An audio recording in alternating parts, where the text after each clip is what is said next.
Hello, hello, hello, hello. Yo, I'm here. You're here? You're probably not here yet. I just turned the stream on, so no one's probably here right now. But when you get here, thanks for being here in advance. Um, that's awesome. All right, so this we're gonna just do some easy going music. Let me just give me 1 second, y'all. I'm just trying to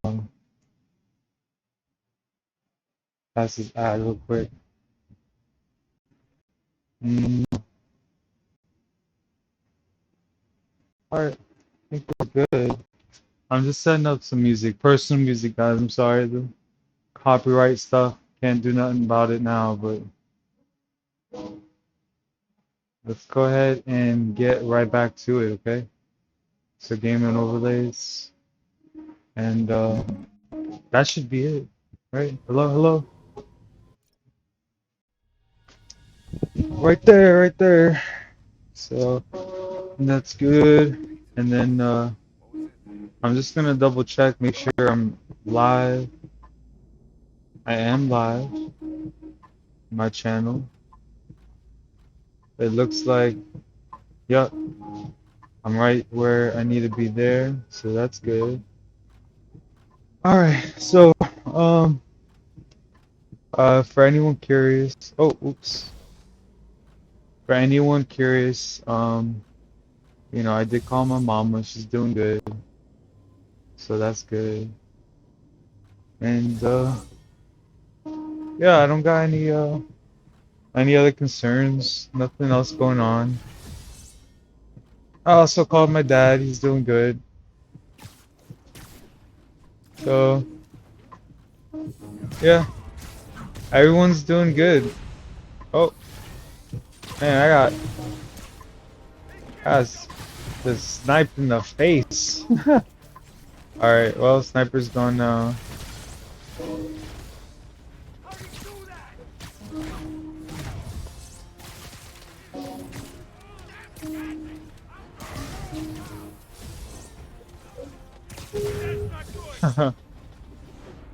I love how easygoing and free flow this is, man. This really pairs well. I'm listening to some lo-fi beats right now, and it's just a good vibe all around. So, good stuff, man.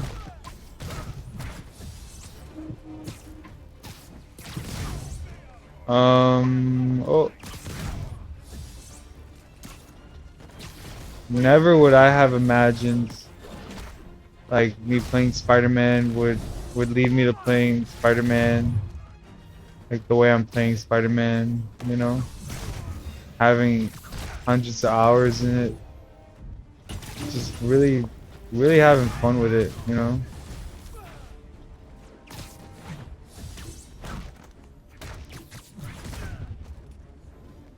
Super lucky. Most people, they don't get to find something that can consistently make them happy. And I'm hoping those people get to find something in their life that makes them consistently feel like they can, they can do it. They can go about their day and they have the motivation that they need to do what needs to get done in their life so that they can spend time with the thing that makes them happy. You know? So very very hopeful that anyone out there who's struggling to find something to make them feel like there's a reason to keep going. I hope you find yours. I've definitely found a lot of comfort and peace in the struggles of Spider-Man's life and just kind of helping Spider-Man out with all his stuff.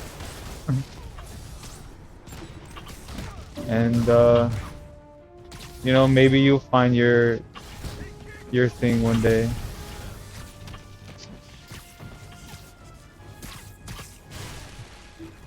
You know. In the meantime, you know, thanks for being here, and you know, if you enjoy witnessing, you know, witnessing someone, you know, being able to spend time with a thing that they like to do, and that, you know, you can kind of see a lot of fulfillment. Because I do, I feel very fulfilled. And I get to just hang out with Spider-Man and just like, you know, do Spider-Man stuff. It's so nice, man. Oh, see, now that shouldn't have gotten me like that, because I hit that dude first. Oh.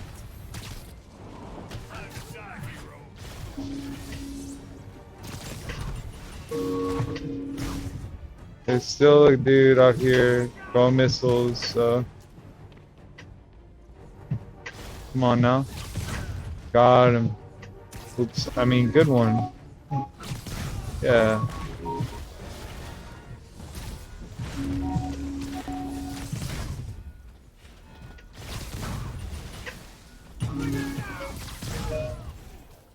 Oh man, this is so peaceful. You have no idea, guys. This is like one of those flow games, you know? That's how I'm playing it now. It's like a flow game. It's a flow game with a little bit more sophistication, but it's still just a flow game. Dang, that was a good shot. He hit me from around this barrier right there. That was good.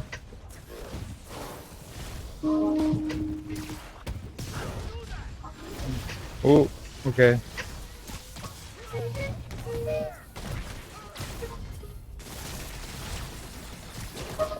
Ooh. Oh, there's so much good chaos right now. Oh. Whoa. Ooh, okay, wait. Ooh, okay. That red streak. Oh.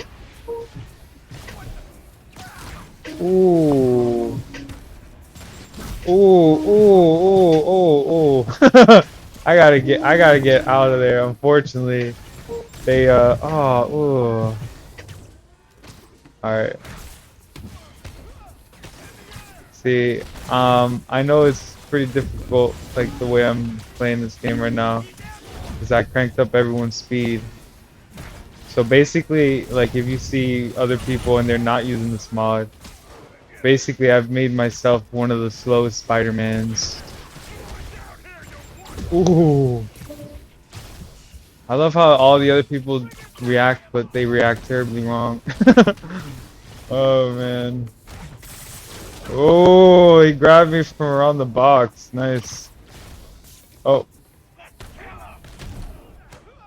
So anyways, I'm basically one of the slowest Spider-Man that you're gonna see, because now time, you know, time is subjective, so basically by me cranking up all the enemies' reaction times and speed, and like launching those missiles by 75%, by doing that, I don't think I made them faster. I made myself slower, if that makes sense. You know what I mean? That's kind of how I see it. So I'm one of the slower reacting Spider-Man, guys.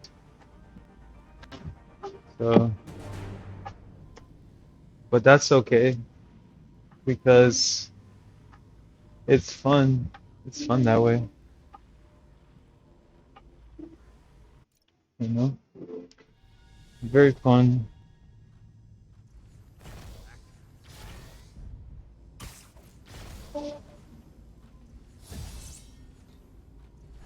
Dang it. If there was a way to... Dang it. Alright, alright.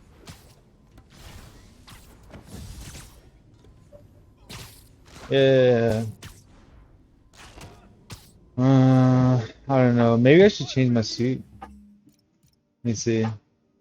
Should change it to... I want to do the wingsuit again. Do I want to play as Batman? When was the last time I played as Batman? Right?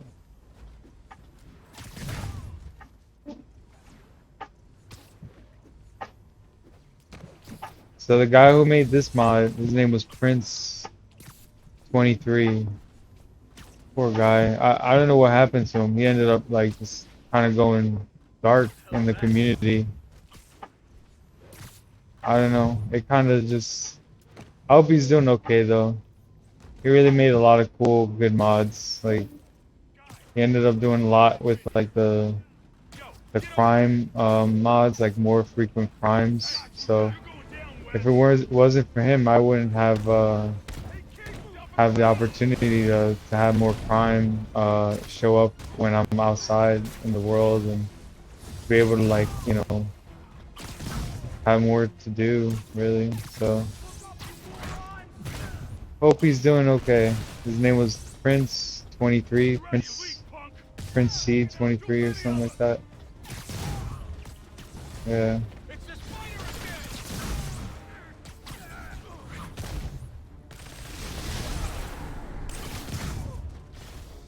So anyways, um man, I'm sorry guys, I'm just so content. I'm just like, you know, because look, life is a process, you know? There's wins, there's losses, but overall, it's a process. You know, we never truly ever are complete, you know? Life, if we got to live for past 100 years, it's not like, you know, we would find out who we truly were and never change ever again after the first 100 years, you know? I think we're always in a state of change. And so, you know, I think once you take comfort in that and say, you know what, there will always be a struggle, there will always be something, but you accept that, you know, you're doing good right now and you don't really need anything else. You could just be okay just like this. That's when you truly unlock a lot of the, and like you quiet the storms of your heart and you finally start to find peace. And that peace is so vital to your well-being. And so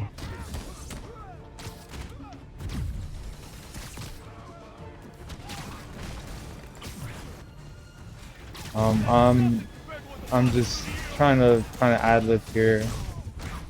You know, I know that not everyone gets to have peace, and not everyone gets to find something that makes their heart just kind of feel at ease, and that they accept their life and their conditions and they feel okay. You know, not everyone gets to feel okay.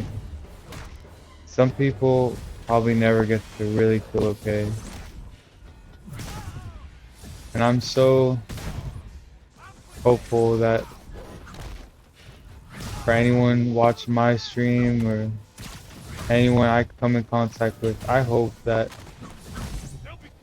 maybe we can both figure out how to get you to also feel as calm and easy as me. You know? Because it almost feels unfair that I get so much peace. You know? And some people never get to ever experience peace.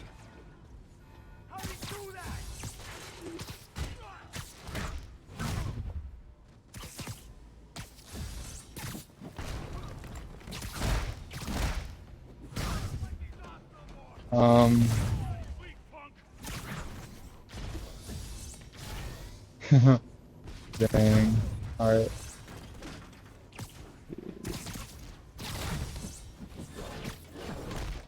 Hmm.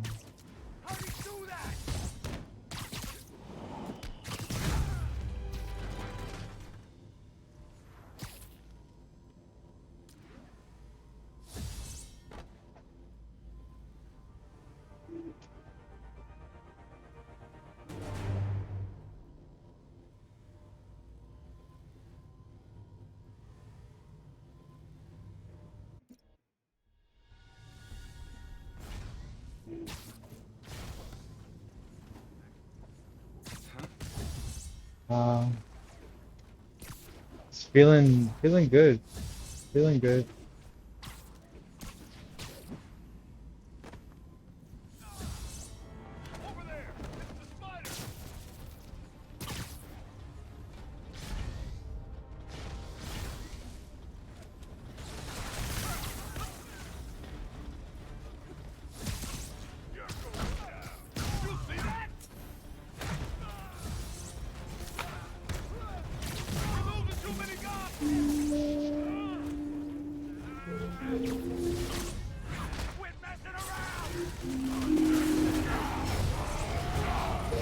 So some of my favorite movies.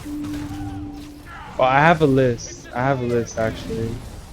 I've started making a list of movies that have emotionally compelled me, right? So I guess I could name off a few on that list. Um, and it's not like a list of every movie I've ever seen or anything, but it's a list of movies that through some part here or there I have felt and like my soul resonated with it. So let's look for that list real quick.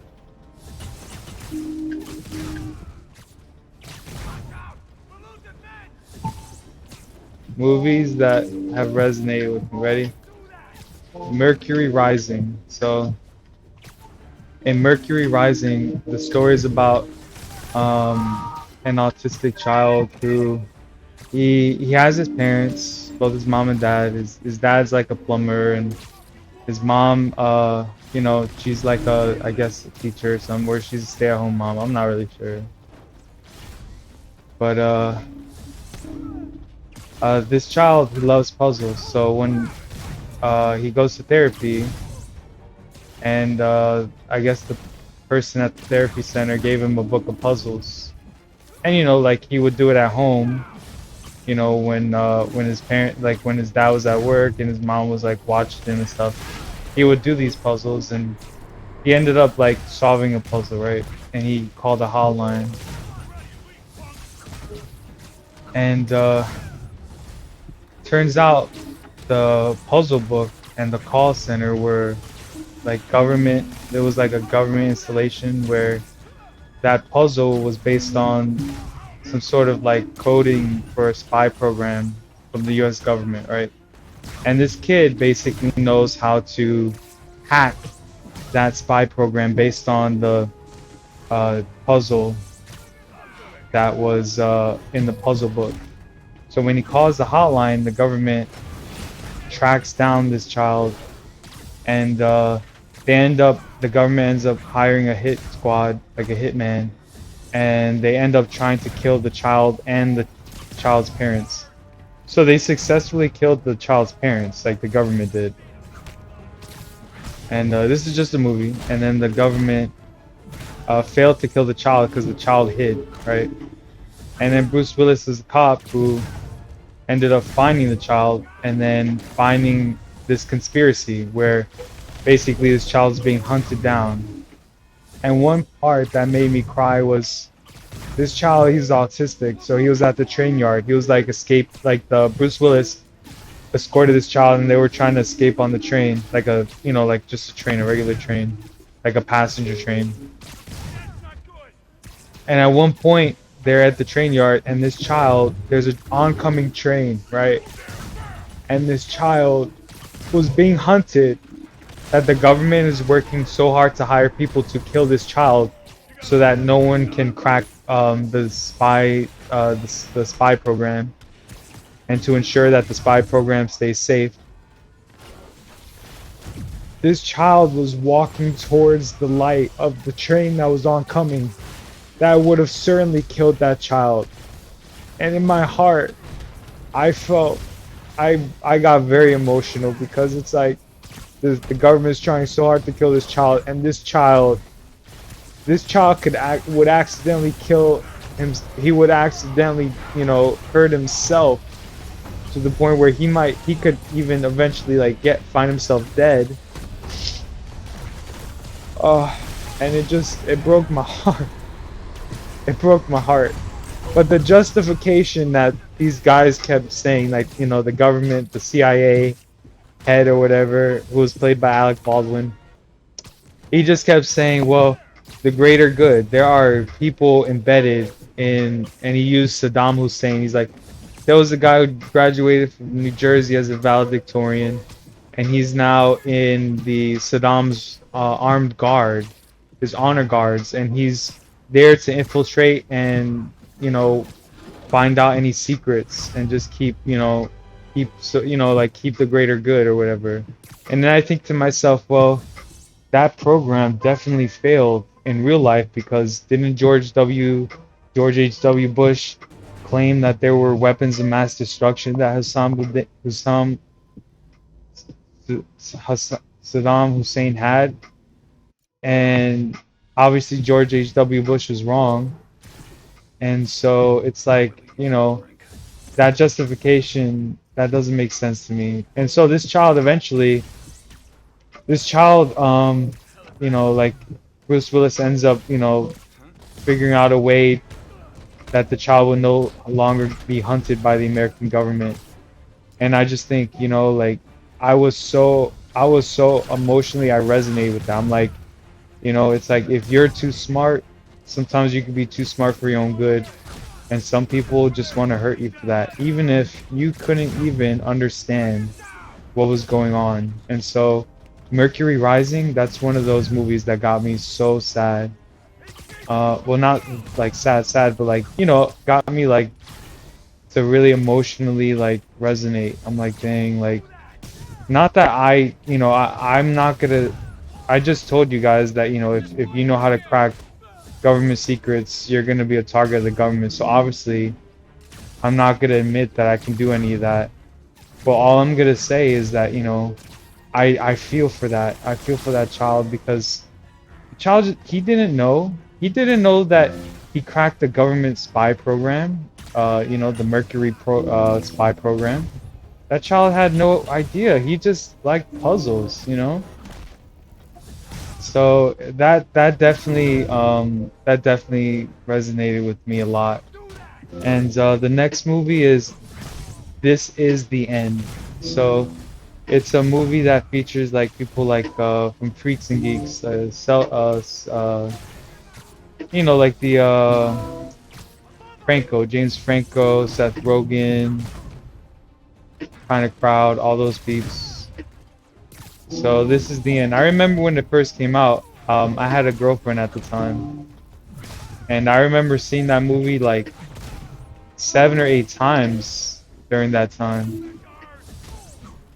And I rewatched it recently, and the reason I got upset, well, basically the premise of the movie there is that it's basically the end of the world. God has gone ahead and you know, provoked the end times, and so, you know, the earth opens up and everyone starts falling in, and beams of light will like um, basically like send certain people up into heaven and stuff like that. And so, you know, just a lot of chaos. And you know, these people find themselves at James Franco's house, and they're just kind of trying to live for as long as they can and survive in the end times, right? So that's the movie. This Is the End. That's the premise. And the reason I cry was because there's one part where, towards the end, where Craig Robinson, he like all these guys finally get forced to have to evacuate the James Franco's house, right? Like that one dude from Wall Street, Wolf of Wall Street, not Leonardo DiCaprio, but the other guy. Basically, his character ends up like getting possessed because, you know, he was praying to God that God would kill someone, and so basically, you know, I've only seen two instances in a movie where someone prayed to God that God would kill someone on their behalf, and that was in This Is the End, where you know, someone prays for a character to die, and this is the end. And then in Spider-Man 3, where Eddie Brock goes to a church and prays that God kills Peter Parker. And so both times, both people get possessed. And in Spider-Man 3, Eddie Brock gets possessed by the symbiote right after he prays, to God to have someone get killed by God. And then this is the end. A demon or the devil or whatever like possesses that one guy in the movie. And so what made me emotionally resonate there was at one point the possessed person had ended up they were trying to do a exorcism, and they ended up having the possessed person like start a fire and thus like force everyone to evacuate from the house. And well, they ended up like evacuating, and then outside were like all these demons and all these like very terrifying like beasts, like end time beasts. And so what ended up happening was like one of these beasts caught sight of these guys escaping, and Craig Robinson sacrifices himself, basically says, look guys, you guys go take the car, I'm gonna distract the demon. And so he runs at this like gargoyle type demon with huge wings, and he's basically about to face his own demise. And he was just about to sacrifice his life so that his friends could have a chance at escaping. And right as that happened, a blue light came and saved him, and he got saved and he got sent to heaven. And the sacrifice that he was willing to make, because there was no guarantee he was going to get saved, but the fact that he made the sacrifice and he got saved, that resonated with me a lot. That really resonates with me a lot. And so that was one of those movies that resonates with me, at least in that scene for sure. That scene for sure just moved me. It was such a moving scene. I probably have to ground pound here. So the next movie, Hunchback of Notre Dame. So The Hunchback of Notre Dame is actually one of my favorite Disney movies. As a kid, I had a lunchbox that had The Hunchback of Notre Dame, and it was basically the scene was the Festival of Fools. My lunchbox basically had Quasimodo depicted as a king. He was depicted as a king, and he was king for a day. And my lunchbox has that photo. It was the red lunchbox, and I remember taking that to school trips in first grade, and having that, and then putting a whole bunch of other stickers on my lunchbox. But I recently like rediscovered that movie, and I don't remember the movie as a kid. For some reason I had the lunchbox, but I never really remembered the movie. And I rewatched it a few months ago, like in January, and I ended up getting like stuck. My flight that was supposed to get me back after I saw my mom. My mom basically, she paid for my plane ticket to go see her, and she paid for my plane ticket to head back home. And I was expecting to go back home on a certain day, but then the flight was canceled. So the airline they comped a hotel.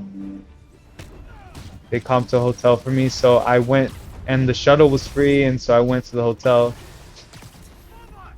And well, they were playing The Lion King and they were playing Hunchback of Notre Dame. and I basically saw The Hunchback of Notre Dame for the first time, and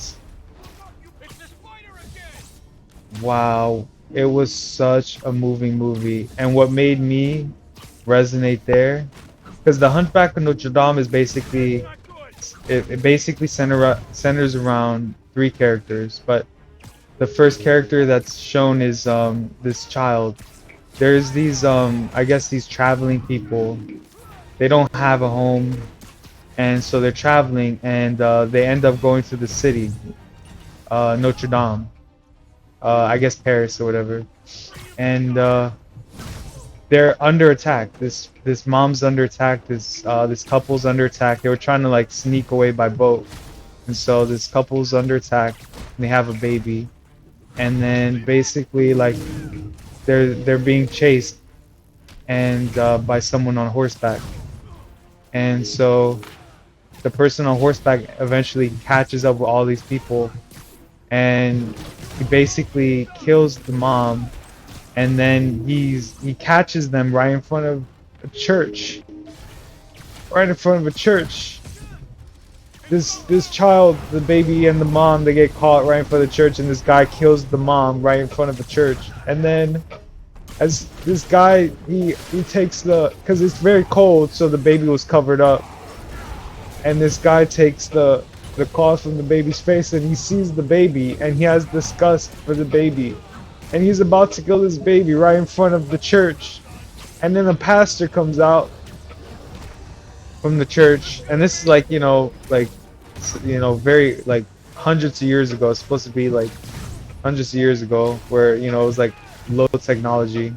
So anyways, this pastor checks this church out. I mean, this pastor comes out, and he says to the guy, he's like, hey, like, God wouldn't want you to do that. Like, like, have mercy on that baby. And so the guy decides not to kill the baby. The pastor convinces the guy not to kill the baby. And that baby ends up, growing up to be Quasimodo, and man, and he's just the king of the outcasts, right? He's so isolated that he doesn't know what it's like. He doesn't know what it's like to be outside. All he can do is watch the people from his tower. You know what I mean? And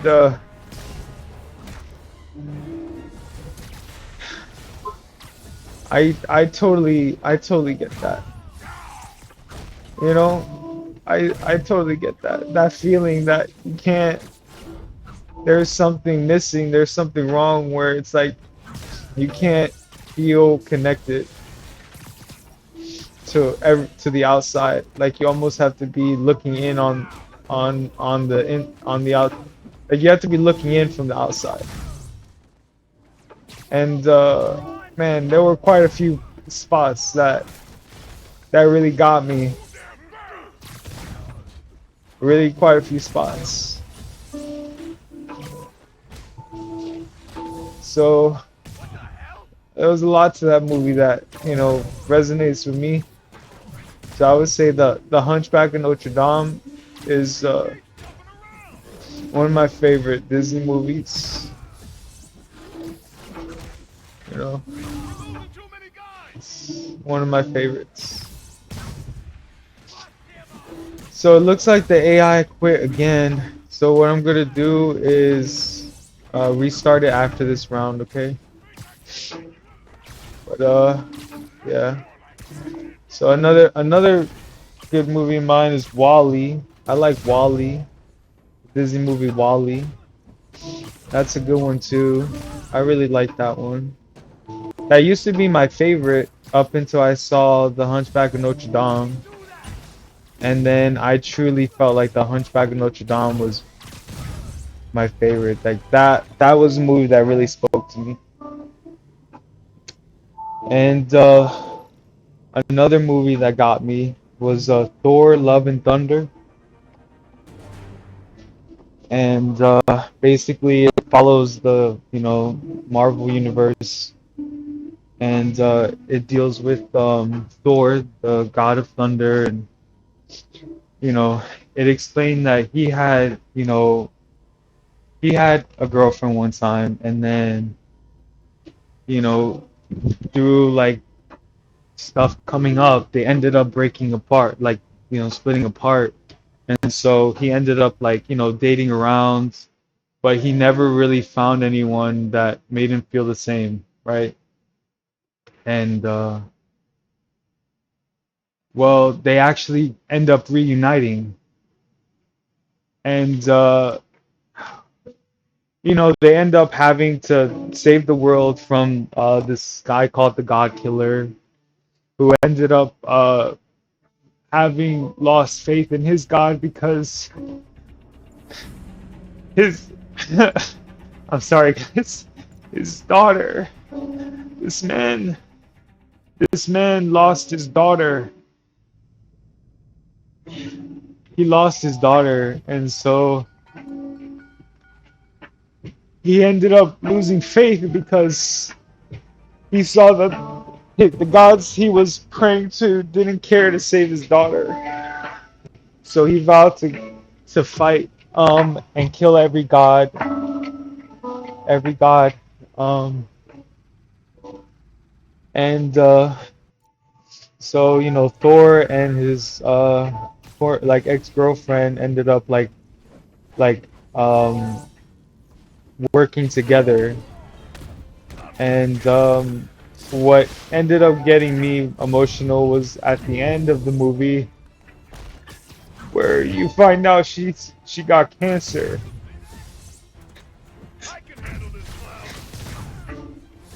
I'm sorry. I'm sorry, guys. I'm tearing up a little bit. Just having to talk about this. But it turns out she got cancer. And they're all at the end of the world, at the edge of the universe, right? The edge of eternity. And Thor has to he holds his girlfriend, his dying girlfriend, in his arms as she's passing away. As she's passing away. And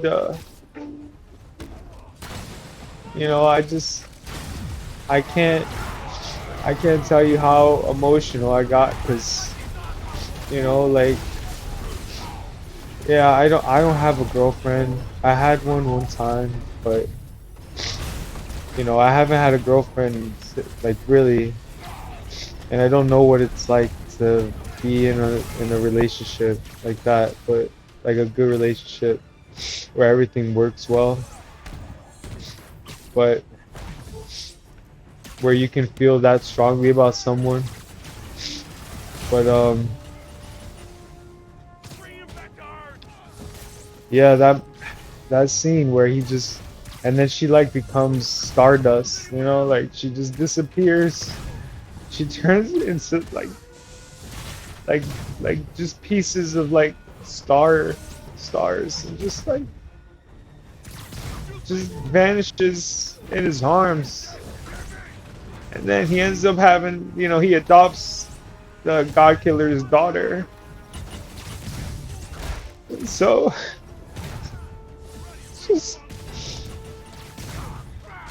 it's quite a scene. It's quite a message, It's quite a message.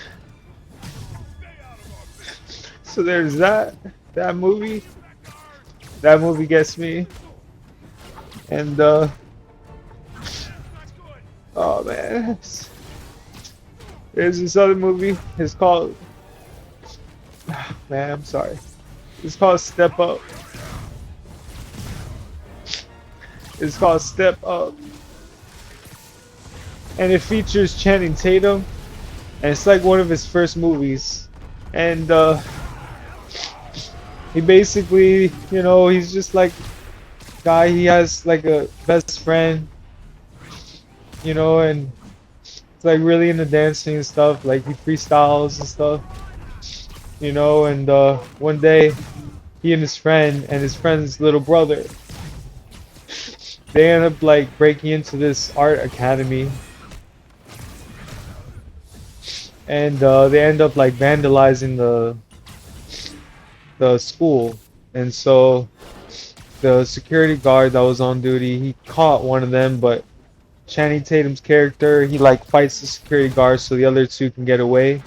And then so the security, so Channing Tatum has to go to court, and he ends up having to do community service for the academy. And the movies, it's all about dancing and expression and freedom, but you know, the one part that got me so upset, like emotionally, like I just, it was just very sad, was when one night, um, so Channing Tatum's friend, like he has a little brother, and his little brother, like, the way his Channing Tatum's friend's family is that, that it's a it's two boys, so it's two brothers and a mom who's a waitress, and the father is not there. They don't mention what happened to the father, but they mention that the father, he's not there.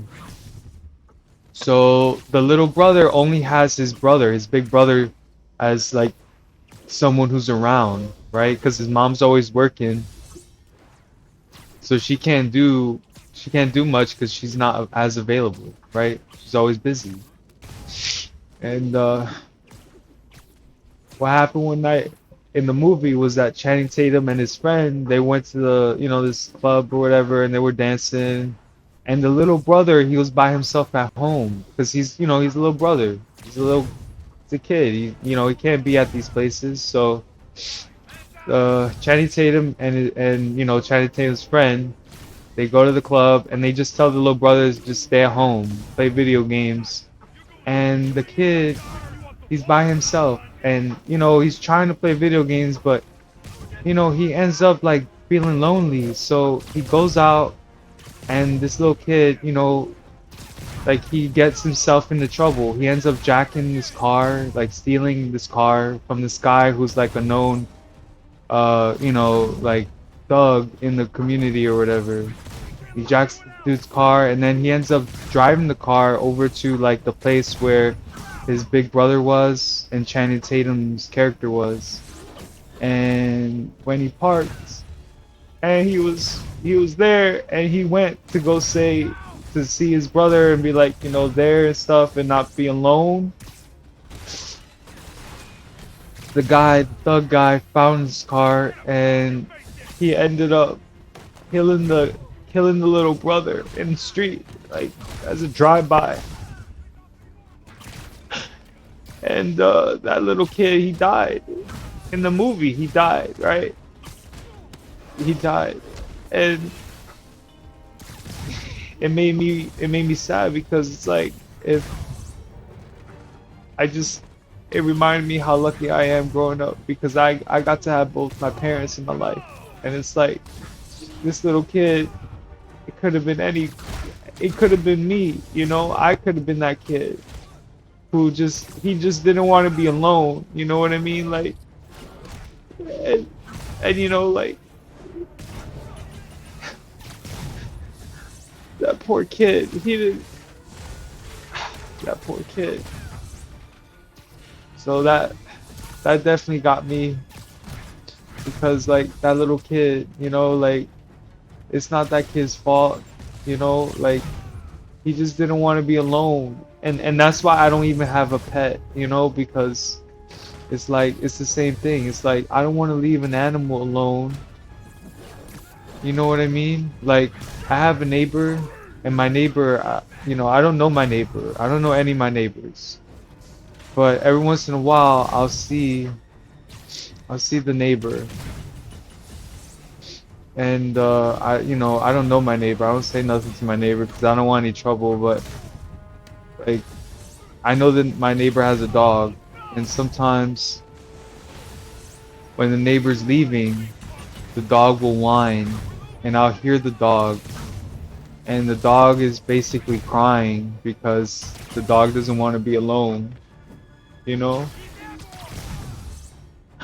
And that's why I don't have a pet because I can't take care of one. You know, I don't want to leave a poor animal alone to cry that it's by itself because I know what that means, you know. I know what that means to truly feel like by yourself, you know, like to be physically alone and to have no one else there, you know.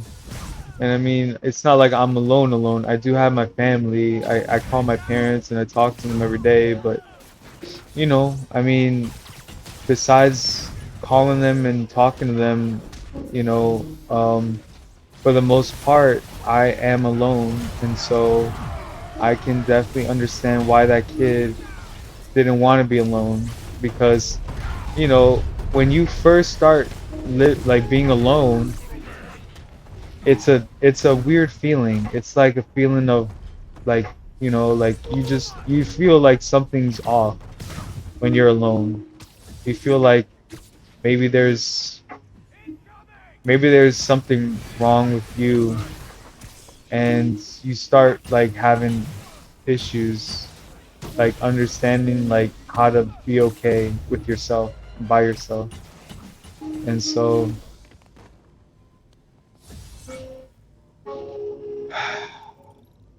I understand how that kid felt in Step Up. I kind of understand, not to such an extent, but I understand how Quasimodo felt. I kind of understand how some of these characters feel. The next movie that made me tear up was Princess and the Frog. It's another Disney movie, and basically it follows the story of this hardworking woman who basically like, you know, she grew up with her parents at first, but then her father passed, and her dream was to have a restaurant. And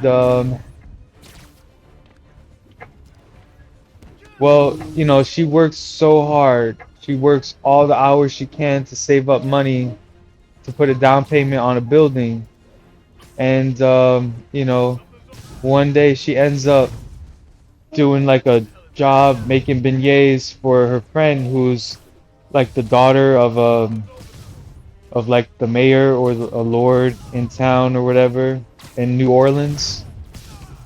And then there's this voodoo guy, and he ends up putting a curse on a visiting royalty, a prince. He turns the visiting royalty into a frog. And so this frog ends up going to this party, and then this hardworking woman who wants to make a restaurant ends up finding this frog.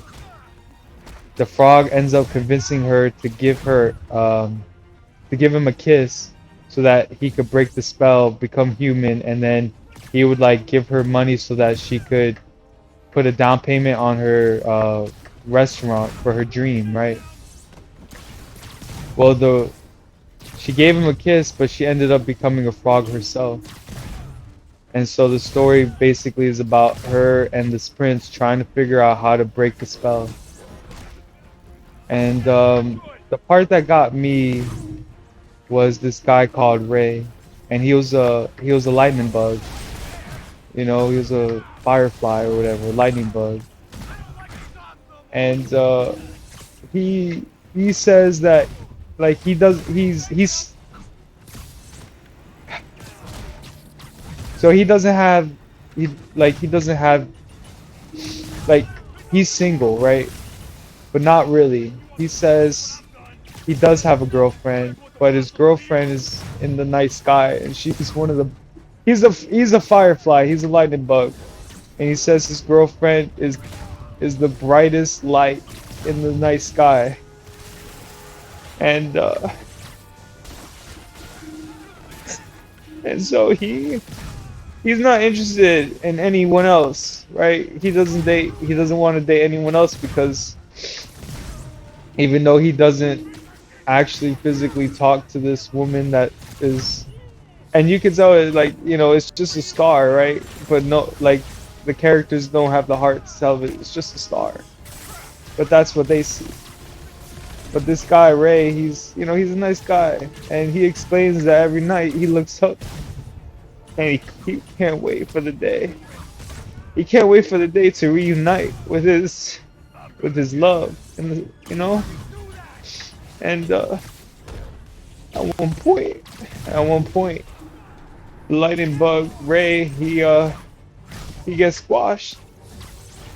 He gets squashed by the voodoo guy, the Shadow Man, and well, Ray dies. He dies in the movie. He passes away.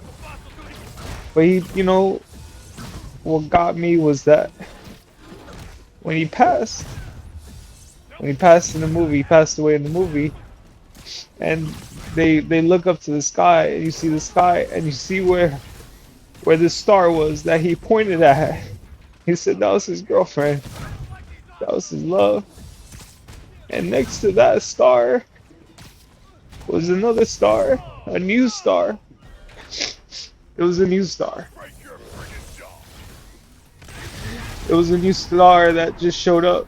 And that star, you could see the light rays from the big star and from the new star. And it was like they were holding hands as stars, And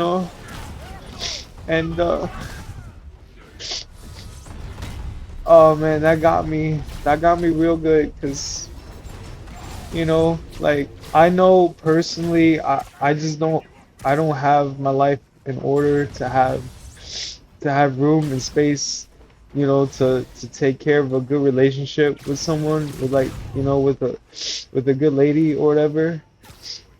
I just don't got that right now.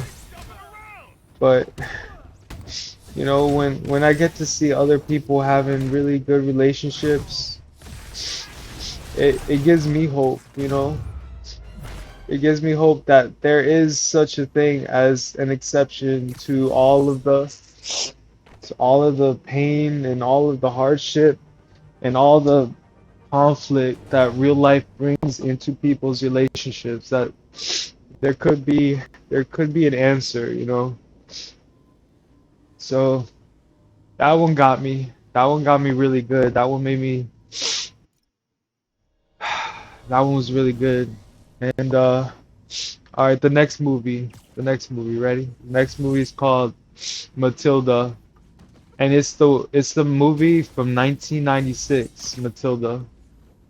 And I remember as a kid. I watched that movie all the time. And I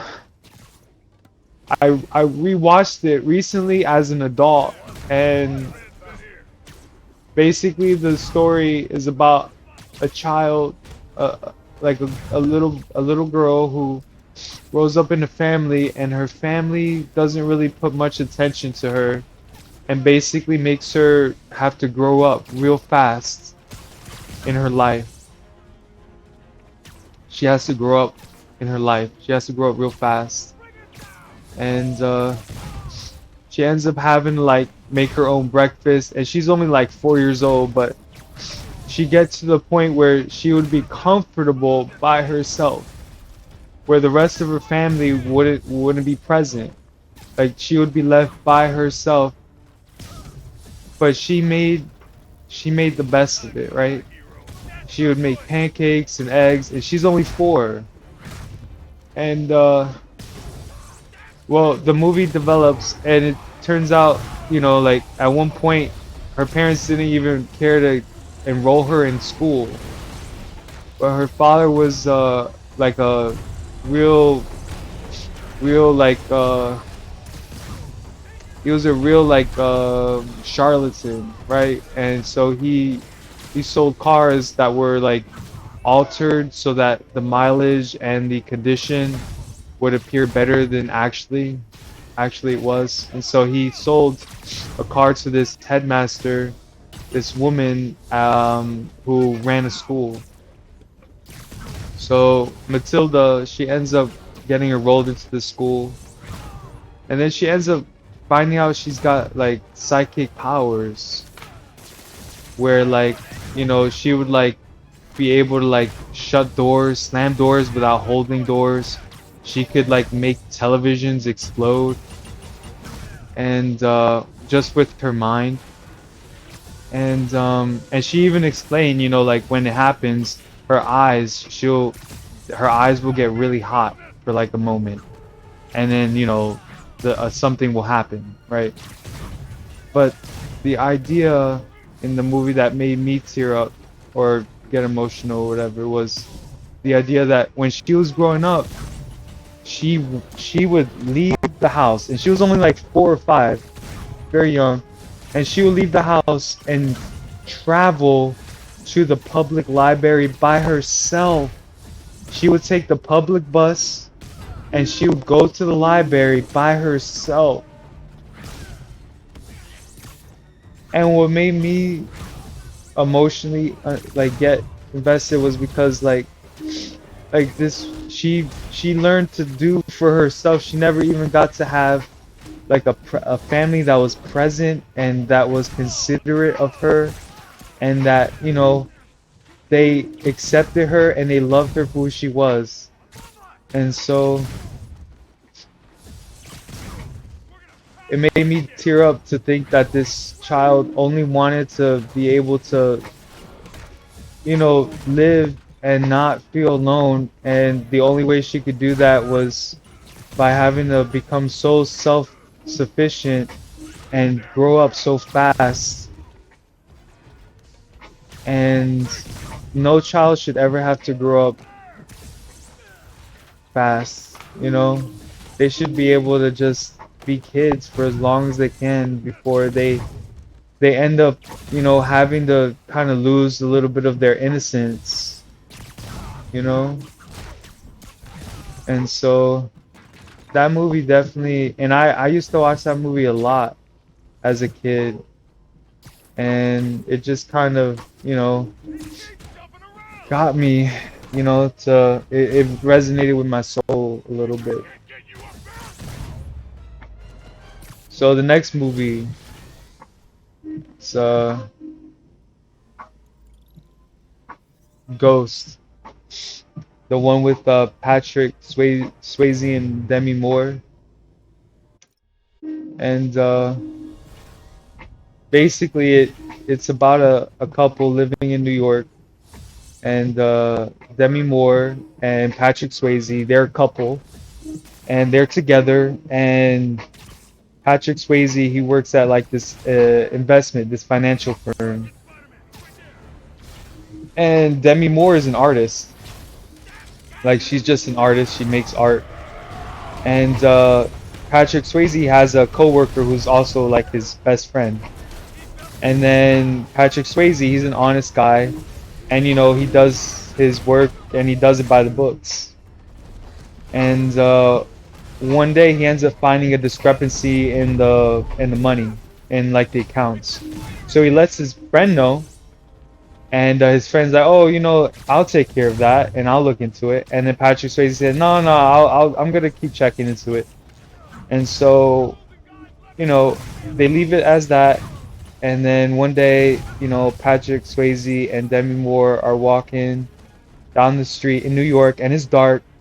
And then all of a sudden, it's like, you know, a rough area. It's not like very busy. There's not anyone else really around on the street. And well, some guy comes out of nowhere and demands Patrick Swayze's wallet, right?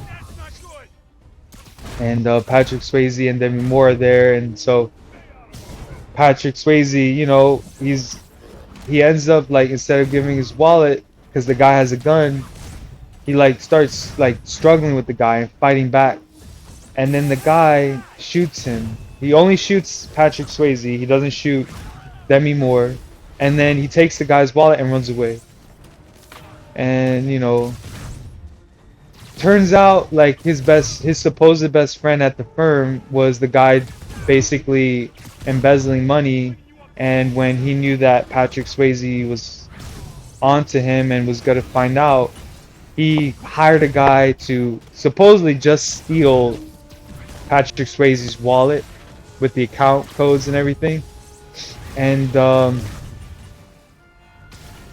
he ended up not really caring that Patrick Swayze, his supposed best friend, died because he didn't want to go to jail and he just wanted money. And so what ended up happening was like Patrick Swayze's friend ended up trying to like get with Patrick Swayze's girlfriend now that Patrick Swayze was dead. And Patrick Swayze's soul, you end up discovering that there's a whole nother world that we don't see, like an afterlife. And Patrick Swayze ends up, you know, discovering that he's a ghost now. And so he doesn't leave his girlfriend's side, you know, he's always constantly continuing to think about his girlfriend and figure out how to keep her out of danger because he sees that his supposed best friend was actually self-serving and greedy. And you know, like I can't judge, you know. I mean, I personally, I don't resonate with that, but I can't judge anyone who has that lifestyle and who actually, you know, and who thinks that money is what's gonna get them happy and stuff. You know, I can't judge, but anyways, so you know, he ends up going through this whole thing of, you know, trying to protect his girlfriend who's alive while he's dead. And then eventually, you know, he ends up protecting her. He ends up protecting her, right? He saves her. Like he deals with his friend. His friend ends up like doing something, and he ends up dying. And then some evil ghosts end up picking him up and dragging him to hell. And then what got me, and I was watching this movie.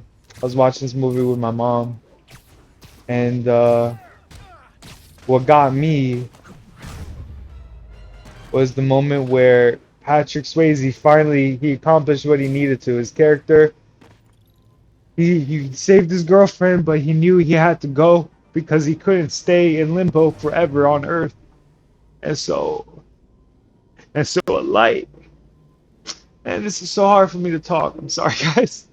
A light came out for him and was beckoning him to finally go and be at peace, right? And so his girlfriend was just there, and so there was a scene, and my mom, she explained it to me. She said it was the scene where basically Patrick Swayze brings his lips, his ghost lips, close to Demi Moore, and like basically like not that he could ever actually physically touch her lips, but in such a symbolic way, he said, even death couldn't stop me from feeling so strongly about you. And so that happened, and then he said he'll be there for her, he'll wait for her. And so he went to the light, and you know, that was the end of the movie, but it was so emotional because, you know, not that I've ever had the experience to feel that strongly about a woman romantically, but that, you know, like, you know, that there can be such an intense form of love, that it is possible, you know. And so that ended up getting me real good. So that was a good one. That was quite a movie. That got me, bro. That got me so good. Oh man. All right, what's next? So I'm just reading movies from a list that I created. I created this list, and it's just movies that, you know, have kind of like, and this is after I finally come around to having faith in Jesus. And these movies, I've watched these movies since, you know, since I've found Jesus. And so like I feel like, you know, I've started accepting my soul and not being ashamed of my soul and my vulnerability. So these are the movies that as I've come across them in my life since really professing a love and a faith for Jesus, that you know, they've started resonating with me and speaking to my soul. So the next one is called Tusk, and it's basically has Jason Long in it, I think. I think that's what his name is. The guy from Dodgeball and the guy from Jeepers Creepers. So anyways, in this movie, he's a podcaster and his friend is like a podcaster, and they're called the Not See Party because his friend basically doesn't his friend is like a house hermit, and this guy's like he's more outgoing, and he does podcasting and he does interviews and he goes to conventions and stuff, but his friend doesn't really. And so he does a podcast where he does stuff, and then his friend who's not there, who can't see these things in real life because he feels safer at home.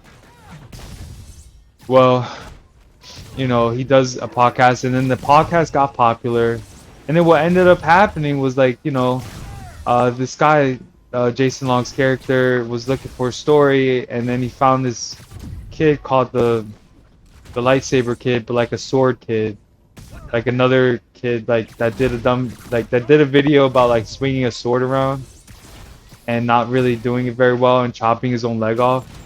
And as that guy was, he was kind of mocking him on his podcast, and then he went to Canada to interview him, and then he ended up like the kid, like this guy who did the video, he ended up,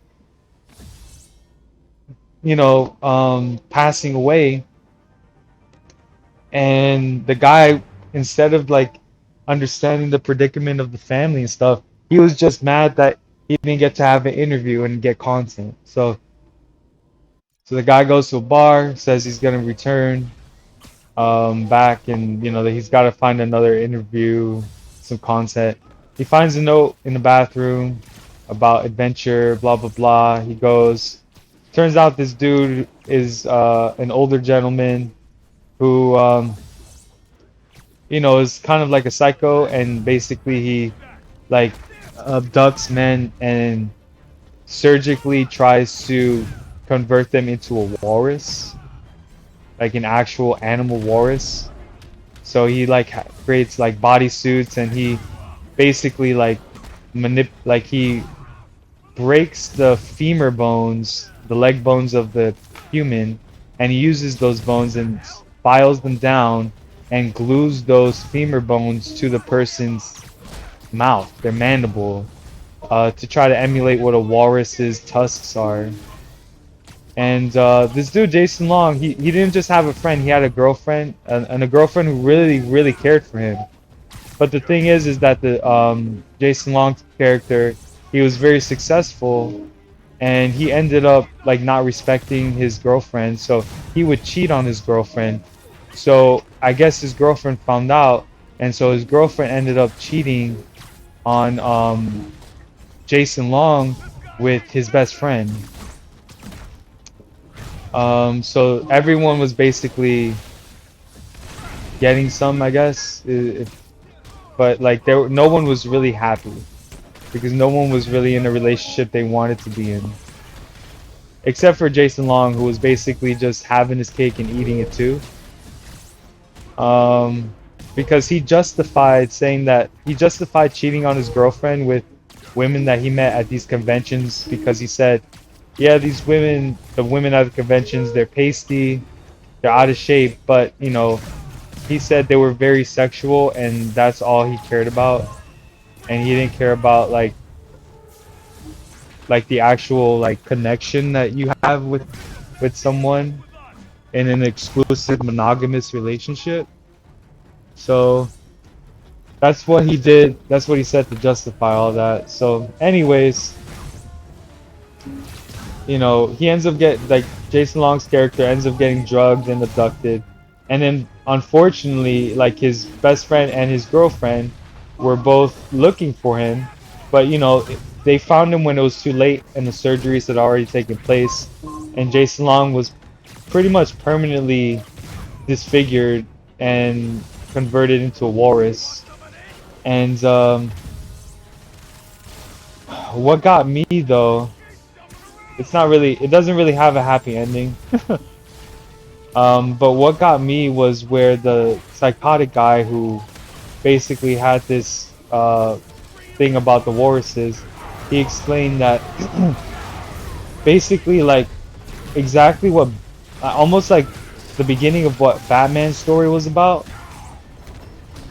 where um, he and his parents were walking around like Montreal, Quebec, or one of those places in Canada, and the dad decided to lead his family to walk through a dark alley to get to the other side to somewhere, and they were accosted by some brigands, so some robbers.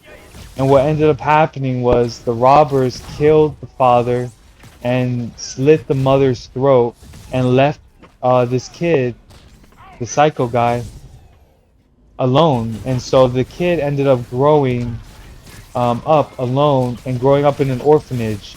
And to top that all off, the orphanage, what ended up happening was there was corruption in the government. So the mayor of that city ended up doing this thing where, to save money and I guess put that money into the pocket of his special interest people and his connects, he ended up reclassifying children's orphanages as psychiatric hospitals. And so they basically took these children from orphanages, closed the orphanages down, and fused the orphanages with adult mental institutions for actual crazy people and not just orphans. And what ended up happening was the guy talked about all the abuse he faced from everyone.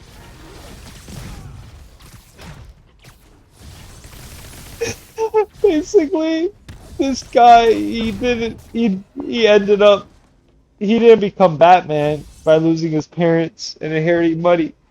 He ended up getting thrown into a mental hospital where it wasn't just like other children that didn't have family, but with like adults who were mentally psychotic and deranged. And he explained how not only were the adults, the mental psychotic people,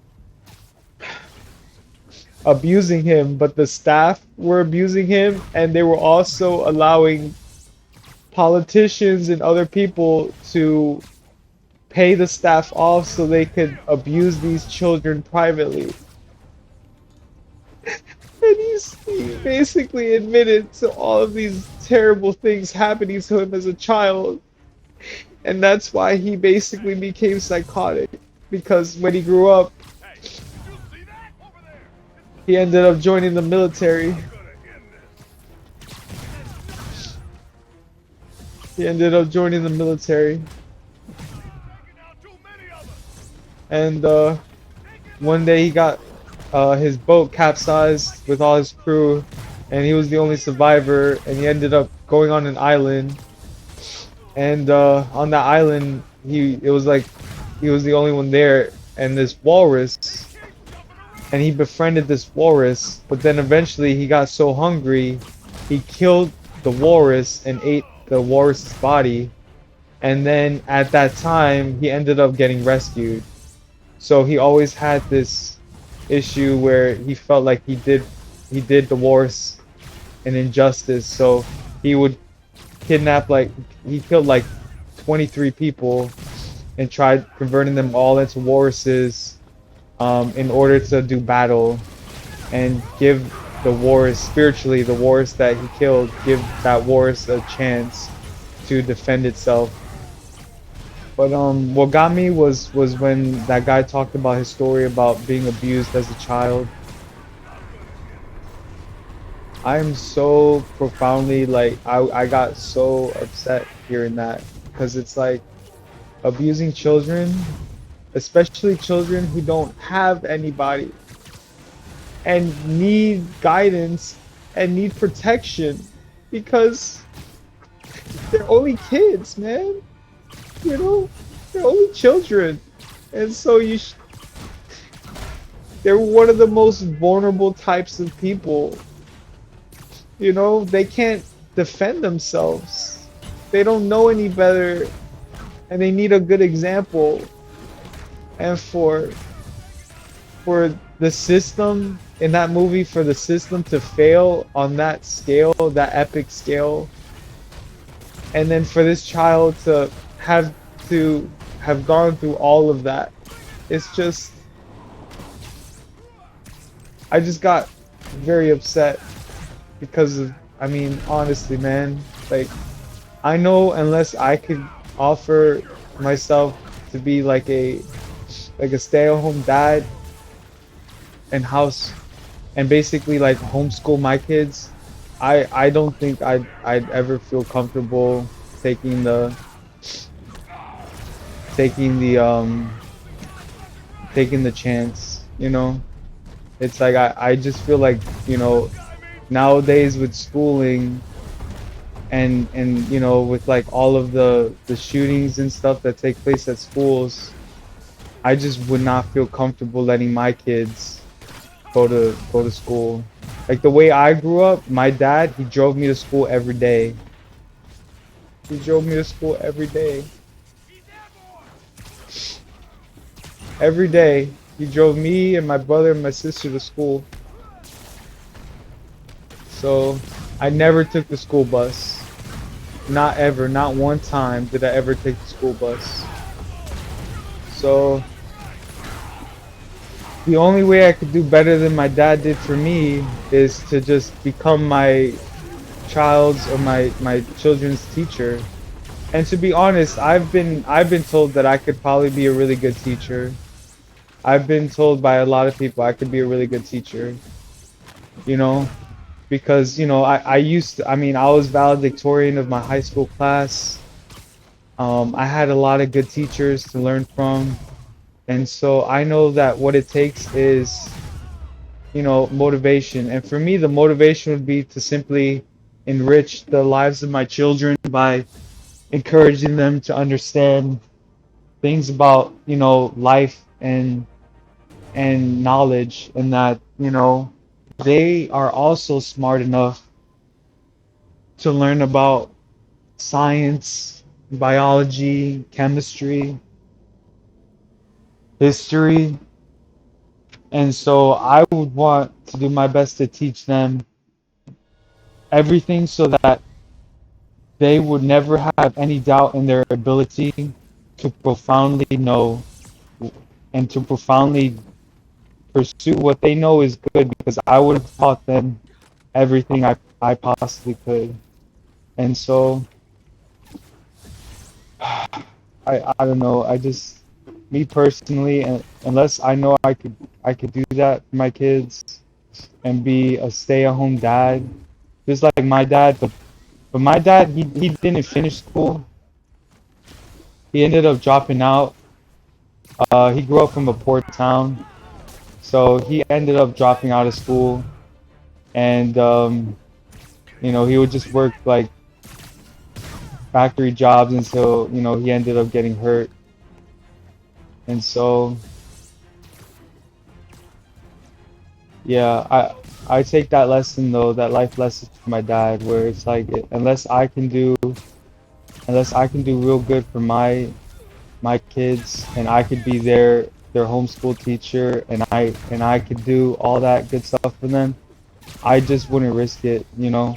I know there was that thing I heard about, another school shooting in Texas, and then the police were just kind of like blockading the area, but they didn't really want to go in because they were afraid of dying themselves. So they didn't actually want to earn their pay doing what they need to do. And then all those children died. I don't know. I would take that as a lesson of, okay, it's a failure. At that point, it's a societal failure. And the only way you can kind of avoid becoming part of that failure of society is to break away from public schools and try to pretty much negotiate a life where you don't rely on people, you don't rely on society, you don't rely on government, you don't rely on institutions, you don't rely on anyone except yourself. Um, which is a big undertaking, you know. Um, so it's just one of those things where I don't want to fail my kids, and I don't want to be in a situation where my kids end up dying in school. You know what I mean? Because I wasn't a good enough dad to just be able to homeschool my kids. That I failed to have the patience and the love and the understanding. That I pursued working at a corporation instead, or I pursued doing something that, you know, ultimately it might have paid the bills, but it failed to truly, um, like, take care of, my children. Because yeah, I could have money to give my children, stuff, but really, if I fail to give them a connection, I'm basically just putting them through a life where all they get to see is money, and they don't get to see love. They don't get to see true happiness and connection. All they experience is the ability to buy things, you know. And I know that it would be a failure of me as a parent to not be willing to put in the investment of homeschooling my kids every day and being thoughtful and thorough about every lesson, and to truly try to expand my children's knowledge so that they don't fall prey to the same system that basically devours so many other poor innocent people, you know. So so I just kind of I take that to heart. So, like I said, nothing in this life is guaranteed, and yeah, it's one of those things where, my parents are encouraging me to go ahead and get a job, you know, and I'm willing to get a job and I'm willing to work and I've been applying, but at the end of the day, the job and having a job is not going to convince me to, feel comfortable putting my kids in school, whether it's private or public. It's not going to make me feel comfortable um, not being able to be available for, my partner, that, I would be forced to put in extra overtime hours because, of salaries and stuff. And I've seen that trap. I've seen the trap of salaries. Like when I worked at a drugstore, when I worked at a drugstore, I remember they used to do this thing where they classified certain managers as like ASMs or whatever. And what that meant was ASMs had a set salary every year. So what store managers would do when they had ASMs were just to overschedule these ASMs like 100 plus hours a week, over 100 hours a week. And you know, I saw the messed up situation because it's like they don't even like, it's like one of those things. It's like once, you know, like you don't get bonuses. And then not only that, but like I remember the ASM kind of talked to me and he kind of told me like what the store manager was doing. He's like basically like since he's salaried, he was working a specific holiday, and so because of that, he was entitled to like an extra percentage, but his store manager failed to pay him properly. And so he had to bring that up to his store manager's attention. And it's obvious the store manager was doing that because all he wanted to do was save a buck at the expense of, he just wanted to save a buck for his corporation in the hopes that maybe the corporation would make him into one of their top leaders so he could basically, take a larger chunk of the pie. But I know like that's just not worth it, working 100-hour weeks as salary, that's kind of like the catch for working salary. Oh, I think the AI tapped out again. So after this, I'm gonna go ahead and reset the game. I think the AI just gave up. So, anyways, though, so I know profoundly, I'm pretty sure I'll find a job, I'll find an opportunity, something will show up, and I'll get a phone call or an email, and they'll ask for an interview, and I'll dress and I'll go to the interview, and the interview will work fine, and they'll offer me a job. But that's not going to convince me that I should just drop my guard. Like I'm still profoundly going to like see the corporation as at odds with me being alive and me trying to be happy. Like basically the corporation's like a hungry monster, and basically like you feed from it, like it's a giant monster feeding, right? Because it's too big to fail, so it just gets guaranteed by the American government to not fail. Anyways, so it's a giant monster feeding, and then you're just a person who's eating the scraps that this giant monster is leaving. And the giant monster is fine with you eating those scraps because, it's eating so much that it doesn't care. But as soon as it ever decides, it will just turn on you and eat you. This giant monster, which is a corporation, will just turn on you and devour you if it ever felt a desire to do so. If it ever felt like it wanted to earn an extra 1%, if it ever felt that way.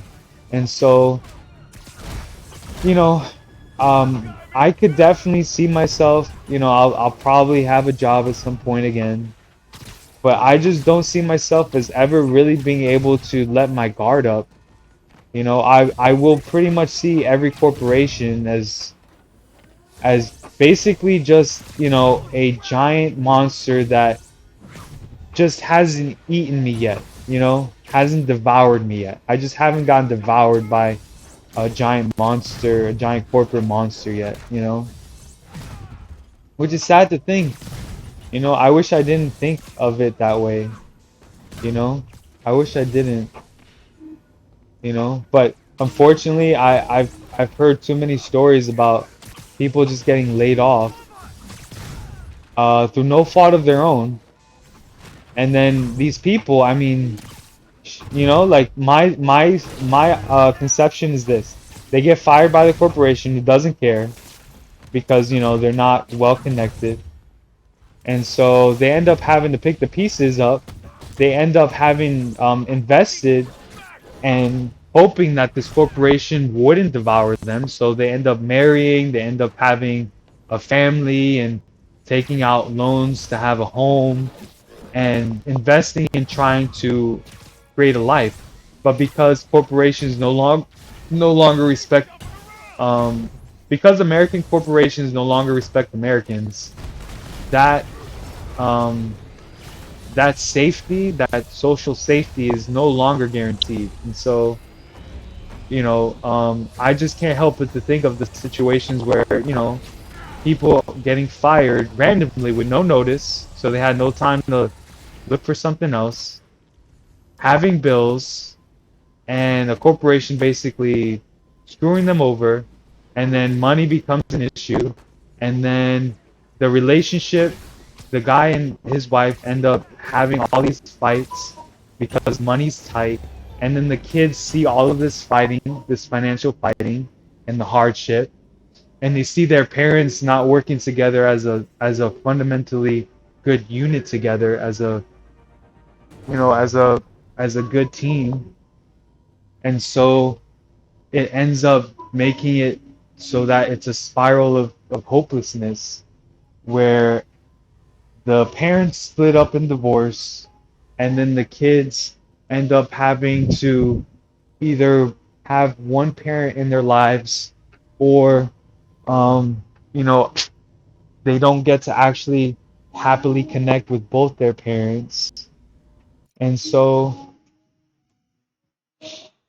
and then those kids, they see this example, and then they grow up, and then what kind of faith are they supposed to put in the system that basically devoured their childhood and their happiness, you know?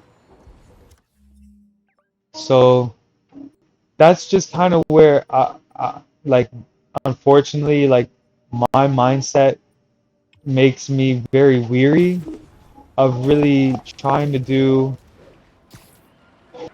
put myself in a vulnerable situation like that, especially when I don't have to, because I have my parents and I'm basically, taken care of. And I know, like, not everyone gets lucky to say that, and that's why I'm so grateful to my parents, and that's why I don't even cause any trouble. I just kind of exist for the, benefit of the love of my parents, and that I can show them I love them back. But I mean, I think about it often, where my mom tells me the story of my birth, where I came out with the umbilical cord wrapped around my neck, so I had been deprived of oxygen, and so I came out incredibly purple because of lack of oxygen. And when I came out, I didn't even breathe. I wasn't breathing. I refused to breathe as a baby that was just born. I refused to breathe in air and learn how to start adapting and surviving. And the doctor had to slap my butt to get me to cry and to breathe.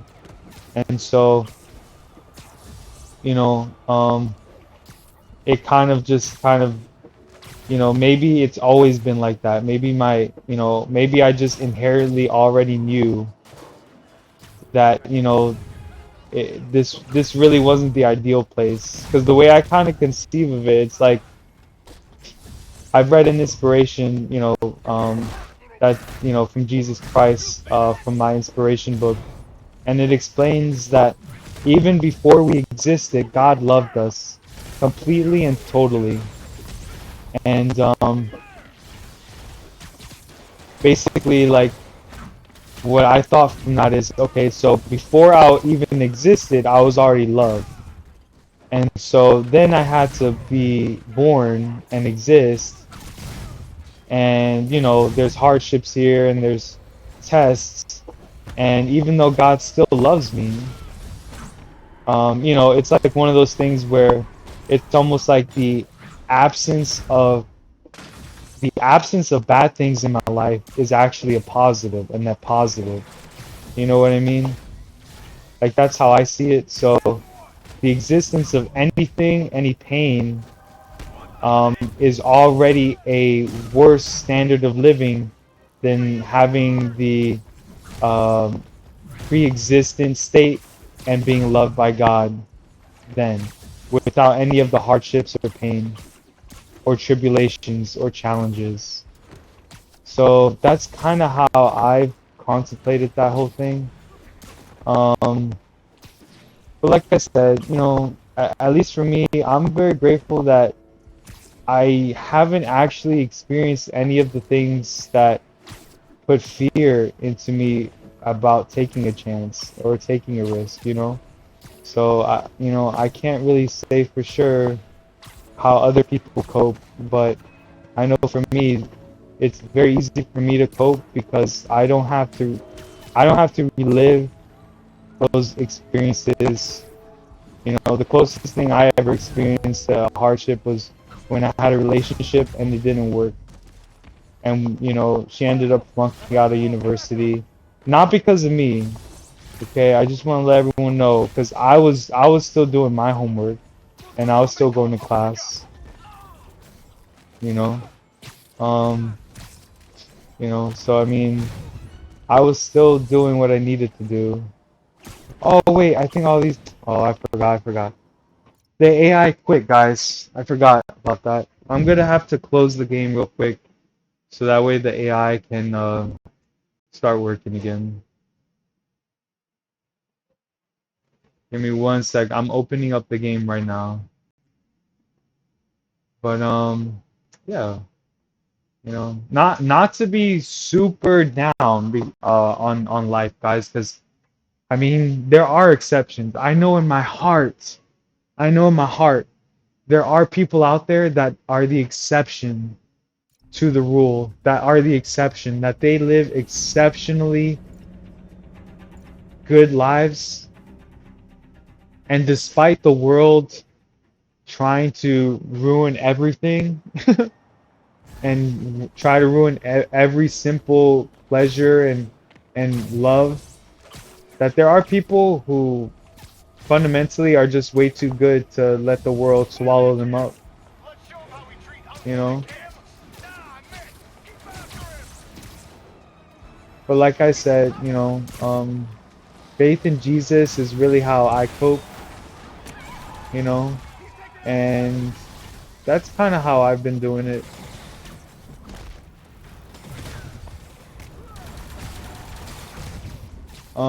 What else? Oh yeah, so we're still talking about the movie list. Okay, so the next movie I have is called The Bad Guys. And The Bad Guys is like almost tied for one of my favorite movies. It's a Pixar movie. And oh man, I watched this thing like over a dozen times over a period of like a couple weeks. But basically, the movie follows the story of a group of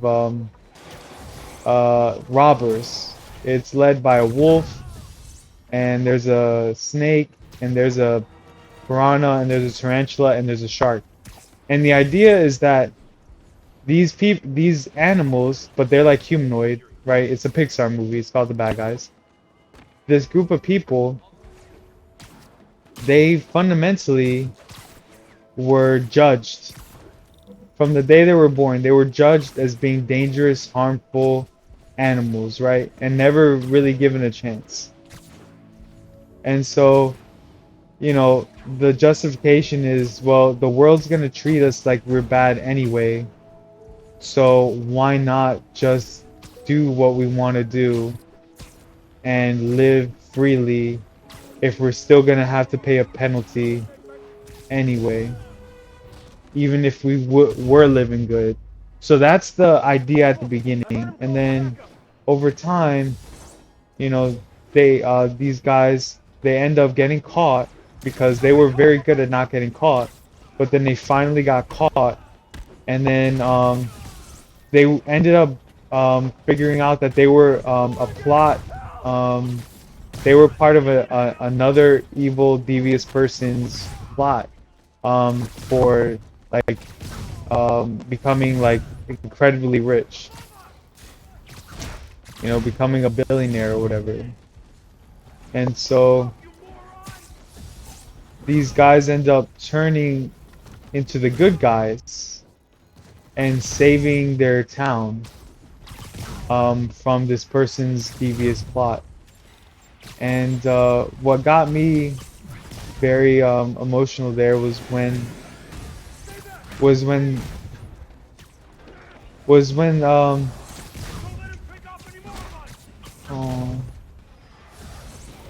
was when they explained that all they needed in their life were good connections, and that they are capable of being better, and that no one should judge anyone, you know And that's what caused the problem in the first place. When people start judging each other and acting as if they know who that person is, that's what leads to trouble, you know? That's what leads to trouble. That capybara just ran over that guy. I've had that too.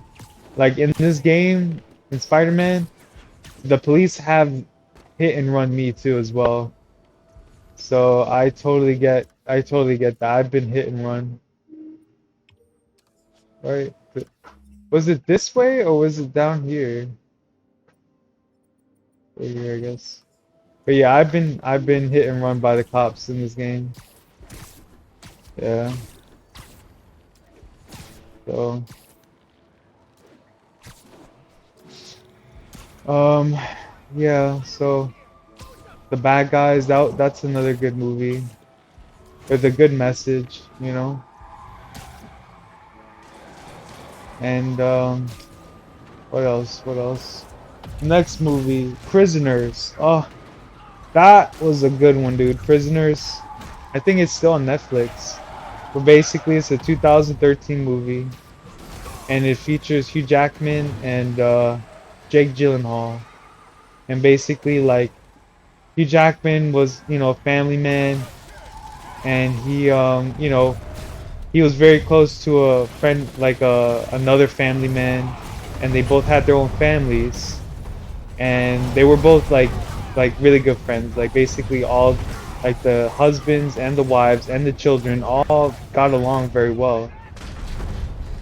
And one day, uh, you know, um, they were all hanging out and having like a get together, the two families, and then each of the families had a daughter. Okay, so Hugh Jackman's family, he had a son and a daughter, a young daughter, and like a teenage son. And then Hugh Jackman's friend's family had a teenage daughter and then a young daughter. And so both young daughters one day end up, um, man, he's hiding in the truck. All right, fine, you won't come out. Anyways, so he ends up like the in during the get together, like there's this guy who is driving a camper and he drives through their neighborhood, and well, these two daughters, they want to grab something from the other house. Like Hugh Jackman's daughter, she wanted to go to her house, walk across the street to her house with her friend so that they could grab a whistle or something. And the parents said only if you have like your teenage, like only if you have your brother walk with you. And so they end up not doing that and they just leave the house, right? And so they end up leaving the house, and then the guy in the camper was um he was basically like he was a victim himself. He was a child that was abducted by a pastor's wife, and what ended up happening was he ended up not intending to, but he ended up like um giving the two little girls a ride in his camper, and then he brought them over to his kidnapper mom's house basically. And the kidnapper mom's house said no, like you're not gonna take them back to their house. And she ends up like, you know, doing this whole plot. Turns out, what happened was the kidnapper, the mom, she was married to a guy who was, and they were both very religious, and so they would go out in their camper and they would go out to people and preach the word of Jesus Christ. And they were a young family, and then they ended up having a child, and their child was like 6 or 7, and their child they were a happy family, right? They were a happy family, very religious. They found Jesus. They were happy. They were grateful for what they had. And they ended up finding out that their child had cancer. Their child had cancer. And these are people who were devout Christians, right? They would take time out of their day, out of their life, driving around, handing out pamphlets, is what she said, handing out pamphlets, preaching about, you know, God and how you should appreciate everything and God is good, God is always good.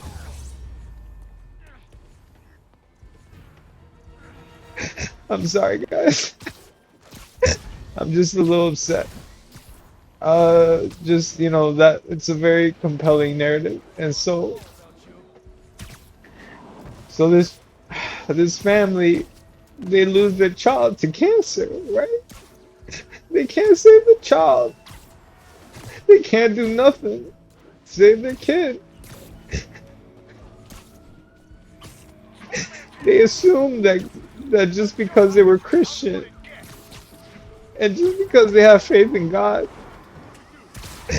that they would be protected forever and that they would never lose anybody they love.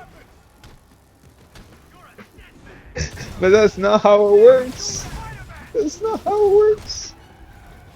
That's not how life works, y'all. And that's something that I've been, you know, I've been keeping always in the back of my mind.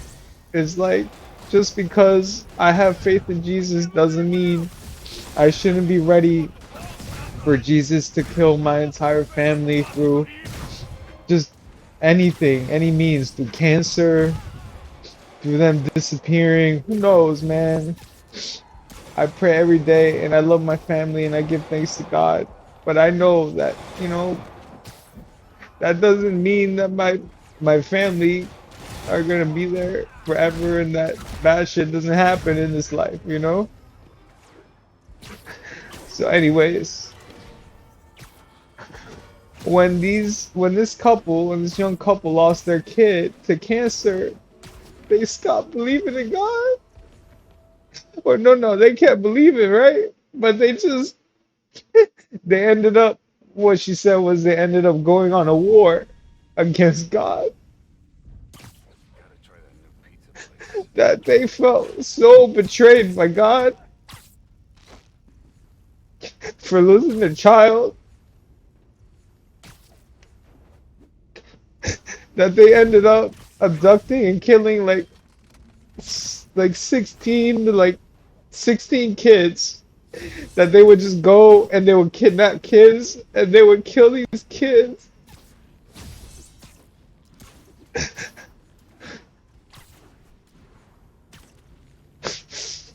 Oh man. So she said her and her husband, they both just ended up going off the deep end just because they didn't know what else to do, because they thought God would give them a peaceful life. Just because they gave up time and praise to God, that they thought they were going to be safe and that, you know, they were going to grow old and they were going to die and their kid was going to be a happy, successful person who's also going to have a family and they were going to all like be very close and live a good life together. And that didn't happen. And so they ended up they ended up doing all of these malicious things, and eventually, like, Hugh Jackman's daughter, you know, and his friend's daughter, they were both kidnapped, went missing. And I mean, that story, so many parts made me emotional, but you know, like, I think just the lesson there about, like, you know, you can be religious and you can have faith, but that doesn't mean the things that you have, like God is gonna keep them in your life forever. You know. So I don't know. I got upset because at one point Hugh Jackman, the guy who abducted the guy who abducted the daughters and brought them to the kidnapper mom, he ended up getting released because there was no evidence. There was no evidence to hold him. So he was getting released from after like a 48-hour hold. He was getting released. So what ended up happening was Hugh Jackman, because the the squad, the head of the police force, I mean, look, he was very jaded. You know, you could tell like he's been at it for a long time, so he just can't really put his heart into actually being like a real person and a helpful person in the community. He just kind of had to be like, well, look, I'm jaded. This is the only way I can exist without, like I can only do so much. So he ended up like failing to put the guy under surveillance. And Jake Gyllenhaal's character was a really, really efficient, really smart detective who solved 100% of his cases. Jake Gyllenhaal's character was also, he was like a single guy. He didn't have kids. He didn't have a girlfriend. At one point, the detective, like the chief of police said, look, if you want to find fulfillment, don't worry about getting 100% of your cases solved. Just find a woman or whatever and just, find fulfillment that way. Because, basically Jake Gyllenhaal's character was, I don't know, like, I guess, he didn't go into it, but maybe he was just going through some stuff too. And maybe he just felt like he just wasn't ready or able to commit, just because all he could do was be a detective, but a detective requires a lot of hours of work. And so he wouldn't be able to hang out with his wife all that much and, all the stress and stuff. So he probably was single and didn't get married because he was just trying to spare a woman from having to be hurt, that he couldn't, he couldn't be a good man and be available to her all the time the way he needs to have a good relationship. So he's probably like, I'd rather not put a woman through all that pain of being with me, that he would rather spare a woman's feelings, and that she could hopefully find a better man, a guy who could give her that time. But he couldn't, because, who knows. But, yeah, I guess what got me the first time was basically Hugh Jackman's character locked up the dude in like this modified bathroom shower. He converted it into um a very compact box, and he basically had the tap to put out very ice cold water or scalding hot water. And so he was interrogating the guy who had abducted the two girls. And at one point, the guy who was in the shower was screaming, right? And he said the guy said, he basically said something like he didn't do it. Like it wasn't him. It wasn't him. Like he's not the person they think he is. He's not Barry. Basically admitting that he's because basically what happened was that kid was abducted himself. He was a victim. The pastor, or like the pastor's wife, basically kidnapped that kid, and instead of killing that kid, she just raised him like that was her kid that didn't die from cancer.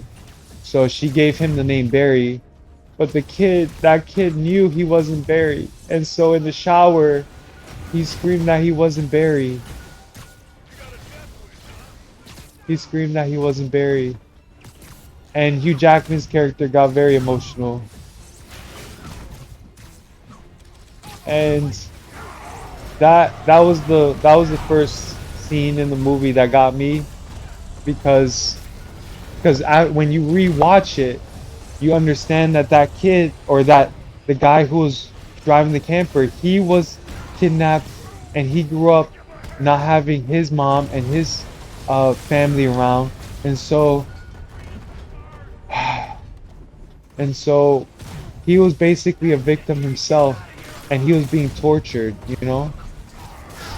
And so that definitely got me kind of upset. You know, I was really feeling for that guy. So oh man, that was another movie that got me. Um oh, okay. The next one, Spider-Man 1, the Raimi trilogy, right? I know there's like a ton of different Spider-Man ones now, but Spider-Man 1, the first ever movie with Tobey Maguire featuring Spider-Man. And basically, I'm gonna change the suit real quick. But basically, the scene where Spider-Man's looking for money to buy a car. By the way, I don't have a car right now.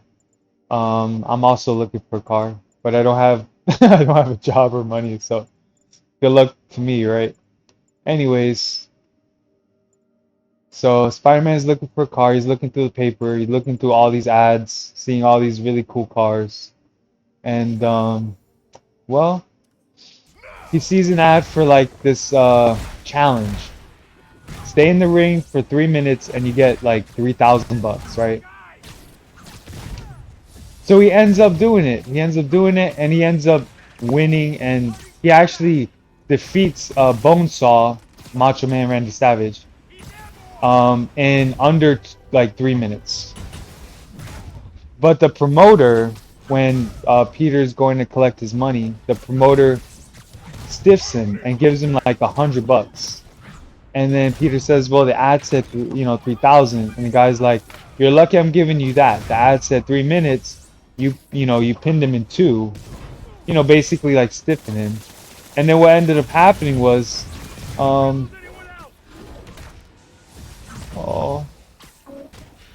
what ended up happening was the guy who would later be the Sandman. He ended up like robbing Uncle Peter's Uncle Ben, because he needed the money to pay for his child's cancer treatment, Penny, because his child also had cancer. So he was desperate. And I was thinking to myself, well, I can't even blame that guy. I can't blame the Sandman for doing that, because I mean, you imagine you have a child that you love with all your heart, and she has cancer. Are you gonna be like, okay, I'm gonna put on a suit now, and I'm gonna start working at this call center, or I'm gonna start working in customer support, and I'm gonna save every penny so I can what? So I can save up money to pay for my kid's child cancer treatment, which is gonna be upwards of over $100,000, if not more. You know what I mean? So it's not like Sandman was like being lazy or being a jerk. He literally said, even if he worked, even if he put in time to work and join a corporation and join a corporate structure, it's not like the corporation would do anything to protect or even help this man save his daughter. No corporation can do that, because they're beholden to money and not to the spirit of humanity. Corporations are not cooperatives meant to help humanity. They're meant to enrich people who have a product and are too big to fail so they can absorb all competition.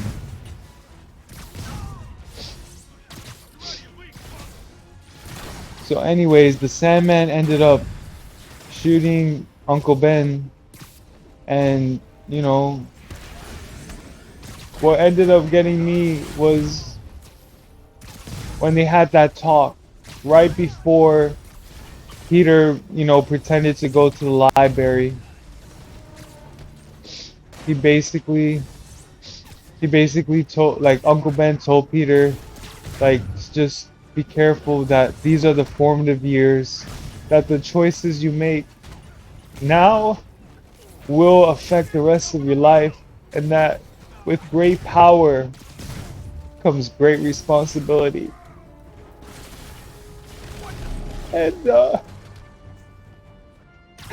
was all Peter got to remember his uncle by.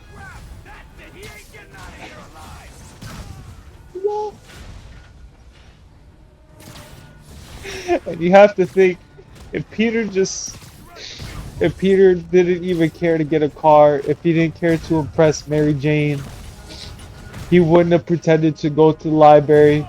Uncle Ben wouldn't have given him a ride. Uncle Ben wouldn't have been there to pick him up. You know, it's like, and that, honestly, I know this sounds incredibly like whatever, but I feel like I'm in the same situation as Peter right now, where it's like I have a choice. I have a choice, and it's like one of those things, man, where it's like, oh, like I have the choice to decide, okay, maybe I'll go and do that 3-minute challenge, make some money. I want to impress, well, I don't really, there's no one I really want to impress right now. But I feel like the reason I don't want to impress any girl or talk to any girl right now is because I just can't help but to think, like,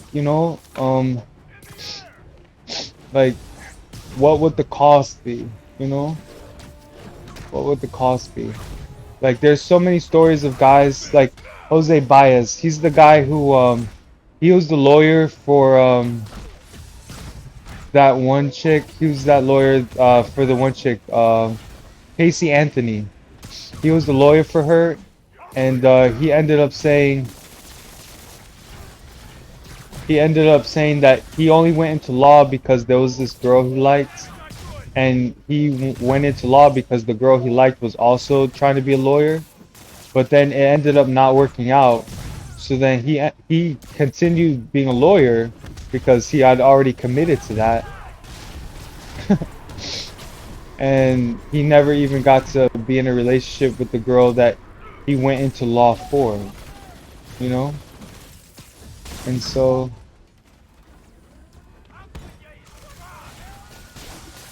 my heart goes out to that. So anyways, yeah, so with Peter Parker wanting to get a car because he saw that Mary Jane was impressed when Flash had gotten a nice car, and he was just like, well, maybe if I get a nice car, I can have attention from somebody. But what that cost him was, his uncle, basically. Like, through all of the events that happened, not that he made that decision. It's just that's how life worked out, but that's literally how life always works out, right? You try to go for something, you don't know what's going to be the end result, but in hopes of trying to get something else, losing sight of what you have, and then that might go away, and then you end up with nothing. Because by the end of the trilogy, even though he wanted so much to impress Mary Jane and be with her, and he almost proposed to her, he ended up never proposing, never getting married, and never having a family. So it's just, I don't know, it's just a sad thing, and so that loss, you know, like profoundly right now. Like I said, I'm in Peter's shoes right before right before he has to experience loss. Because yeah, I've lost all my grandparents, but I was never close to my grandparents. I never really knew them. So I lost all four of my grandparents, but I never really knew my grandparents, you know?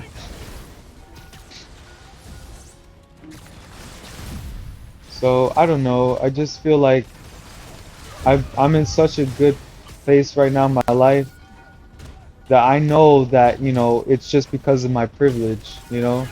My privilege of being American, my privilege of having my parents to, you know, stay together, my privilege of having like a very good mind and having good strong aptitude in school and learning, you know? Like I know it's my life is a series of privileges. And so that's fundamentally why I can't even complain about anything. Even the fact that, you know, I'm basically a homebody. Not, I mean, not okay, maybe you might say my homebodiness is a bit extreme, but not not really. But, you know, you could make a case that yeah, you know, the way I live could be an extreme thing, but I can't even complain. You know, like I understand that yeah, not everyone gets to live the way I live and experience and be the way I am. And but I'm lucky. I'm lucky for what I do have, just because you know, I've never really had friends celebrate my birthday.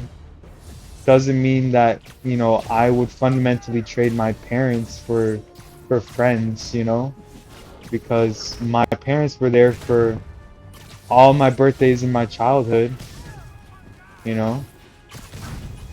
So it's not like I would fundamentally ever be willing to trade my relationships and the quality of my relationships with my parents for people who, you know, who might surprise me and be around me on my birthday, you know? Because in a way I live in a way where every day I'm blessed and I realize that. And so I can make the case that every day is almost like my birthday, you know? In fact, you know, I'm the type of person that doesn't even need gifts anymore. I don't even need gifts, you know what I mean? So everything just kind of works the way it's supposed to, in my opinion.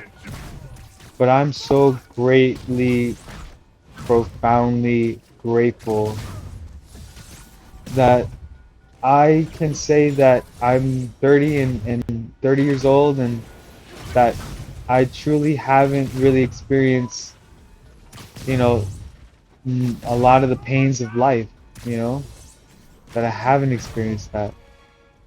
Not to a place where I'm permanently like scarred, you know. It's just not for me.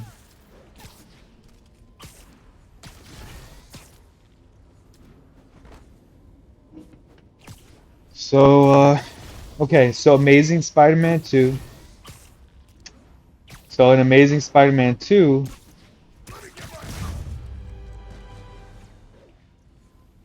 it's the scene where Peter is getting into it with the Green Goblin and they're in the clock tower and then Green Goblin has taken Gwen Stacy hostage and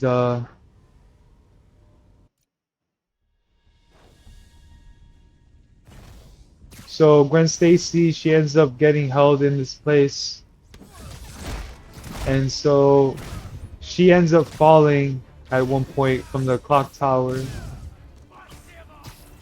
and Peter basically falls free falls to catch her while she's free falling,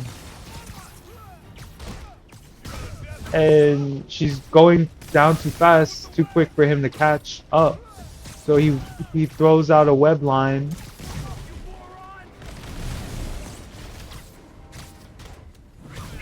and she he just barely catches her, but it's she basically hits the ground and dies. She she dies instantaneously. Even though the web line caught her, she still she still made an impact on the ground, and so it basically she like ragdolled, and the web line kind of bounced her off the ground, but it was too late because the full force of the fall had caused her to die. And Peter's just there, just standing there holding her, and he's just so upset because it was his fault, because he tried to have it all, you know? He thought he could be a hero, and he thought he could have a relationship. He thought he could do it all. And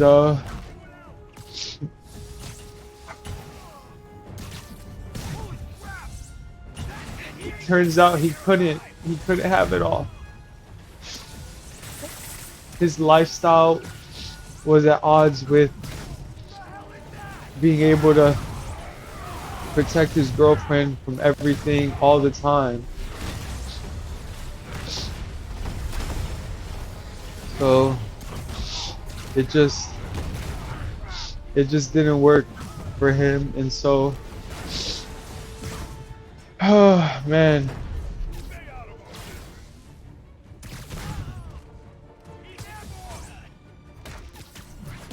So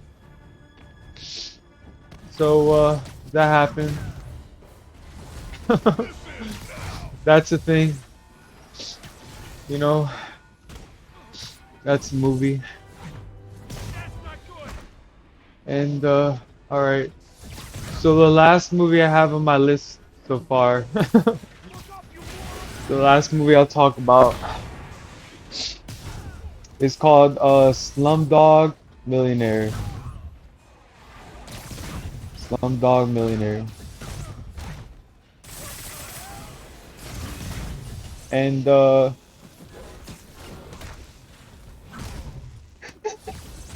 what got me in that movie, it's basically about a homeless child, basically a child who he didn't have his dad. His mom was there, and his mom was like cleaning stuff in a, like for work, a textile thing, and then all of a sudden, I guess in India there's like competing gods, and so a set, like a group of these people, like religious marauders, they attacked all these people, including this child's mom, and they ended up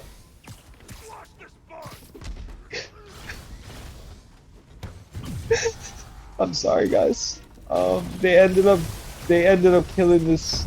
They ended up they ended up harming the child's mom,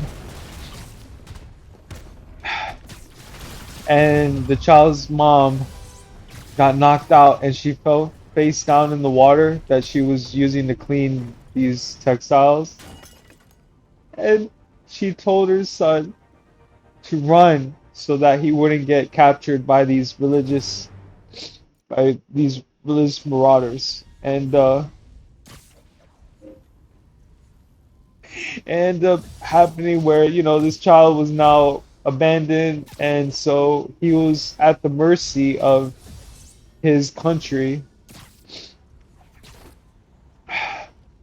and his country basically just, put him at odds with, feeling safe, having food.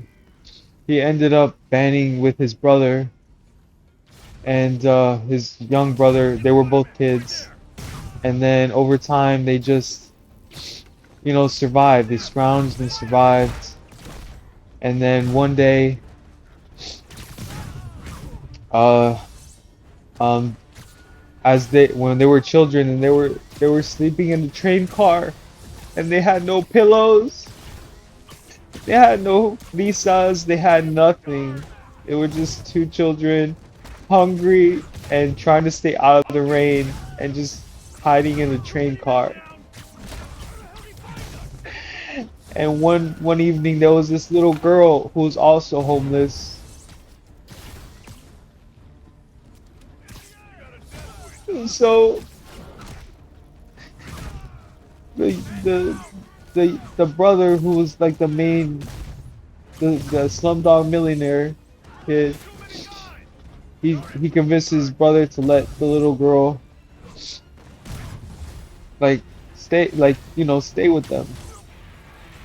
And the brother at first said no, but then you know they all ended up like the Slumdog Millionaire child. He ended up being real good friends with the girl, and his brother was always very like jealous, saying no, don't choose the girl over me and stuff, and always trying to make his brother pick him over the little girl, as like friend and stuff. And then they ended up getting like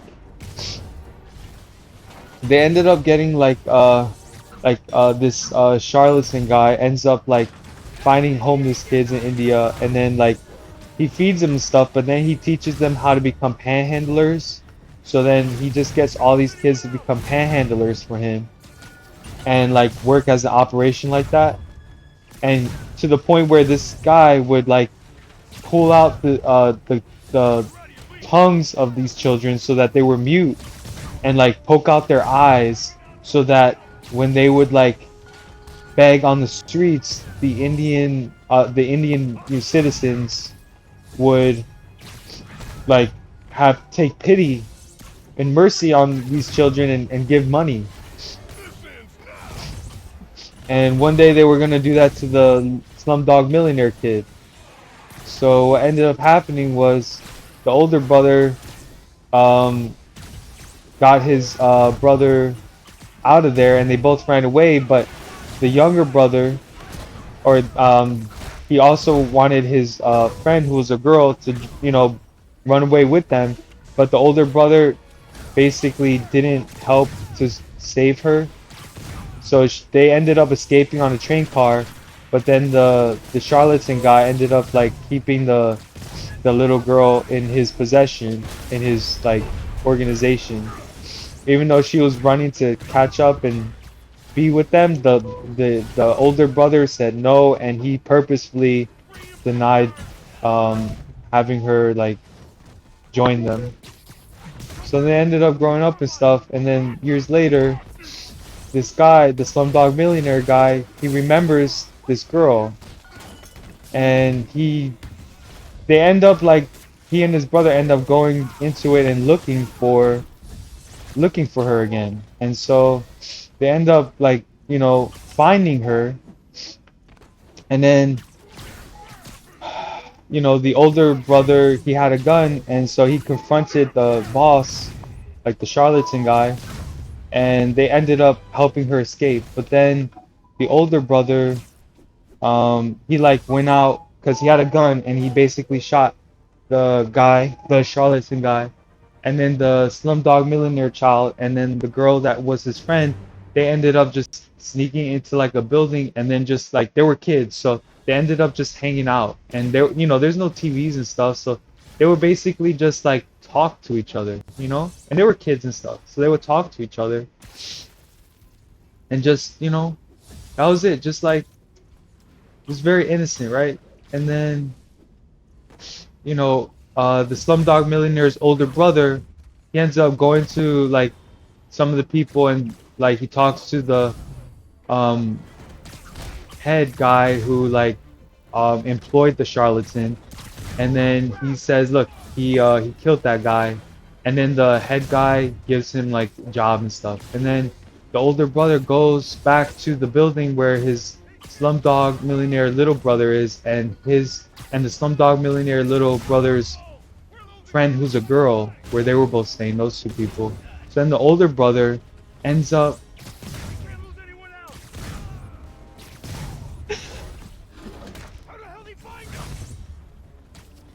the older brother ends up forcing his little brother out of the room, and he forces the little brother's girlfriend, he forces her to stay in the room with him, and he forces his little brother out, and he basically abandons his little brother and steals his girlfriend and basically assaults her, right?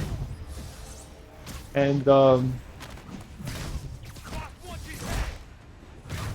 and so years later, the Slumdog Millionaire guy, he ends up finding a job as like a working for like as an intern to get coffee for people who go on the computers and do like customer support.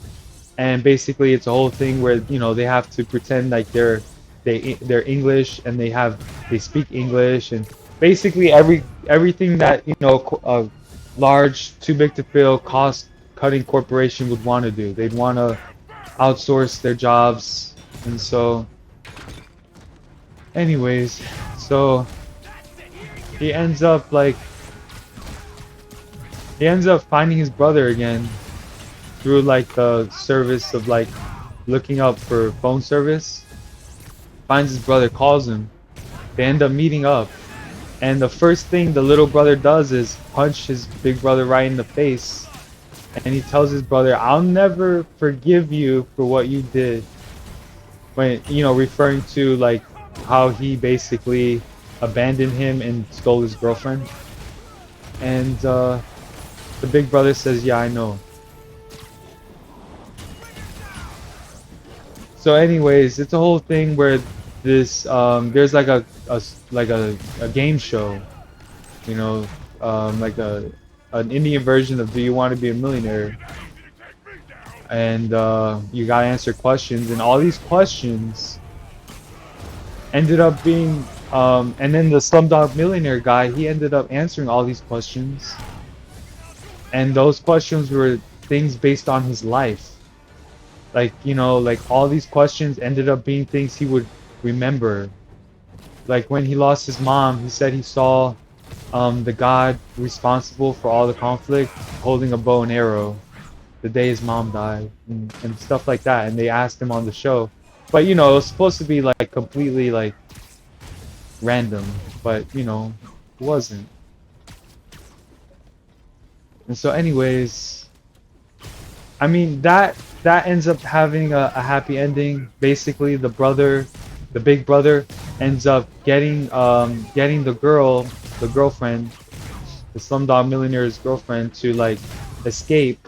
And because he did that, the boss didn't like that. So basically, the big brother like ended up getting like like killed off or whatever through like the boss, the head boss guy, and his henchmen. They ended up like basically taking him out. And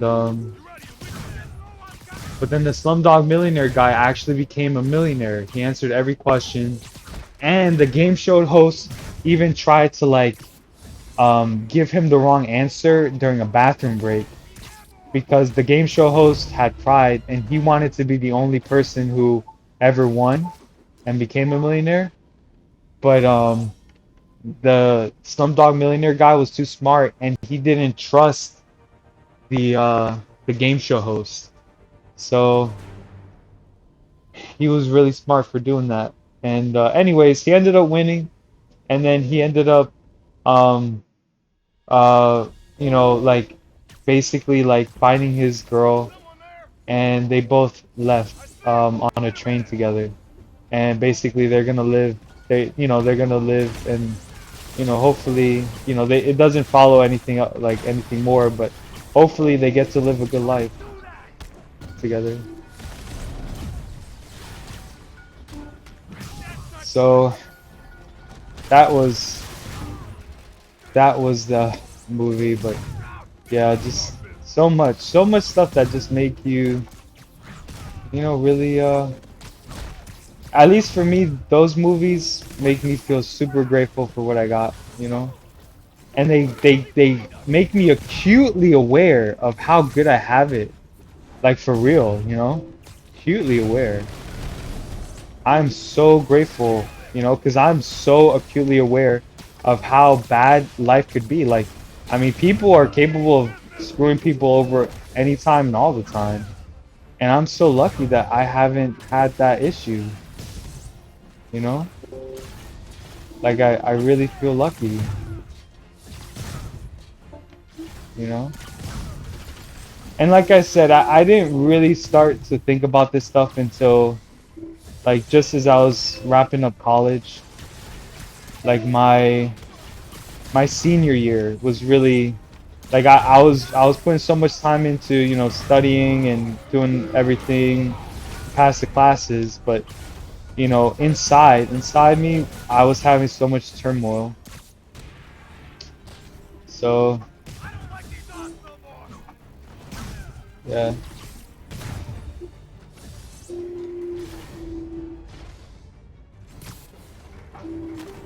um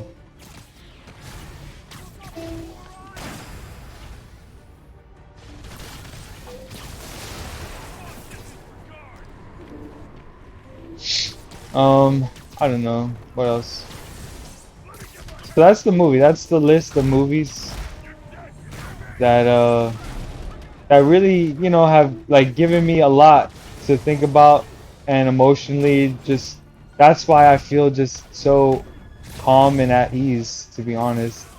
It's because I haven't had to go through any of these experiences that these people have gone through. And I'm very lucky that I haven't had someone wrong me or break my heart, or do this and that to an extent where I'm permanently jaded. So, like I said, yeah, when I had a relationship, yeah, I ended up becoming acutely aware of like how other guys would treat women. And that definitely took me by surprise because to that point I never really thought about it. But then I definitely learned. I learned, and it wasn't anyone's fault. It was just that's how some people are. But it definitely gave me a lot to start like thinking about, learning from, and so now I just kind of I'm grateful that I can keep to myself, to be honest. you know and like I said, I think this was all pretty much like it's just a history of this always happening. I mean, what are the odds that in high school the only people that would hang out with me during lunch, three guys, different, they weren't even related, they all ended up moving. And then in college, my best friend, he ended up dropping out and giving up. And oh man, just you know, it was just so I just gotta say I think I'm finally starting to embrace the idea, where it's like I just really don't have any sort of investment in anything besides love for my family. But I'm not really one to really care about anything else, you know. Um, all I would say is, definitely if it can be done, we should definitely try to preserve the planet and keep it as healthy and natural as possible.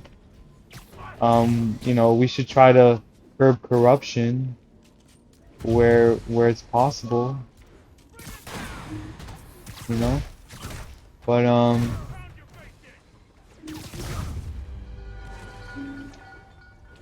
I mean, really, other than that, I don't really want to overstep my bounds here and preach in any sort of real way. It's not really for me to do any of that. And I'm pretty lucky. I mean, even now, as I'm streaming all this now, like I said, I haven't been able to convince anyone to feel comfortable talking to me. So it kind of reminds me of how, kind of how like life is, man. You just kind of have to be okay being by yourself. So, and really, it's not it's once like you kind of like have a lot of experience with that, you don't even really think about it anymore. Like honestly, you don't really think about the bad stuff or the isolation because it's like, at least for me, I'm very lucky. I got my parents, still have my parents around. And if I didn't have my parents around, I still have Jesus. And like I said, I think the only thing I need to do now is just make peace with the idea that everything in my life might be taken away from me. My family, the computer that I'm using right now, um, the shelter, the access to clean food and water, the comfort, all those things might be taken away from me at some point, you know? And, well,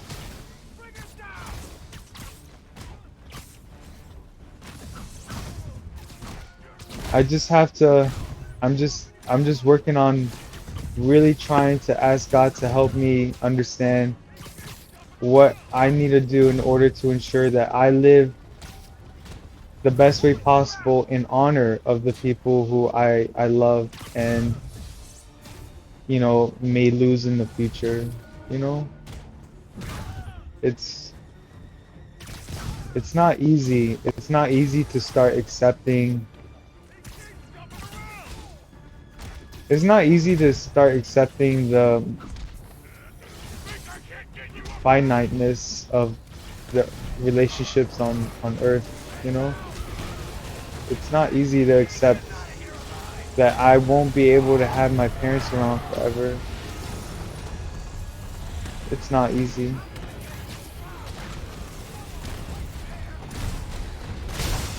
But I've really been praying that I can find the heart to do well for me and live well in honor of all the people I love. So whether or not they're here to answer my phone calls,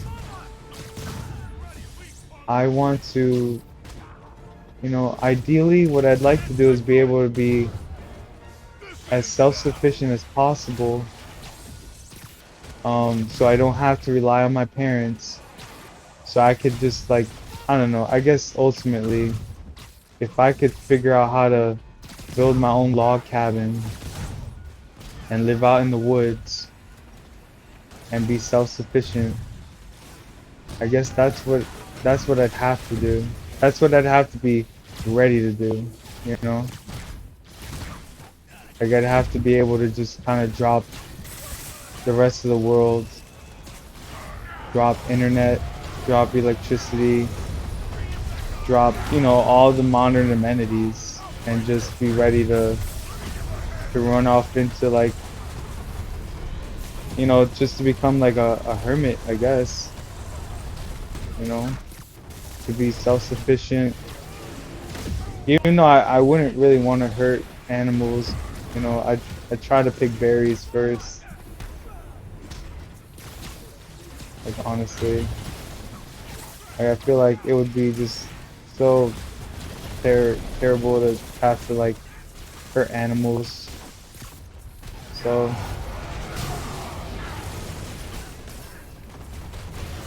but I guess that's ultimately all I can do, you know? I can't really depend on anyone or anything. So, and even my parents have told me that, you know, they want me to be my own person so that they can stop worrying about me, you know? And I apologize to them for having them have to like worry about me so much.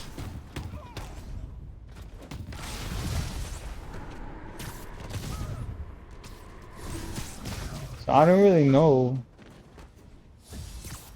what to do with my life besides praying to God that if I ever couldn't rely on my family for living, that I would have the fortitude and the bravery to just go at it by myself, you know. And I know not everyone is willing to do that. And even I'm not saying that it would be easy for me, but I just don't see any other way. I just don't see anything else as appealing or as necessary than to maybe just become a hermit if I needed to. If I didn't have my family around and corporations still just couldn't be trusted. And you know, it's just I don't think I could like stay in society, you know? I just don't think I could.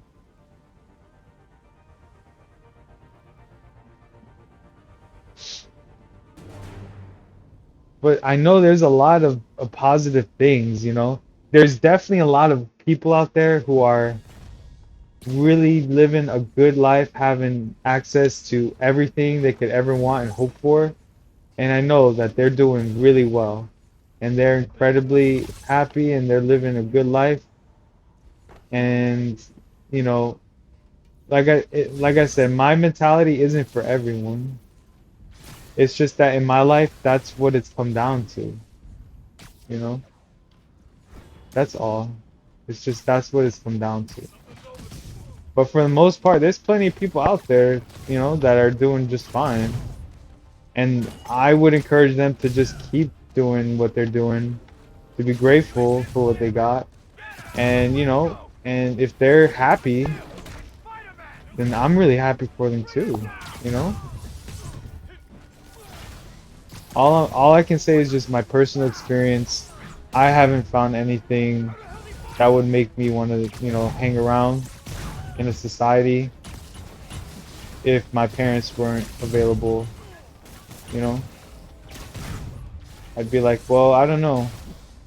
I almost feel like maybe, you know, you know, it would have been just easier, you know, to just remain a purple baby.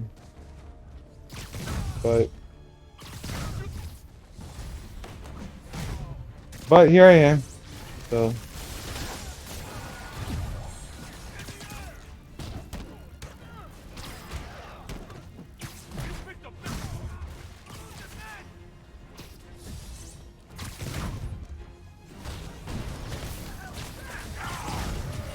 so yeah. I'm pretty sure at some point, guys, at some point I will go ahead and talk about other things.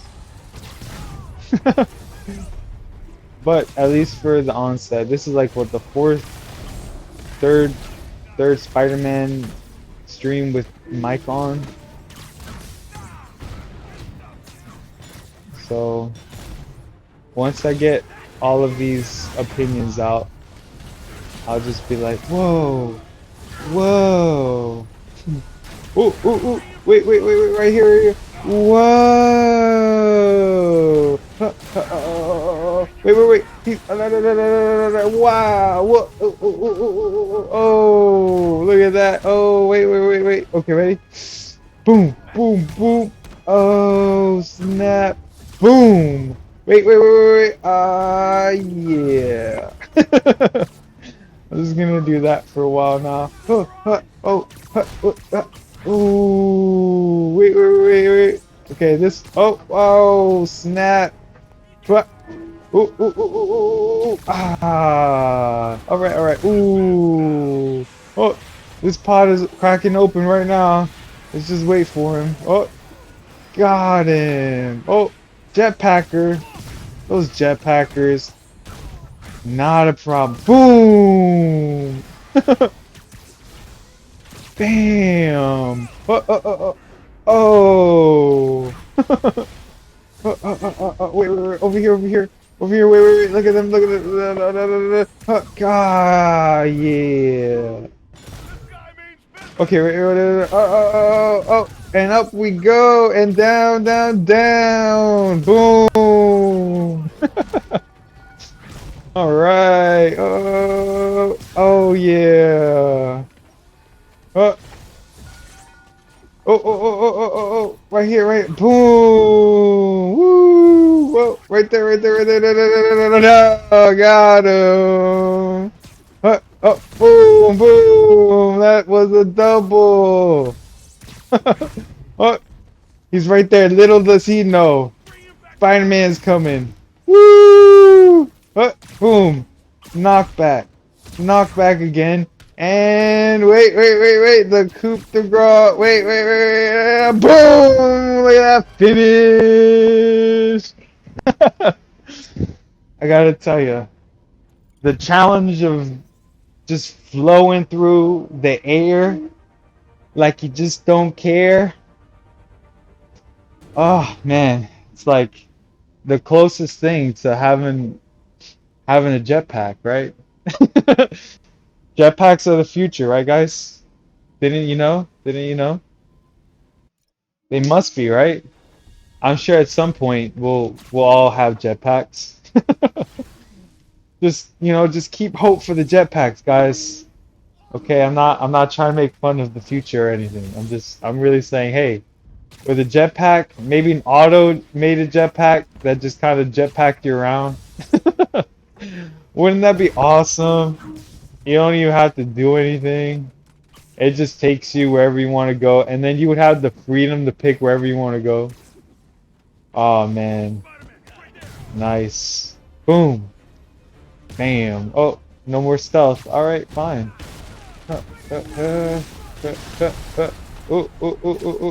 Boom, bam. Wait. Okay. Oh, don't do that. Sneepers. Got him. Bam! How about some floor? Oh, down you go. Knuckle sandwich. Boom! You got the combos. Oh, look at that kick. Oh, I can do the kicks all day. Boom! Come on. Who wants a kick? Who wants another kick? Who wants a kick? Woo! What? Oh, slide. Booyah! Nice. Look at that. Oh, yeah. Boom. Boom. Oh, it's a quadruple. Thanks for coming up here, brother. Let's send you back down. Woo! Right on. Oh, snap. Woo! Spider-Man. Radioactive Spider-Man. Radioactive Spider-Man. Woo! Spider-Man.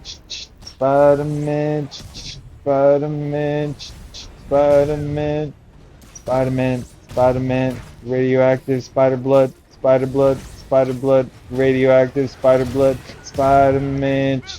Spider-Man. Spider-Man. Woo! Look at that. Just whipping real good though, right? Whip it good. Whip it good. Good night. Good night. Good night, y'all. Got him. Spider-Man. Spider-Man. Spider-Man. Oh. Spider-Man. Oh. Spider-Man. Radioactive Spider-Man. Spider-Man. Spider-Man. Radioactive Spider-Man. Oh, snap. That sniper. He was good. He was watching me the whole time. Spider-Man. Spider-Man. Spider-Man. Alright. Come on. Oh. These snipers, man. They're really good. Spider-Man. Spider-Man. Spider-Man. Look at that. Game? You bet. Oh, is that game or is that grime? What is that? Is that grime? What is that? I don't even know how to read that. It looks like a J-A-M-E with an extra thing in the middle. I don't know.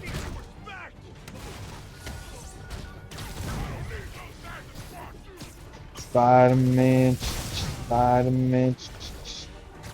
Spider-Man. Spider-Man. Radioactive Spider-Man.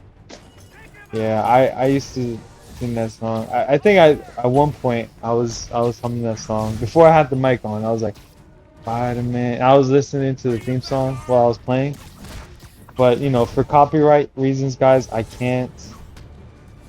I mean, even me playing this game is, you know, like I acknowledge, you know, that corporations pretty much own everything. So I acknowledge that even the things I'm doing right now, I mean, if a corporate guy, CEO, wanted to just have me not do this anymore, I mean, literally, they own everything. I don't have anything. You know, I can't really afford. I don't really pay money, so I can't really afford to pay for a website right now. But I've heard, you know, if I ever could afford my own website, I would just do that.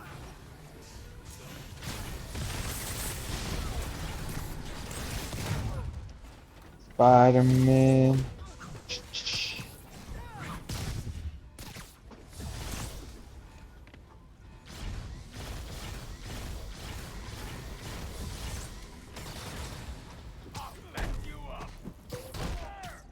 And oh, action. Whee! All right, come on. Oh, wait. Boom, and then boom, and then what? Boom, boom, boom, boom, boom, boom, boom, boom, boom, boom. Boom the wiki. Oh man. Very cool. I'm super chilled right now. You have no idea, guys. The calmest, the calmest. You couldn't even, you couldn't even understand unless you were just experiencing total and complete bliss. You know, for as a Christian word, complete bliss and peace is called beatitude. When you're just like so set, so easily just like whatever, I'm so good right now that I really don't have any issues or problems. This is the best right here. Like I'm just like, yeah, dude, whatever. This is fine. This works. You know what I'm saying? This is legit. This is the best. So man, I'm very chilled out right now, dude. Oh, bro, like, man, so good, so good. Oh, stealth. That's right. Let's get that stealth on. All right, look at that stealth. Look at that stealth. Boom, chicka, boom, chicka, boom, chicka, boom, chicka, boom, chicka, boom, chicka, boom. Okay, wait. Okay, I'm still stealth. Okay, I'm a stealthy ninja spider guy. All right, let me see. Okay, okay. Let me see. Could I? What if I hit a tick? Okay. You know what? Let's just get him. Maybe I could still be stealth if I go right up again. Let me see. Yeah, I'm still stealth, guys. Telling you, the stealth mechanics are amazingly good. They're so good out here, you know? Okay, wait.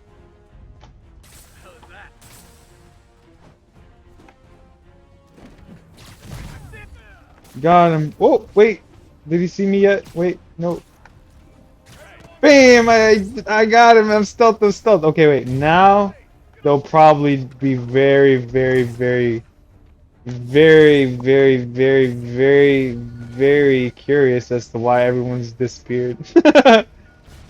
But it don't matter. Stealth, stealth, stealth. Yeah, look at that stealth double. Okay, wait, wait. Yeah, there's another guy. There's another guy right there. Okay. Okay, I could probably stealth him from there. Yeah! Yes. What I've come to know from, doing the stealth is that it doesn't matter if you stealth the whole thing. If you stealth every single enemy, it doesn't matter. Everyone will still be alerted anyway. So even if you, and trust me, I've had this where I've just kind of like stealth took out every single person, and you will still alert the guards, you know. So you could take out everyone without anyone actually realizing what's going on, but the game still proceeds. So whoa, whoa, whoa, jetpack guy. Whoa, I can see that there's a jetpack guy right there. Oh, okay, wait. Oh, oh, oh, oh, oh, oh, yeah, nice. Oh, come on, bro, drop the minigun. There we go. Boom. Okay. Okay. Jetpack. Just you're grounded. You're grounded. That's it. You are grounded. How about that? Oh, you're grounded. You're grounded. All right.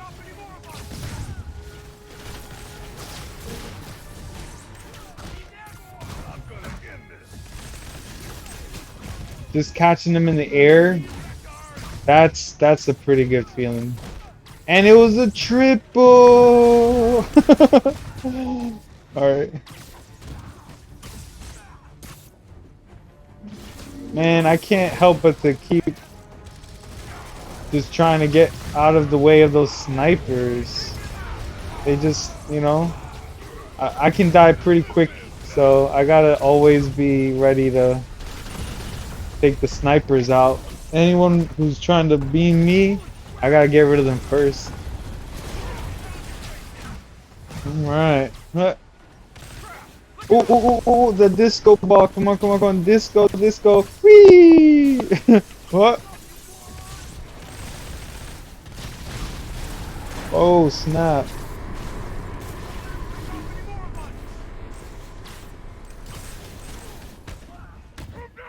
Booyah. Wait, oh, okay. Nice, nice. That's it, that's it. Okay, a little wall punch, a little wall punch. Whoa, okay. Thank you, Anti-Venom, thank you for the assist. Nah, I told you guys, Anti-Venom's a new addition. I had the Hulk before, and before that I had plushies. I had my plushies helping me out. But, yeah, I like the special guest appearances. Really fun. Yeah. Anti-Venom. So I heard, speaking about symbiotes and stuff, I heard that Spider-Man 2, they're gonna have some sort of showcase sometime this year. I can't wait to see what Spider-Man 2 looks like. Now I'm not gonna hold my breath. If one is good, if we get two and two's good, then that's double the goodies. But you know, for some reason, threes, anything I like, they never seem to happen in threes. You know, Star Wars Battlefront on the PlayStation 2. Yeah, Star Wars Battlefront 3 never happened. And there were two chances for it to happen and it never happened. So I'm actually pretty skeptical of that we're gonna ever see a Spider-Man 3. Who knows? But at least we'll get two games. I mean, the Amazing Spider-Man, the movies, there was only one and two. We never got a part three. The trilogy was never completed. Battlefront 1 and 2, the trilogy was never completed. And that was one of the best-selling Star Wars that was the best-selling Star Wars game to date. And I just don't understand why they never did a part 3, but maybe it's because they knew I was playing the game too much, so they wanted me to to focus on my homework more. Because like if we don't come out with these games, he's not gonna have anything to do but his homework. So maybe that's why. Oh well, but yeah. So I'm looking forward to seeing what they got, cause okay, so for Spider-Man 1 remastered, you know, it's good traversal, the best traversal of any Spider-Man game ever.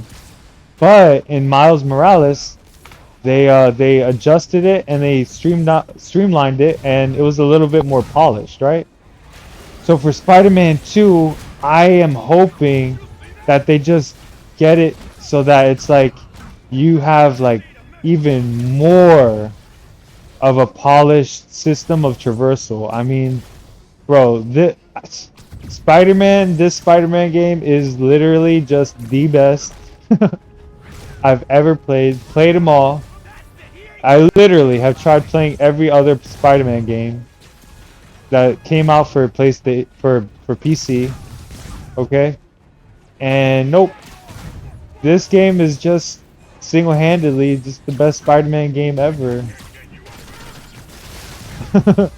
It's just that good. I highly endorse it. I give it my salsa stamp of approval. It's the most it's the most salsa flavored game I've ever got my hands on, you know? I'm very very adamant about talking this game up. It's so good. It is so good. I mean, what other game allows you to like literally whip in the air? You know what I mean? Like, and then like to just like fall on people's heads and just take them out like that. Like, you just don't get games like this. You know? This is one of those things where this game is gonna be just talked about for, you know, as the best Spider-Man game hands down for like the next 20 or 30 years, you know?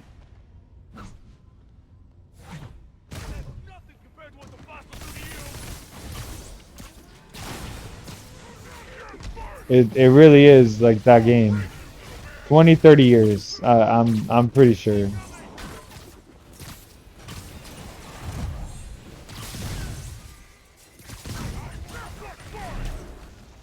Woo!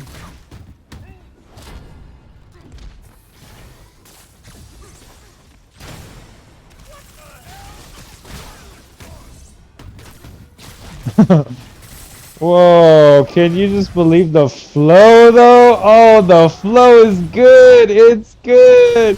Woo!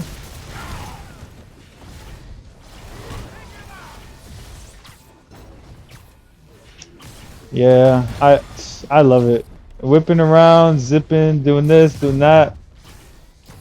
Oh. Now, no one's ever expressed to me if like I personally I don't have any issues with like ADHD or anything, but I can only imagine like I wonder if this kind of like setup is something where like ADHD is like, since there's so much happening, you know, if it even is like something that could like keep someone's attention or focus, you know, I don't know, you know, all I know is that, you know, certain videos, I guess I've heard people say like if there's a lot going on and too much to keep track of and think about, then it kind of helps calm their ADHD, you know, because there's too much to focus on that you can't focus on everything.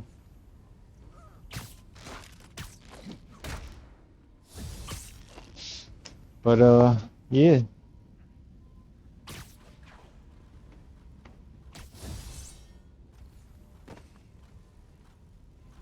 Doo, doo, doo. So I do this thing where I can like spook them before I stealth them.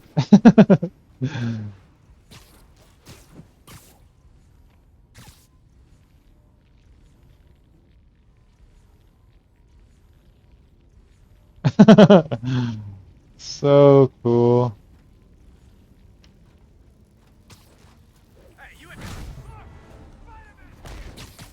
All right. Okay, wait. Ooh, yeah. Oh, yeah.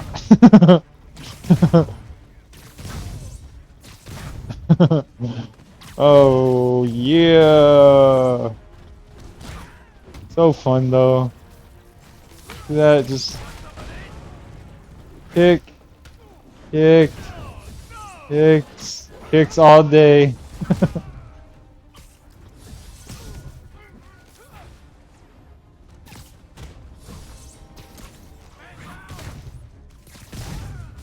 All right, on. Look at that. So awesome.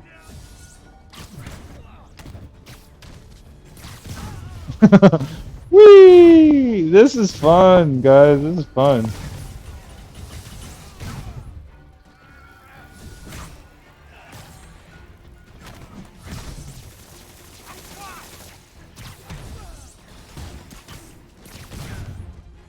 Don't do it, jetpack guy. Don't do it. Don't do it. He threw the grenade. Oh no. Oh man, I couldn't even pick up the grenade. That's messed up. Oh man.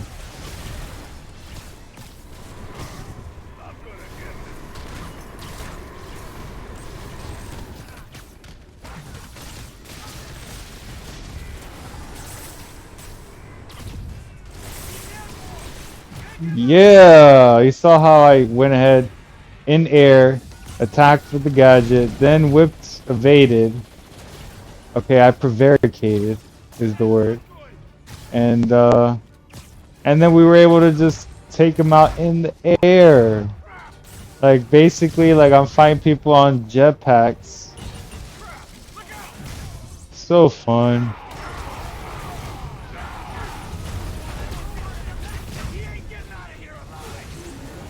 This is the best. Oh. Woo! Okay. Ready? Do this. Let's do this. Let's fake it till we make it. Whoa! Oh snap! Slow-mo. Oh! Oh! Here we go. Oh.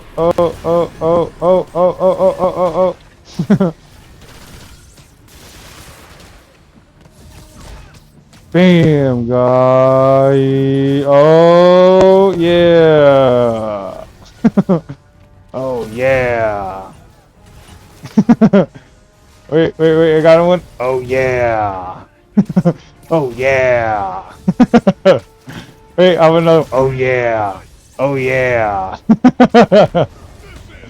I got him all day. Oh, yeah. Oh, that's fun, dude. Oh yeah. Oh yeah. What? Yeah. Oh man, that's too funny.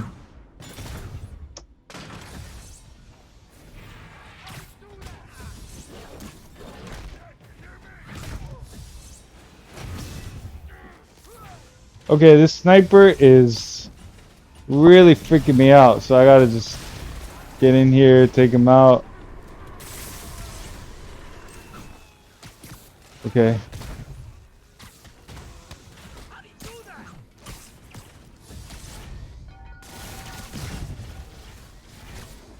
Wow, this really makes you feel like Spider-Man, right? Oh yeah. Right on.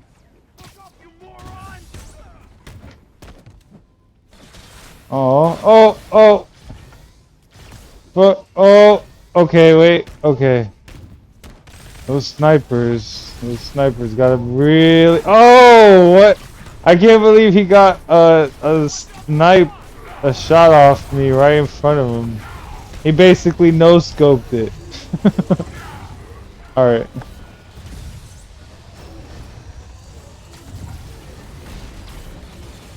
Yeah. So, I guess if I may just kind of make some guesses about what we might see in the next game. So, okay, so we know for sure Venom is gonna be featured, right? Now I've heard theories that Craven the Hunter is also gonna be in the game. We had Dr. Connors, the Lizard Man. He could show up. We could have Stagron. We could have Stagron in the game. Now Stagron is a dinosaur man. He might be in the game. I mean, there's Doctor Mysterio. He was featured in this game, but as like a Halloween character. But I mean, they could add so much potential. But what I'm thinking is, what a good theory I heard, not good in like feasible, but good in like creative, was that with Venom, it would be like a symbiote invasion. And it would basically be like a takeover of the alien symbiotes, and Spider-Man would have to fight like symbiote, symbiote like humans and stuff, you know. So basically, there would be a whole bunch of like symbiote infected people, and you know, Spider-Man would basically have to just, you know, take them out and stuff. That would be kind of cool. There could also be a thing where like Craven the Hunter gives us like challenges, and like, you know, maybe like we end up going into like more like nature stuff, like more of an environment like away from the city, you know. That'd be pretty cool too. um you know, I remember in Spider-Man 2, you would fight like the lizard army and stuff. Like Dr. Connors was basically converting people into lizard people, and that would be kind of cool too, to see like a lizard invasion. That'd be pretty cool. um yeah, also if we could see the some of the enemies we saw in this game, you know, like a reprisal like Electro. I definitely want a Shocker fight part 2, you know what I mean? That is so cool. Shocker fight, but like, you know, like in Spider-Man 2, like, you know, not just in the bank, but like, you know, you fight him in a whole bunch of different spots. That'd be cool. I think more of like a mini boss, like more mini bosses showing up. So like right now, the strongest people that Spider-Man fights, besides the actual bosses themselves, are like these guys right here, these Gatling gun, minigun people. But what if there were more like maybe like more of the bosses, like Shocker and stuff, became mini bosses? You know what I mean? Like, what if there was like more of like, you know, the not just human type fights, but like more of the like like souped up superhuman enemies and stuff, and you would fight those more regularly. That would be really cool, you know. Um, that would be really cool. I saw this guy. His name is Jedi Josh. I saw like some of the stuff he has on his Patreon. Now, I haven't been able to support his Patreon, but I saw that if you do support him and you're willing to downgrade your version of Spider-Man, you can actually like deliver pizzas. You can actually like put your costume in a backpack and travel around Manhattan looking like a regular person. You can like change the sound of your web shooters. So there are a lot of like really cool things that can be modified. But you know, in terms of like things that I would like to see in the sequel game is I guess more like what Jedi Josh has done, more customization, you know? Because I mean, in the base game you get like a ton of suits, and that's really cool, like a ton of suits, you know? Um, so I guess, you know, in the next game it'd be cool to see a ton of suits and maybe like, you know, some minor customization options. But I mean, you know, that's that's something where I'd rather the developers put more emphasis on like, you know, not just the suits, but maybe the like, you know, the mechanics, like just like feeling like you can free flow a lot better, because freedom, freedom, baby. That's what it's all about, you know.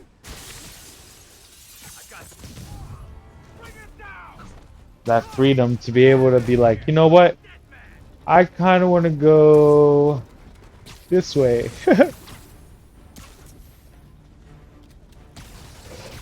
That's kind of like a winning thing for me.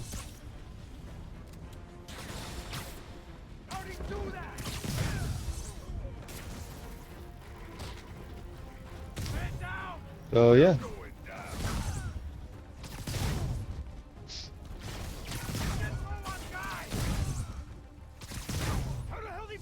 Oh, this is good. Very peaceful. Whee! Come on now. There we go. Wait. And in the air. Wait. No, no. Come here, bro. I got you. You don't have to step down there. I'll bring you up to me. Here you go. And bounce away. Look out below. Don't do it. Don't do it, man. Oh, he did it. Come on, bro. I'm Spider-Man's assistant. Come on. Obviously. Obviously, I'm not going to fall for that. A triple, a quadruple. Oh. Oh, I thought it was going to be a quintuple. If that dude stayed in the air, I would have had 5 people in the air. But a quadruple, I'll take it. I'll take it. That's 4 right there. That's 4.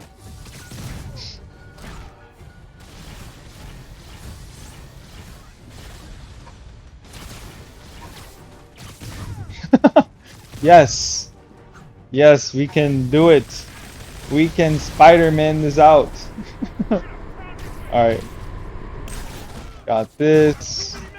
We got this. Obviously we got this. Look at that. We just gotta take our time. Scope it out. Look for danger. What's up, danger? So what's up, danger? Yeah. Come on, guys. I saw you trying to snipe me.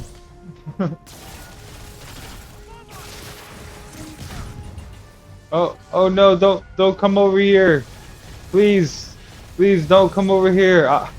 I'm weakened. I'm weakened. Oh no. He bought it. He bought my trap. Look at that. I trapped him. I caught him. I told him not to come over there because I was weakened, but I wasn't. I was pretending so that my trap could be sprung. I'm good, right? I'm good at trapping people.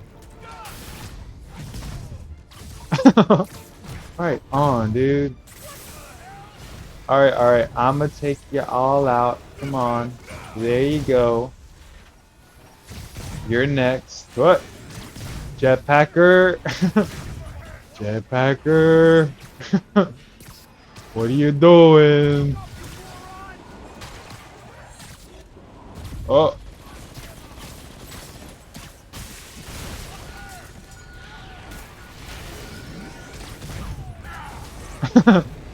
Dang, they're trying to squash me with their jetpack.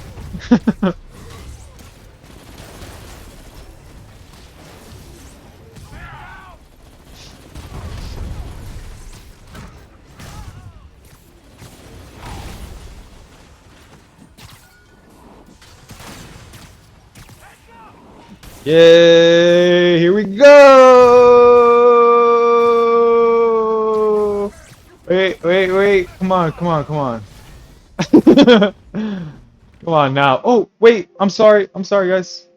I somehow like slipped out of my game window. But not to worry, I know that the game did not crash. Okay, unlike some other games that I was trying to play recently, but I just no longer have any desire to. Is Fallout 4. Oh man. Yeah, I'm at home right here, to be honest. I'm at home. This right here is my home. Spider-Man, this is my home. Alright, here's to thousands and thousands of hours spent here and nowhere else. Okay? Like, oh, I'm sorry, what? You gotta think? No, I'm sorry. You want me to stream Raid's Shadow Legends? Sorry, no can do.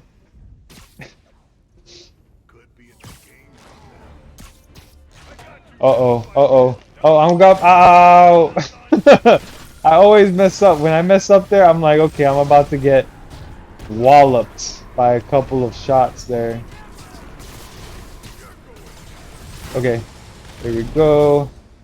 Alright, come here. And we got him. Look at that. We got him on like a boundary right on the side. That's pretty cool. Okay.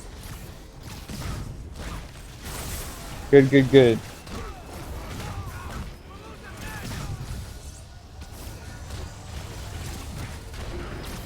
Woo!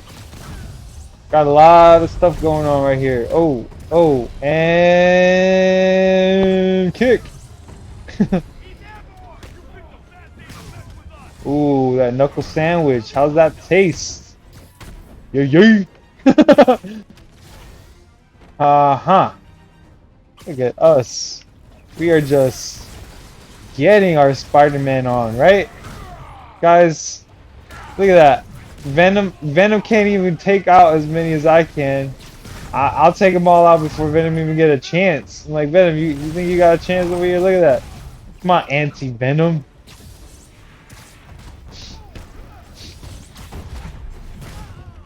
Woo! Yeah. Got him.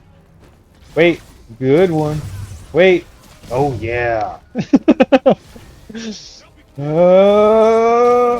Yeah.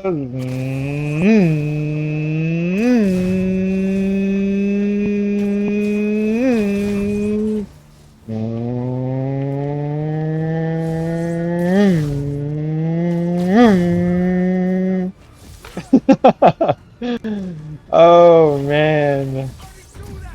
Look at us doing what we gotta do up in here. Injustice, a little bit of A little bit of look at that. Some explosions. We take care of all the action needs. We really take care of them actions, huh? Look at that. You want to see some kicks and punches? You want to see some Spider-Man moves? This is the place, ain't it? But it's, you know, it's a secret spot, okay? Shh.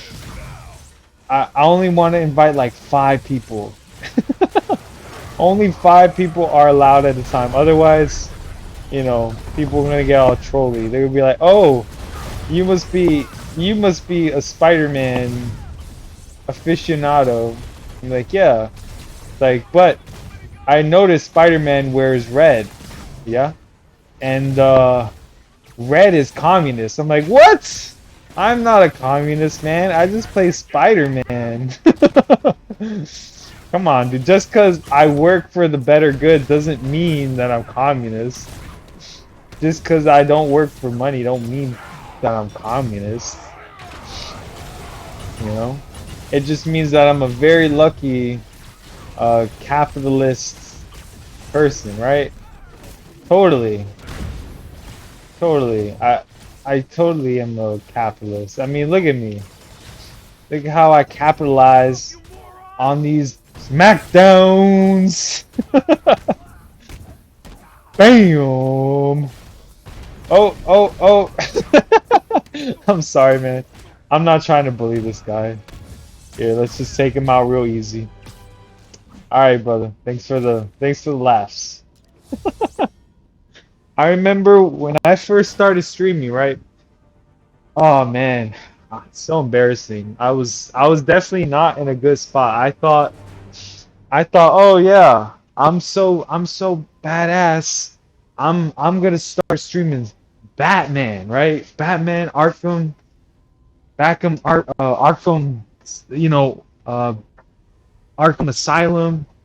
You know, I'm gonna start just getting the hang of that. You know, and people are gonna be like, wow, this guy is so good. But you know, obviously, I can't do Batman. I can't actually play the Batman Arkham games. I tried. I used to stream them, but man, I was really not all that good at that because I kept trying to do what I do now, which is I kept trying to use gadgets while I fight. And using gadgets in Batman Arkham, the Arkham games, is just not easy to do, to be honest. Like using like trying to use explosive gel in the middle of a fight is pretty much impossible. Trying to use your batarangs, like the aimable ones, in a fight, almost incredibly impossible to do. But here in Spider-Man land, I can change my weapons up anytime I want.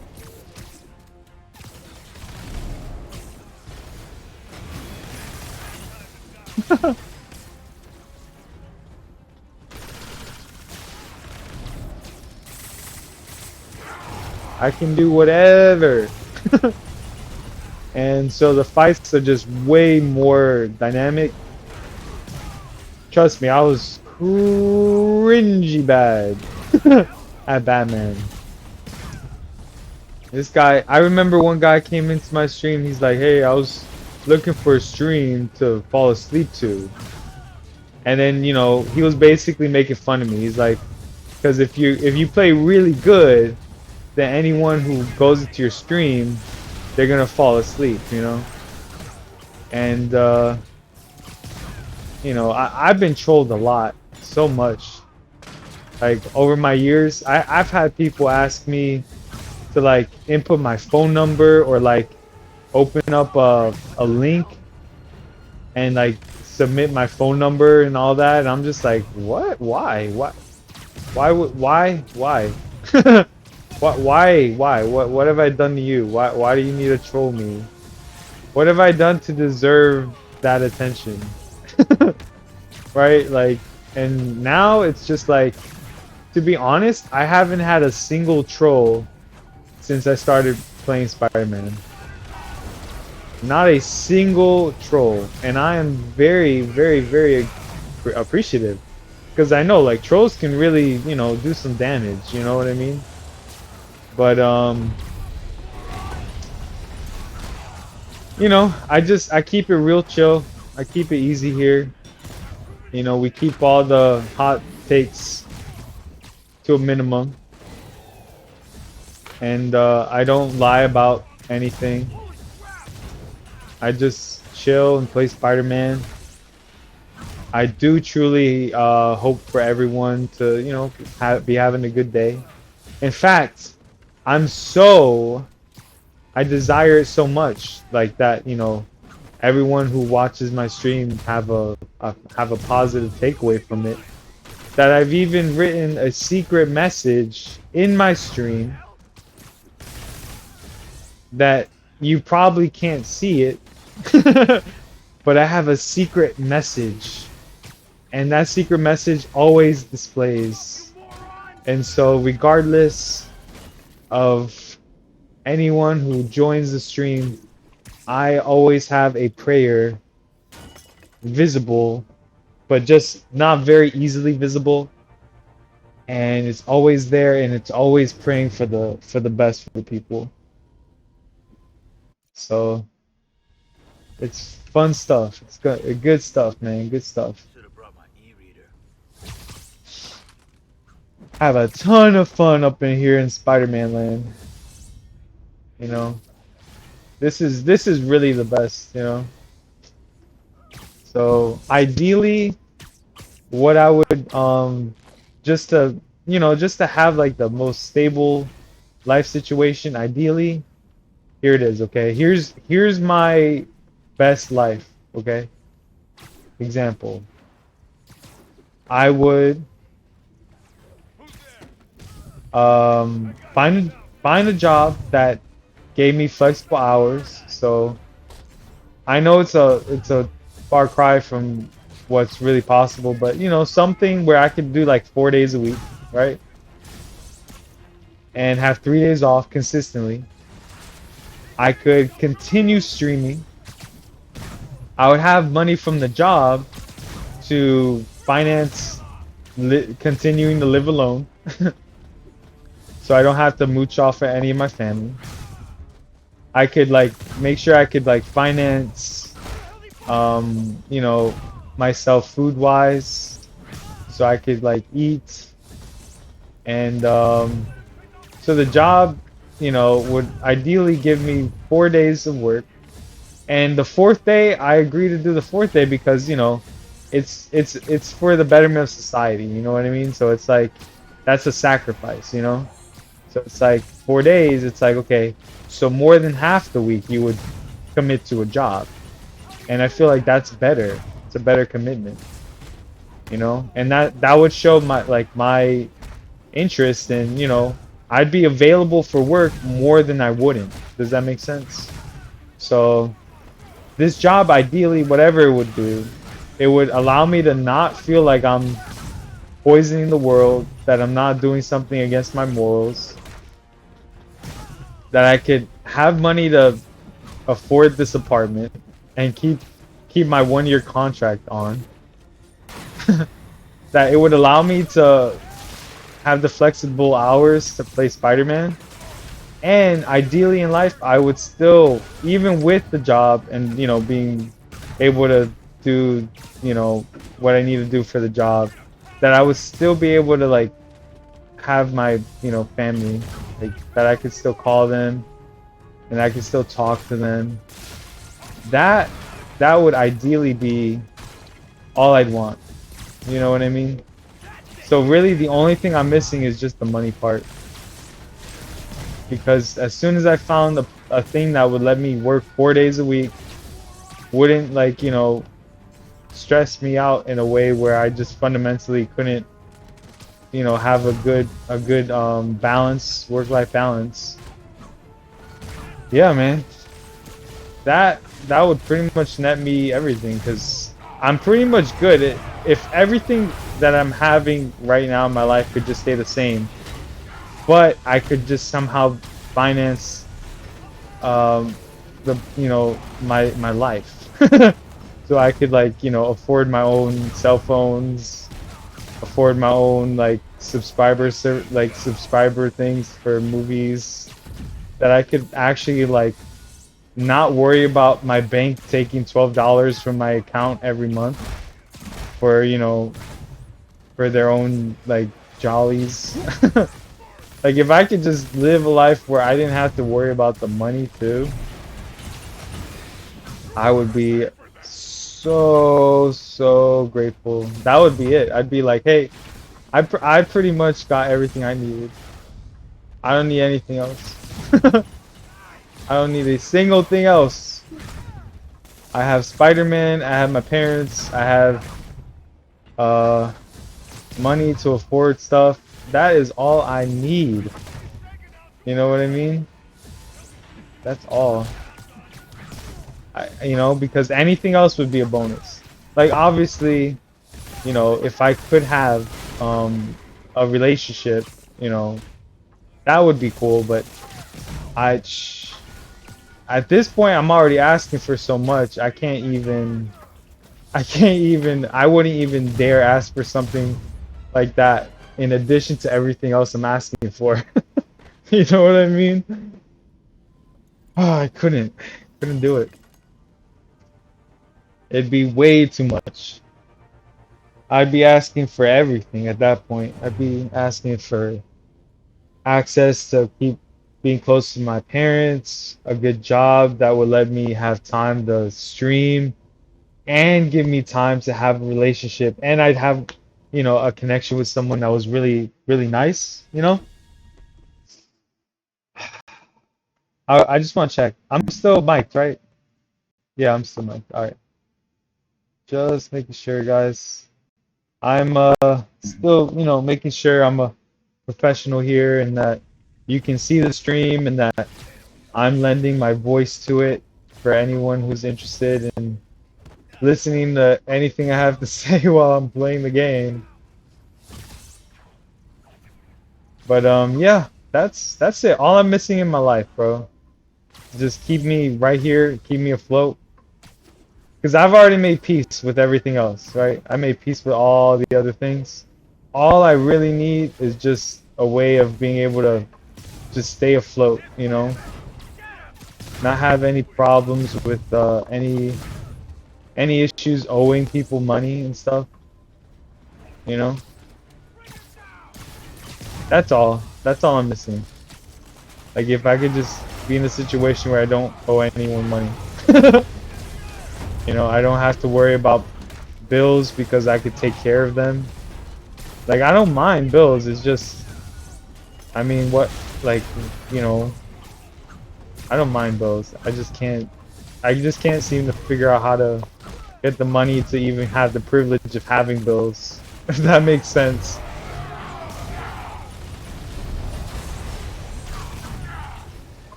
Yeah.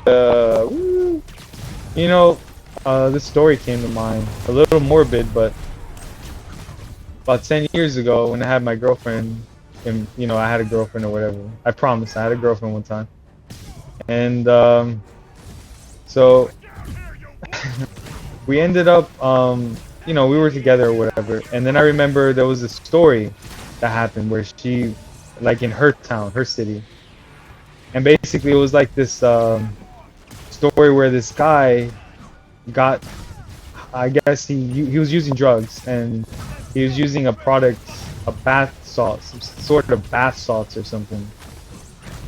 And he ended up like going deranged and eating off another person's face, right? Like a homeless man's face. And I was reading about the story, the background of the homeless man who got his face eaten off. And what ended up happening was there was a police officer who went on the scene, and he saw this dude eating the other dude's face, and the officer just, the dude was, I guess, coming at the dude, and so the officer just, he basically fired, and he basically like put the face-eating person down, right? And then the guy who got his face eaten, I guess he was He was dead. He was killed. But I remember reading the story about the guy who got his face eaten, and apparently he was a valedictorian from his high school, and he was also a part of the swim team. And I just, you know, one of the things I came to realize was like, even though I was like, I grew up and, you know, I was very lucky and I did all my homework and I became valedictorian, that doesn't guarantee anything, you know what I mean? Because here I am hearing that a valedictorian from his high school class decades ago ended up becoming a homeless man. And that's what kind of freaked me out. I was like, oh, but I thought, you know, if I was validated, then I'll never have to worry. Like, I'll always be taken care of. And that is not how life works. You can put in a lot of work, but that don't guarantee nothing. All it's gonna guarantee is that you spent a lot of time working. That's it. That don't guarantee that you have anything, bro. Like, I could come up with so many scenarios of what could have driven this guy to become homeless. I mean, you know, an easy one is that, okay, you know, graduated from high school, valedictorian. He had a sweetheart in his life. They end up getting married. He works for a corporation. His boss his boss does the one thing he should never do to his employee. He basically ruined his relationship. So he ruined this valedictorian's relationship by basically interjecting himself into their marriage. And they end up splitting. Dude ends up becoming homeless. That's an easy one. You know? That's an easy one. Another one is valedictorian. He ends up, you know, I don't know. I guess he ends up, I don't know. I don't know what else would make a person feel that sad besides betrayal. Right? Because, I mean, maybe mental illness? Oh man, that's terrible. He could have been a schizophrenic, had mental illness or something. That's pretty terrible to think about. Yeah, but I mean, if he had a mental illness, he could have been a ticking time bomb. You know. I don't know. I don't really know how people get to that place of like being like a, like, I know, I mean, in that one show I was watching, there was a character and he was homeless, and he went on a speech about how he became homeless because it was easier to just give up and not join the rat race. But it's like, I mean, when he says the rat race, I'm like, okay, like, in what way? Because let's be honest, like, there are jobs out there that, you know, have flexible hours. And if you're willing to just kind of like, you know, not overspend, not eat out, not have friends or relationships that cost money, then you're not gonna have much money problems. There won't be much money woes, in my opinion. You know? It's really just like when you start trying to add in like eating out, like going to restaurants, going and having experiences outside. That's where it's like then you start feeling frustrated. You start feeling like you're in a rat race. You start feeling like, oh man, like where I need money to do stuff. But if you just kind of say, no, like I'm good with a simple thing of like, you know, my paycheck pretty much just pays for the bare minimum. A house, or not a house, but you know, an apartment, right? And some food and water. You know, that's it. Like, you do that, you don't worry about going out, going and going to places. And I mean, let's be honest, I'm not really a fan of going out to places anyway. I've never had a great experience anywhere, to be quite honest. Like going out to bars and clubs is one of my worst nightmares. You know? It's one of my worst nightmares. I don't think you guys understand. It's one of my worst nightmares for sure. Oh, it's so terrible. It's just not really. Oh, no, no, thank you, no, thank you. Really, what? There's nothing good at a place like that. You know, nothing good. You know, but I guess it's just for people who don't want to feel alone. Does that make sense? People who can't stand the thought of being alone need to go to places like that. They need to be around other people's energy so that it doesn't remind them of how empty their life probably is. You know? I can't deal with it. It's like too much competition there. It's like you want to talk to someone, it's super loud. So you can't even really conversate with anyone.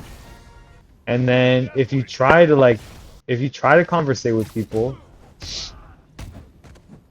what's to say like you won't hit it off with someone, and then all of a sudden another, a competitor comes up and just starts like trying to like literally like get right in between you and the person you're talking to.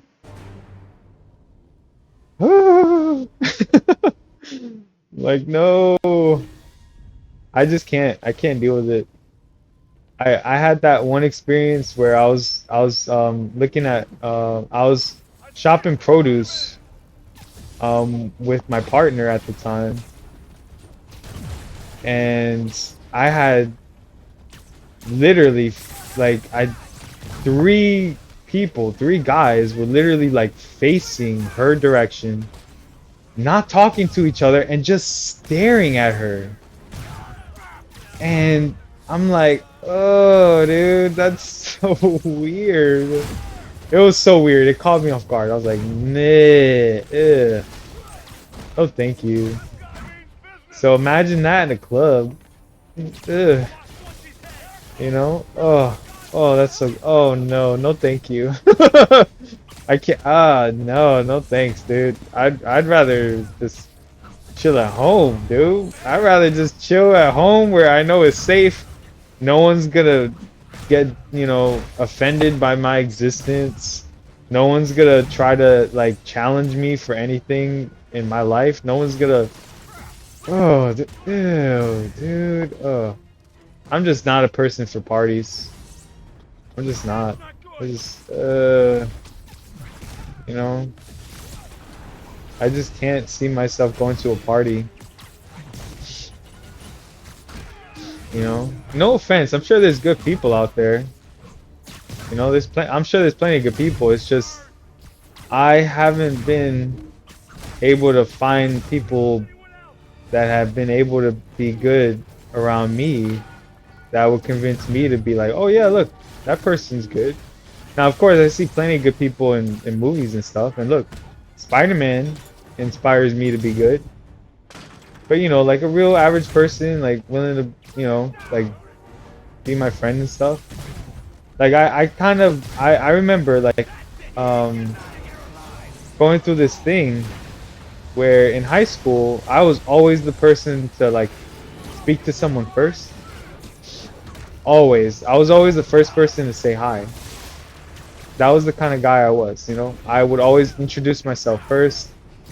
I was that guy. I mean, and I don't know, I guess after like graduating and starting to experience the real world, I lost that courage to say hi first, because my brain will always take me back to that realization of yeah, you can say hi and stuff and everything, and that's cool.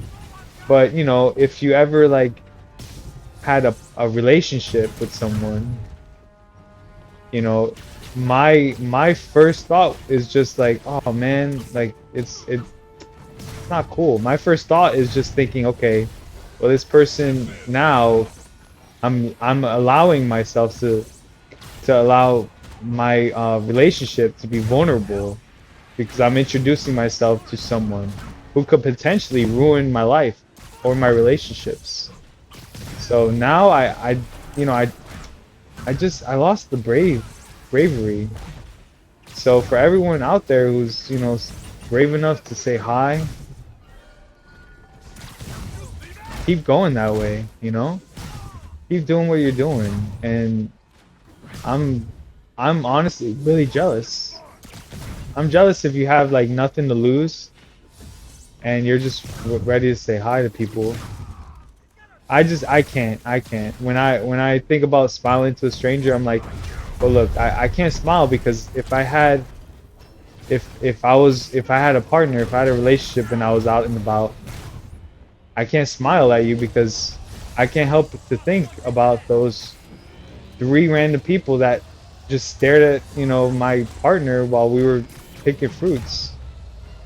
You know, I'm just like, I don't really want to smile at you because I don't know if you're that type of guy. You know what I mean? Who's just like, he's not all there. He's just kind of like very focused on like treating women with like as an object and not like as a person. And so you can never know. You never know who's trying to weasel their way into your life, you know? And it's like, oh yeah, like if I had the courage and the honor, you know, to pursue a relationship, I think it would be very difficult for me to feel that I could be vulnerable, like I could be around her and other people. You know what I mean? Because I don't know. I just that's what makes it difficult for me. It's like thinking about like because I think I mean being in a relationship is easy.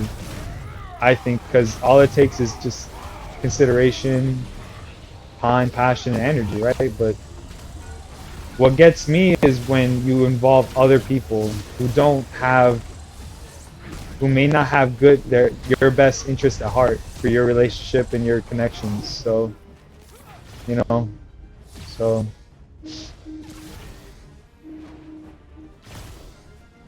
so it is what it is. But that's kind of, you know, where I'm at with that. I just can't really see myself being comfortable just because I feel like if I had a partner, you know, I would think she was pretty, and so I would obviously think everyone in the whole world would also think she's pretty.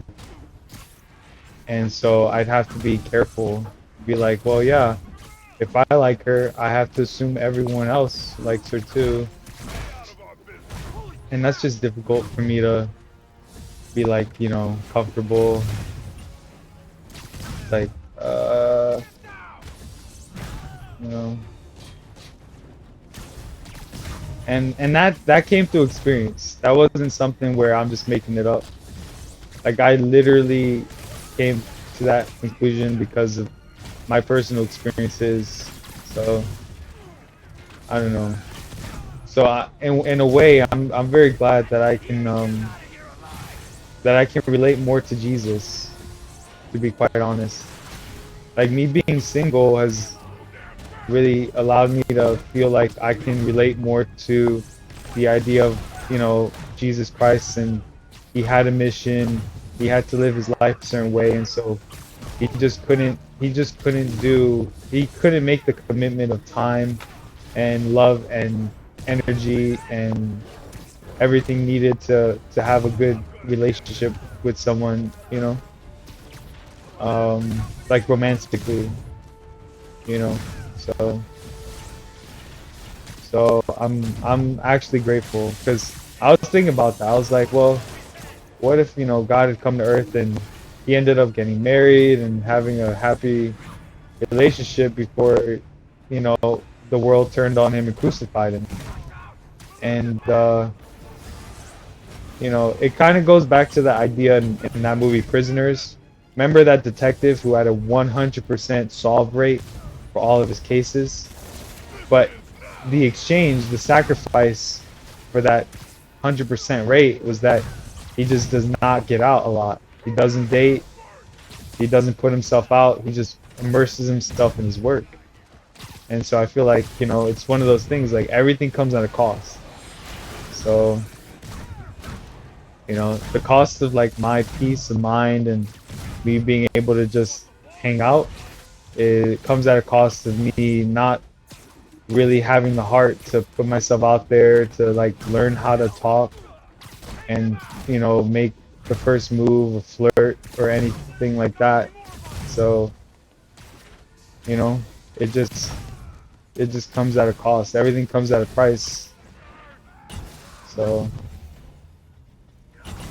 like I said, I haven't really ever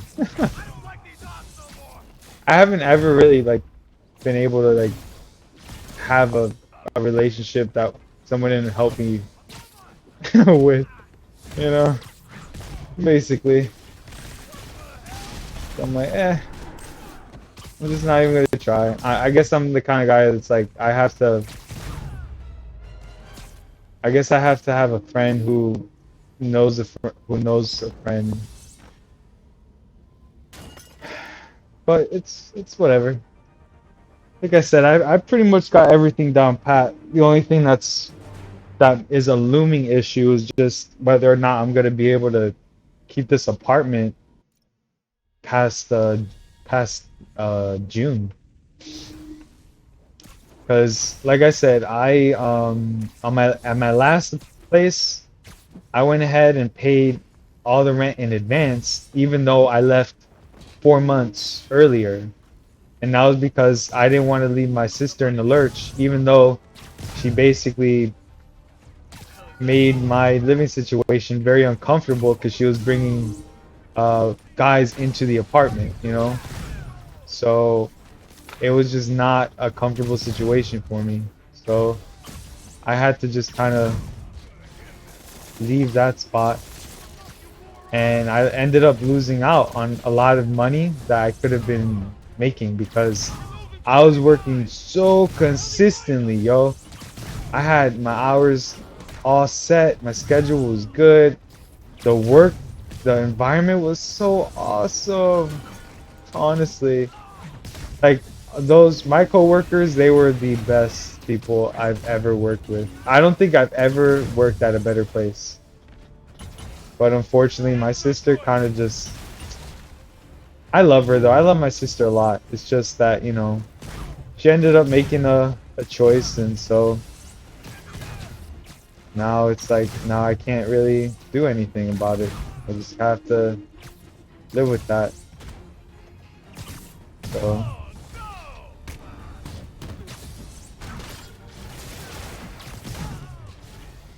um, but yeah, you know, everything's working out pretty good. I mean, worst case scenario, if I can't make it past June, I'm gonna try to leave as many stream videos as possible. Gonna leave all this content. I'm never gonna paywall it. Anyone who happens to find my channel finds the Spider-Man stuff, the secret stash. Well, good for you, and I hope it does you well. I hope that, you know, it maybe inspires you to, you know, maybe think about your life and what good things you have going for you, and think about realistically, if you want more, how you can, you know, pretty much like, you know, start to weigh the cost benefits of what happens if I lose the other thing, you know? So,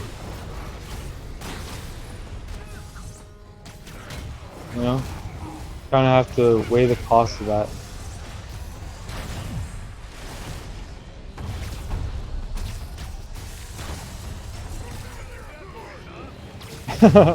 Woo!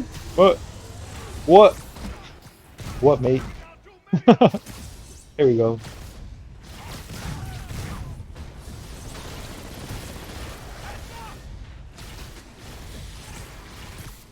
Woo! Oh man.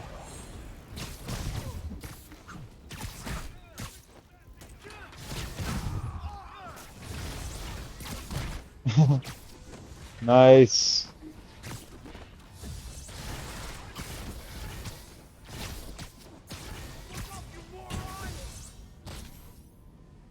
So let's get ready to rumble. All right.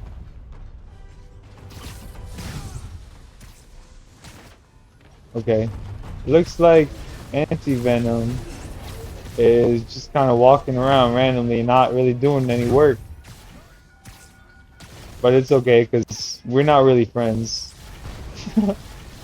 I mean, I know him. You know, I know of him, and sometimes he shows up. He's not really my friend. And in fact, if I ever try to get close, he will just kill me anyway. He'll throw a big boulder in my face. He'll throw a rock right in my face.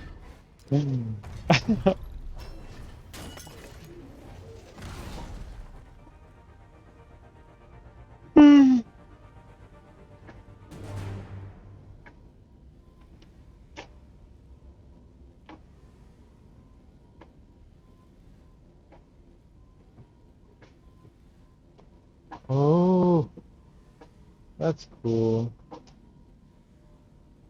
It's snowing.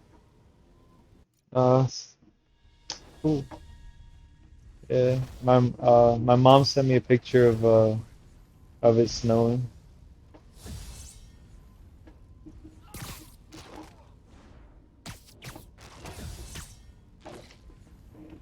It does not snow where I'm at though.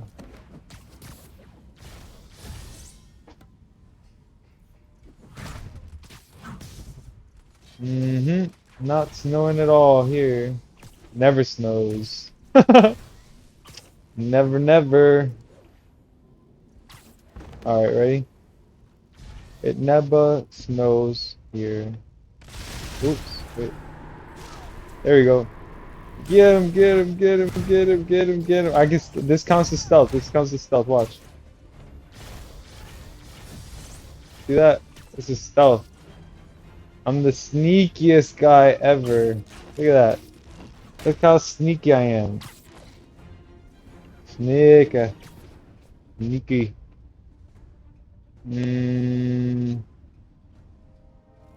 Bam. Okay, that guy might see me. Oh, wait, yep. No, they saw me already. Alright. Whatever, let's go, let's go. You wanna fight then, let's go.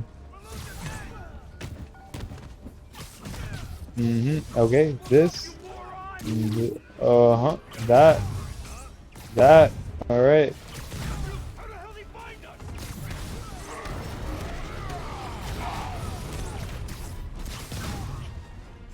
Ooh, karate karate kicks. Whoa, dude. Karate kicks. There we go. Ooh, wait, where you going, man? Alright, fine. Whatever. Whatever, bro. Now you got a whole bunch of anti-venom to deal with. Do, do, do, do, do, do, do, do, do, do.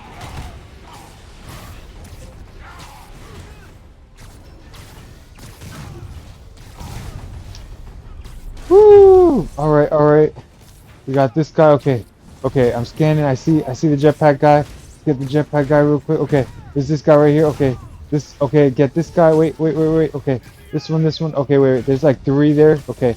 So here. We'll fake him out. Because we got that sniper guy too. And then we got this. And then okay, right here. We got 2. And then we'll try to get that. Okay. This guy. Oh. Okay, wait. Okay. Alright, Gatling gun guy. Okay, he's smacking in the face, but that's fine. Look, we're gonna go downstairs. Okay, we're gonna smack this guy a few times. Alright, whoa. Got another sniper. Okay. Alright.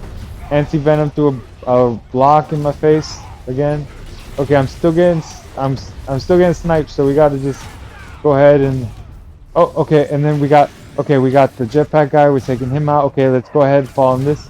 Okay, and then okay, ready? Oh, I got hit. Okay, okay, okay. Oh,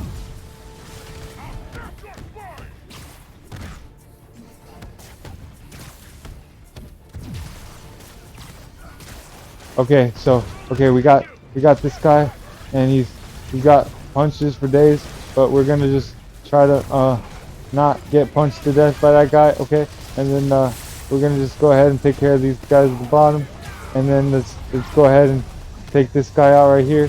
Okay, and then look, I got this guy right here with the gun, and then look, there's this guy in the corner. Let's go ahead and take him out, and then okay, okay, come on, let me grab something real quick, and then okay, good, and then oh, okay, wait, okay, jetpack guy. Okay, we took care of jetpack guy.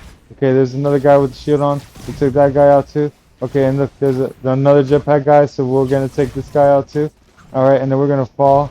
And, oh, we're gonna do right here. Yep, we're gonna just yep, and then okay, what? Oh, Gatling guy just got me. He just fired on my back, and he's got sick aim. He's got some good aim right there.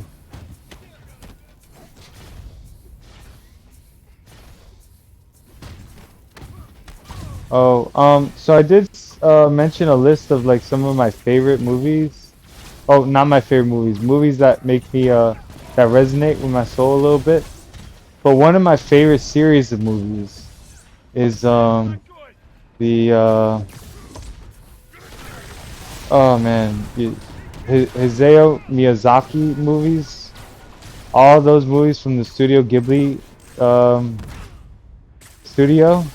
I adore those movies. Actually, quite a few of them were on HBO Max, which my brother he lets me use a guest account on there, so it's really awesome. And yeah, I got to see all the like my favorite, my first favorite ever was Spirited Away, and I'm like really glad I got to see all the movies because another good one was Ponyo, and then Princess Mononoke, and then I saw Howl's Moving Castle, which is a good one too, and then My Neighbor Totoro.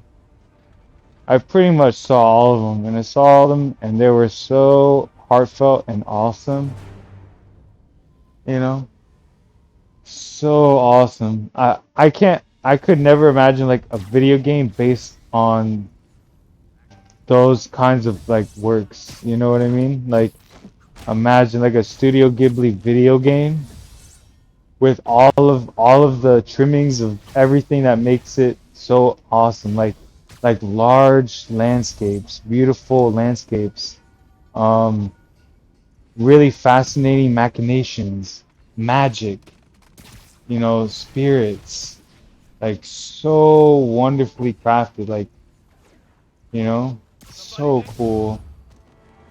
But yeah, like those are some of my favorite movies. And you know, yeah, you know, I definitely enjoy them. I know they're like, you know, G-rated movies, but to be quite honest, I prefer like easy, simple G-rated movies with a good heartfelt message that anyone could learn from, even adults, than, you know, like a mindless, gory movie, you know? You know? For me, I'm always trying to learn something from movies. Trying to learn about story. I'm trying to learn about a reason, you know? I'm trying to learn about reasons. Reasons, you know, reasons of life, you know? Like, what kind of reasons are there in life? Does that make sense? Maybe I'm distilling this too much, but basically, like, you know, in life, there's always an action and a reaction, right? But it's like reasons for it. Why, you know? Like, what reasons are there that occur in life? And so, you know, the study of like religion and theology learning about morality. And so you learn about reasons, you learn about reasoning. But to be quite honest, you know, sometimes it's just someone's situation. And, you know, I don't think anyone really thinks when they're making a decision, I don't think anyone's really thinking too deeply about the decision as they're making it. You know, like they're not thinking, okay, is this immoral? Is this moral? What are the things that are going to happen as a result of this, or potentially?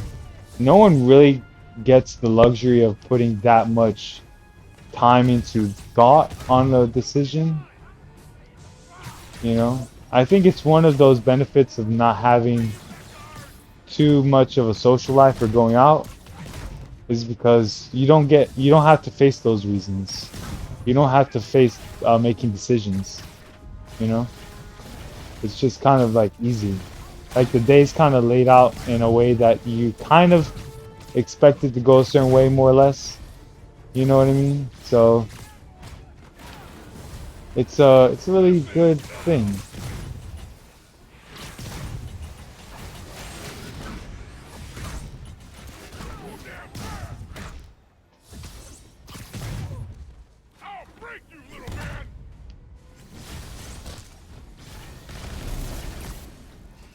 Oh no, don't snipe me, don't snipe me.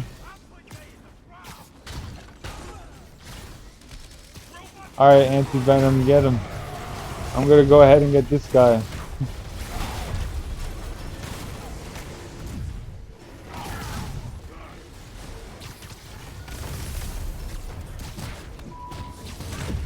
Oh, I got sniped again?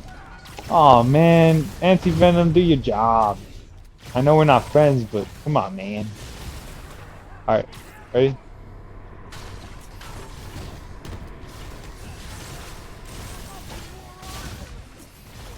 Huh.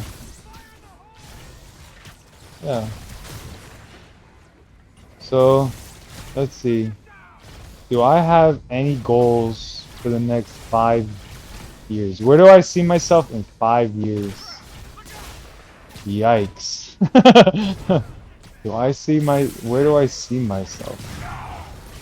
In 5 years? Man. Oof. Oof. Do I have any goals? Do I have any life goals? To be quite honest, you know, I guess the only goal I see myself doing in 5 years is having a job that pays me so I can, you know, have free time to stay at home. I mean, that's really all I got. That's all I got. You know, just free time to stay at home and not, you know, have any problems or issues, honestly.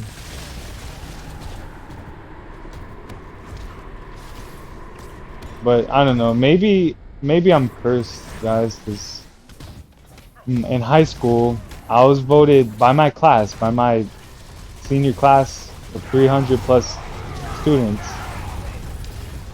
They had voted me with an accolade most likely to succeed. And this is in addition to me earning the valedictorian spot and making a speech at my graduation. And I've always thought about it. It's like, what if I was cursed? What if they cursed me? What if my what if my class says, "Oh, yeah, you're most likely to succeed."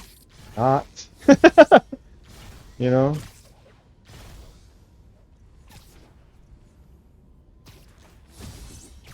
But really, you know, all I can do is just hope for the best. There's not really much I can do. I didn't even vote. Isn't that some stuff right there? Like, you know, everyone was allowed to vote. everyone was allowed to vote for that, you know, for those like awards. They could like nominate anyone.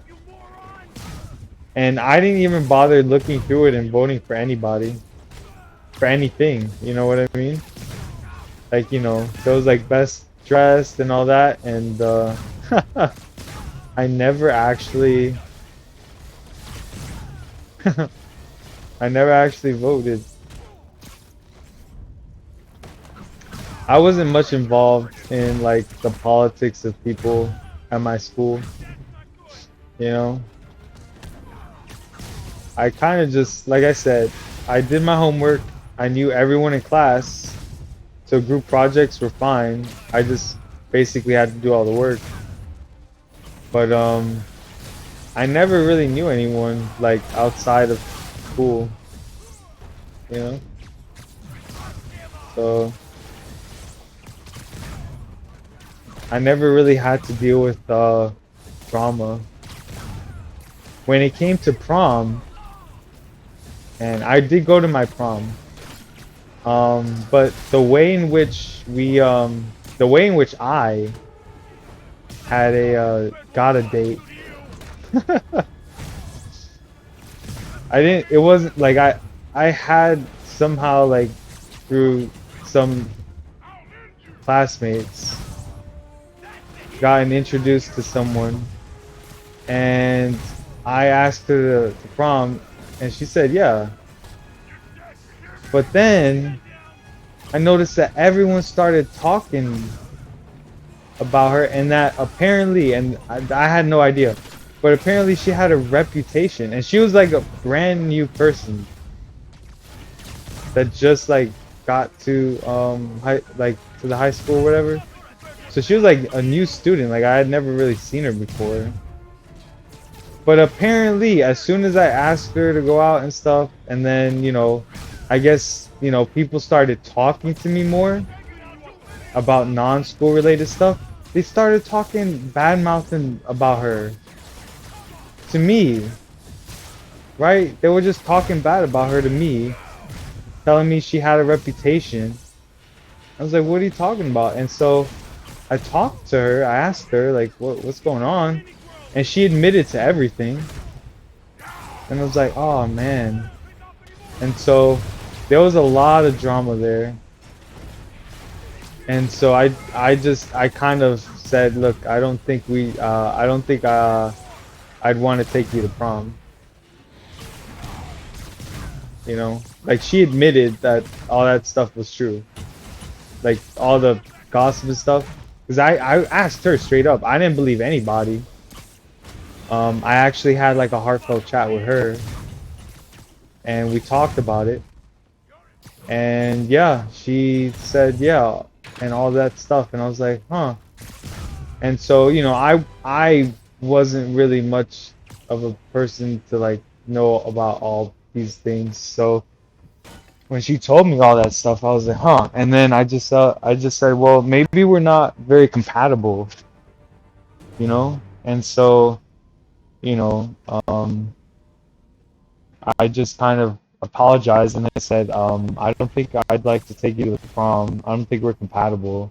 It's just like it was a lot of guy drama that she was involved with, and I was just like, I don't even know who these people are, but now it's a whole bunch of guy drama. Why am I being involved in all that? And so I ended up just not taking her prom. And then there was this girl who I didn't really see as a person I wanted to date, but I guess from what I heard, she really liked me. So I don't know how it worked, but we ended up kind of awkwardly ending up going together, you know.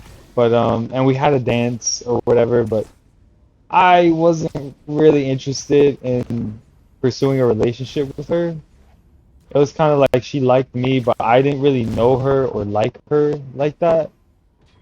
But I ended up like, taking her to the prom, and she was my date. Otherwise, I wouldn't have had a date. So,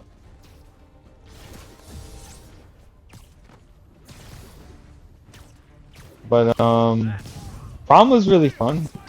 I was basically just, I mean, I had the date or whatever, but remember, I had everyone knew me in class, and I knew people. I don't know how, but I was popular enough, but I never had to do anything for it. I just kind of existed in class, and no one really knew me outside of class, but everyone pretty much knew me. And but in prom, it was fun because I knew a lot of people there, so it was just easy to just like hang out, and um, I ended up, I just kind of like danced, like so, like just danced around on the dance floor. Oh, I have this really cool story. So in eighth grade, there was this end of year graduation celebration, and like tickets, you had to buy a ticket, and then it was like, you had to dress up, and then you went to this like banquet or whatever. But I didn't buy a ticket. I didn't even know anything about it, and so it's so funny because I ended up winning an award. There were like awards there, and I didn't buy a ticket because tickets cost money. So I didn't really, like I was a kid. Obviously, I guess I could ask my parents, but I didn't really think to ask my parents for money to go. And so it's so funny because I guess I won a few awards, like 2 or 3 awards.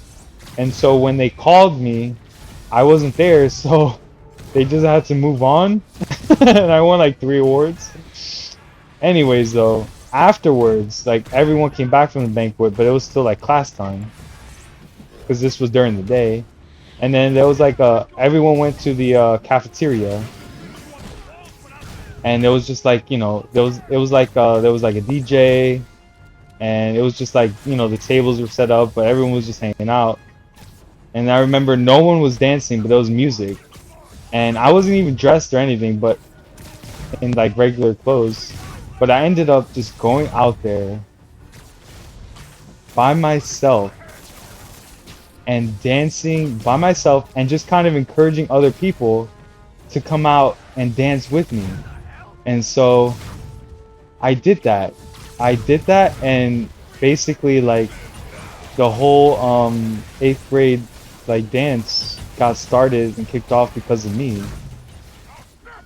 And that was so cool.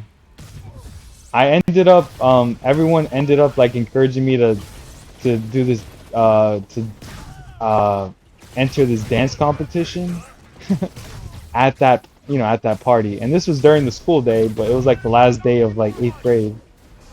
And I went up against this chick, and it was like crowd votes. And we both danced to I danced to this Busta Rhymes song. And I remember it was like that one where it was Busta Rhymes, but it's kind of like sampled from Daft Punk. That song. It's like touch it, bring it, babe, watch it, turn it, leave it, stop, format it. But it was like the Busta Rhymes version. Anyways, we danced to that, and I won. The crowd ended up cheering for me, and I ended up winning like $10. This is really cool. And that was eighth grade. And that was really fun. So, like I said, I was just very fortunate. I was lucky enough to have everyone know me, and I knew people, but I never got close enough to anyone to have any like dramas. You know what I mean? It's like, wow. um, I mean, I'm sure you can guess. I haven't joined the dance competition since then. So I've never joined any dance competitions since then. But I've always seen like like every once in a while when I'm traveling with like my parents or whatever, or like I'm on my way to see like my parents, or on my way to work and stuff. I remember I would see like these like dance studios, like ballroom dancing and stuff. And I always thought, man, it'd be kind of cool to try that, you know? But I would never want to go by myself. You know what I mean? Never. I couldn't. Be too awkward. I'm already pretty awkward by myself. But if I at least had like, you know, friend, partner or whatever, I'd feel a lot better. I'd be like, oh yeah, yeah, no, I know who I'm gonna dance with all the time, every time. You know? But yeah, that was a pretty neat life story. But yeah, with like I said, you know, very fortunate. People knew me, and I knew people. I just didn't know them all that well. Like I knew their name, and I knew what class, you know, I knew them from. But I never knew about the dramas between people. I didn't know who knew who. Does that make sense? Like I knew that in a class, right, where we're all like in the same classroom, I know at that point that everyone at least knows everyone from class. But outside of that, I didn't know who knew what about each other. I didn't know what, you know, connections people had. I didn't know the level of friendship people had.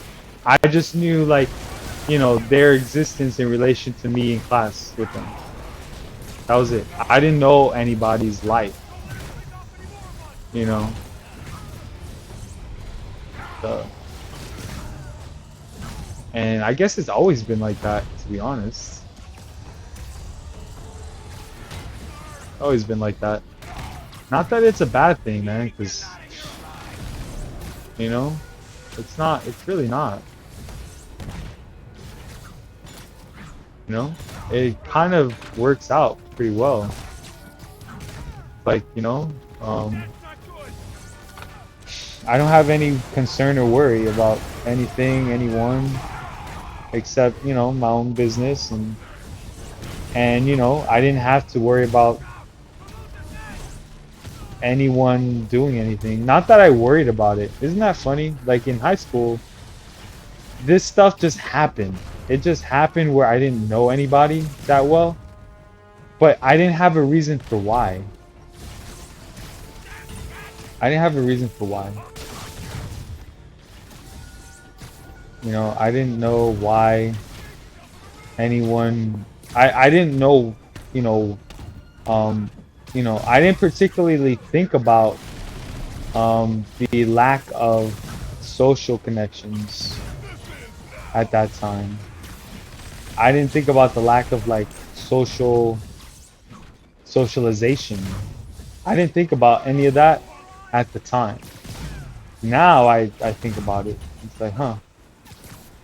But to be quite honest, you know, like I was busy just living, you know, and some people might think, well, how are you living if you're not, if all you did was do your homework and, you know, you had late nights doing all the homework from like the 5 advanced placement classes that you had, plus like the 2 regular classes, but, you know, like how did you live? And I'm like, well, I just did what I had to do.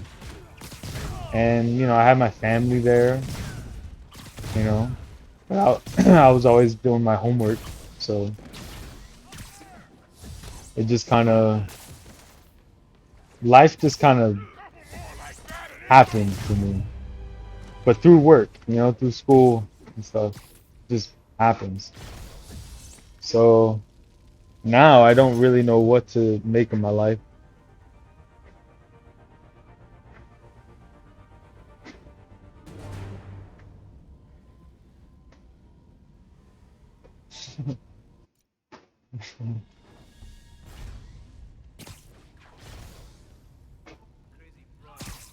So, anyways, yeah, life's funny like that, you know. I don't really know what my life's gonna look like in 5 years. I mean, you know, I can't assume the best, so I'm gonna assume I'm living in a hut somewhere in the middle of nowhere. Um, there's a Bible quote about that. Like those who are, yeah, I could find it real quick. Yeah, I'll find it real quick. There's like a Bible quote. It's let's see.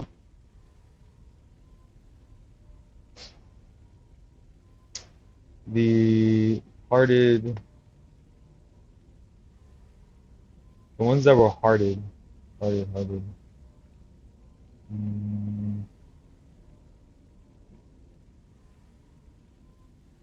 mm. Well, it doesn't. I can't like filter it out by like hearted verses, I guess.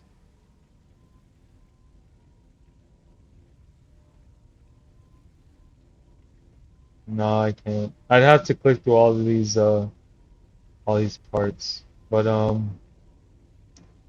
basically it's like, yeah, let me see if I can find it. I'm Googling something real quick, guys.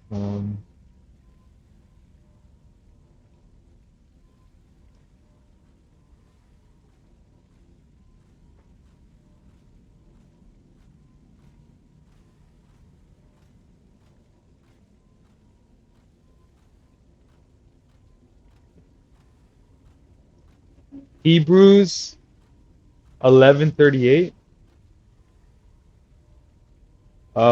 It says in Hebrews 11:38, it says they were too good for this world. The world was not worthy of them. They wandered in deserts and mountains, living in caves and in holes in the ground. So it's Hebrews 11:38. So let me see if I can find that. Hebrews 11:38. Hebrews 11:38. Hebrews 11:38. 11. Wait, Hebrews 11:38. Yeah. So yeah. So of whom the world was not worthy, they wandered in deserts and in mountains and in dens and caves of the earth. So it's kind of one of those things where I never actually thought about this, but through my like time spent studying the Bible, it was I don't know how I ended. It was an accident, I think, of how I found that Bible verse. But when I found it, it honestly it made me tear up. It made me tear up because it almost made me feel like it basically explained what I was feeling without me having to have the right words. And look, it's not to say that I'm too good for the world. All I'm saying is that my feeling is that I sometimes I just don't feel like I am comfortable, you know? And so, like I would I think I would rather hide in a cave or a mountain than to have someone like trouble me or cause me conflict. Like I would rather just give myself a timeout so that way no one can really try to make my life terrible or miserable. I would just have nature do that for me. That I would just have to face the hardships of living in the wilds and just have that make me feel terrible rather than someone making a choice to be bad and kind of like be or like a horrible person. Like they will choose to do that. So I would be like, it like kind of makes me like think about that, to be honest. But when I saw that quote, it definitely made me think. I was like, well, so you're saying that feeling I had, that was already described in the Bible, you know? And that was how, I really started to like understand what it meant to like really study and really like have faith and to really be a Christian. So Hebrews 11:38. And like I said, I'm not trying to get a big head here. All I'm saying is that I found that quote and it kind of matched what I felt because I was like, huh, I don't really want to give up my morals and I don't really want to have to pick between money and love. So I'd rather just, hide away until I was you know, brought forth before God and was held to account for everything that I had done in my life, and then God would make his final judgment on where I belong, you know? Like that's kind of all that process, at least for me, that's kind of my process. So, yeah, um, you know, not a perfect living, but in 5 years, maybe I'll be in a cave. I at least have to acknowledge that as a possibility. Just because, you never know, you know. You just gotta be ready for the worst kind of thing. Like pray for the best, but you know, expect the worst just in case, you know. That's kind of the best way of going about it.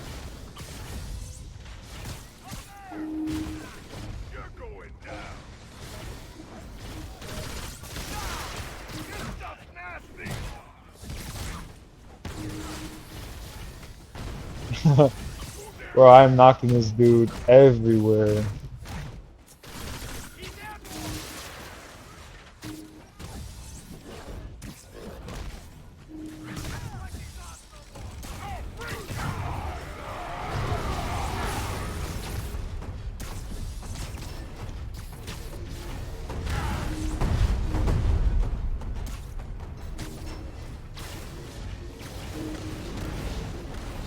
Ooh. Oh, anti-venom actually did some work. Nice. I don't know, guys. I don't know. Life is full of personalities. Life's full of them.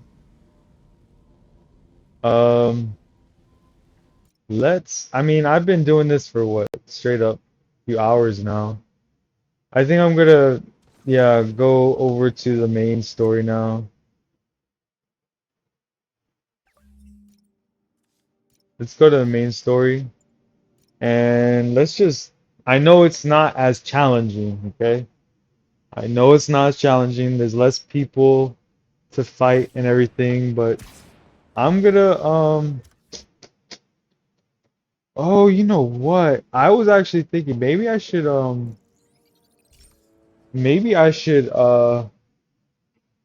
kind of like practice how to do these like science missions.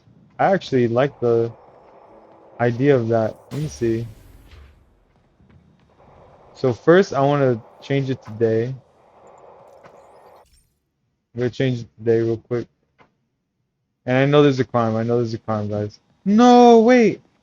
They won't let me repeat the no, please, no, please, please, please, wait. Okay, let me exit real quick. Okay. I'm gonna exit real quick. Okay. Man, there's a crime.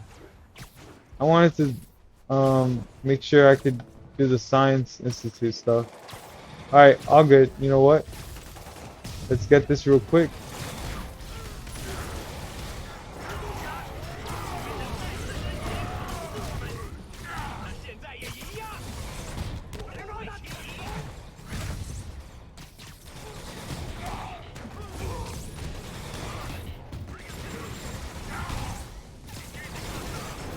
So once we get this finished,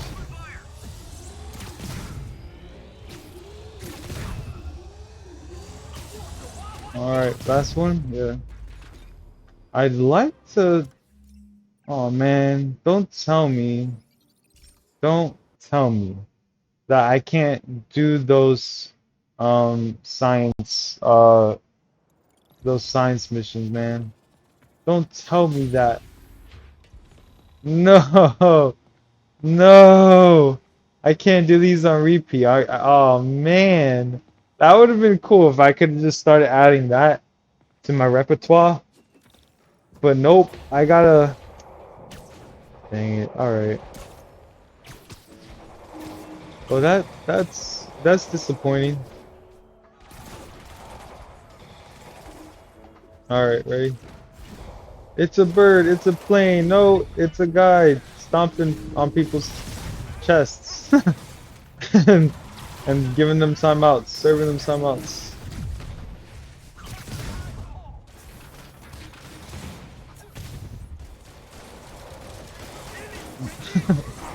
All right, all right. We go over here. Boom, boom, boom. Oh, snap.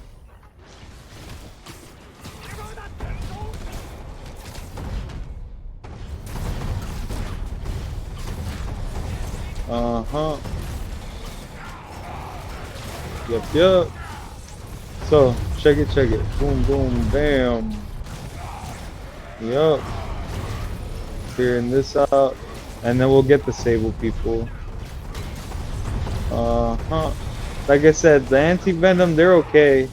They're good for distracting the missile launcher people, but they don't really take out as many people as I do, that's for sure. We'll just stomp on the Goombas, get some points. Like Mario. Mario? Mario. Mario. Right on. Got him. Look at that. Now, not everyone is clear. Okay, it's blue. When the sign's blue, okay, we're all good. Everything is good. Let's do this one.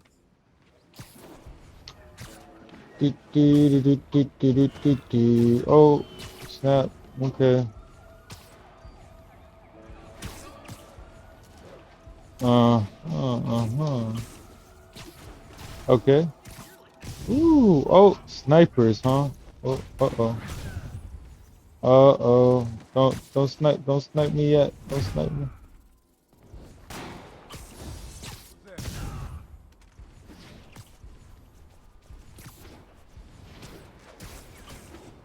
Alright, it looks like I took out all the snipers. Let's take out all the street people here. Look at all these motorcycles looking like bike week. Nice. Alright, I think we're good then, right? Yeah. Cool. Let's go. Oh, snap, we got one more. Well, why didn't you say something, man? I was looking all over these roofs.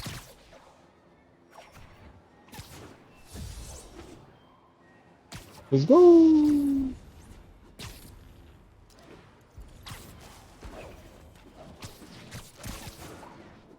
Hey, alright.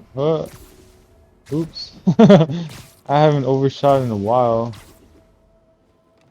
Kinda whatever. Alright, cool. Let's see. What Spider-Man suit do I want to wear now? Unlimited?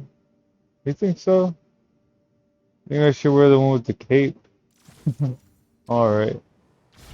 You think I'm worthy of a cape, guys? Anybody there? Alright, alright. Wouldn't mind. Good night.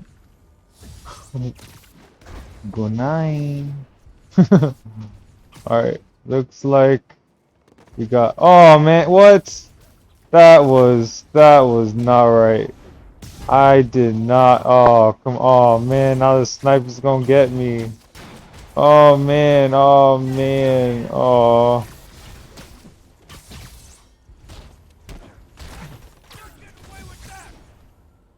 Don't worry. I don't hurt anyone. They all get webbed up to the side of the building. I think lore-wise, I think what it is, when Spider-Man's punching you, you don't see it, but he sticks like a webbing cartridge on you. And so when you start falling, it gets alerted to your inertia. And so it activates and then you get stuck and glued to the wall of the buildings. You know? Which is nice because, like I said, I don't want to hurt anyone.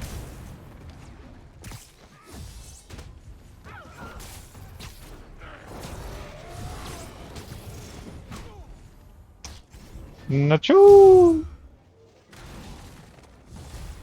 don't know how he got in, but he ain't leaving.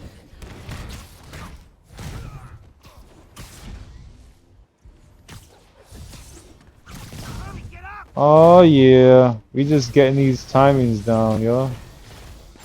All right.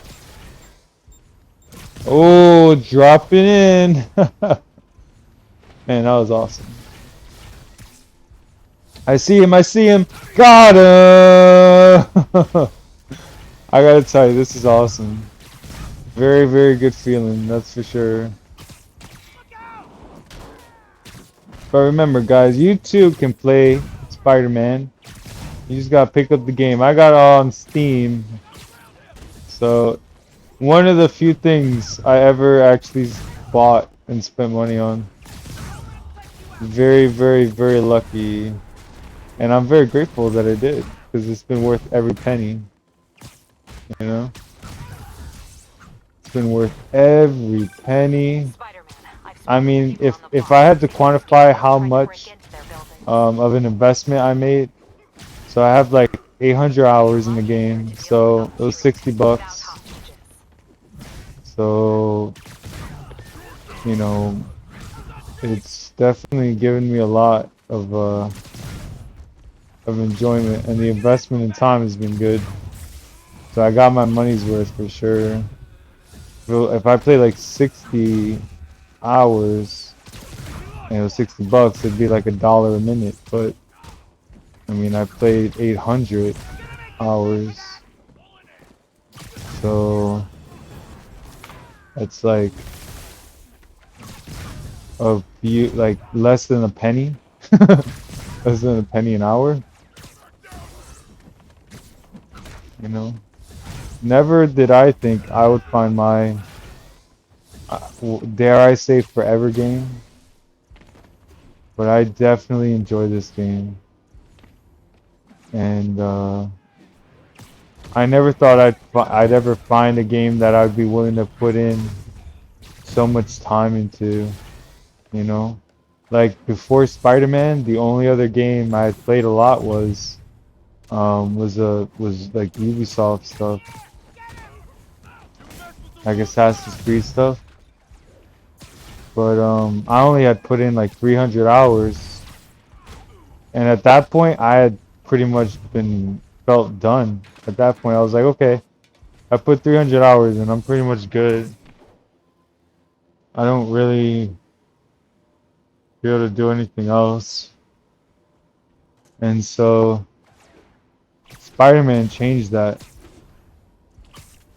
forever for me, dude. Like for real. Spider-Man changed how I feel about it. Now I feel like I've found a game I can come back to anytime.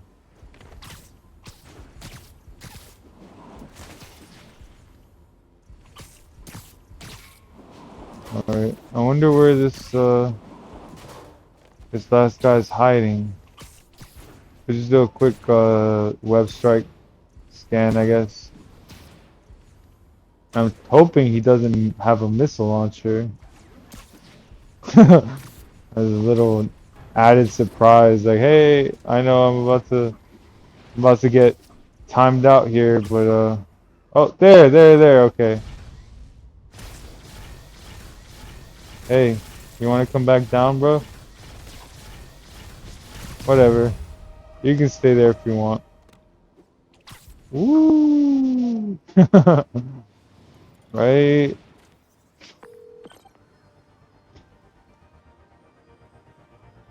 Yeah. That's what I'm talking about, though. Makes sense, man. It makes sense. This game just makes sense to me. You know? Just, I can't help but to be like, able to like really make sense of it.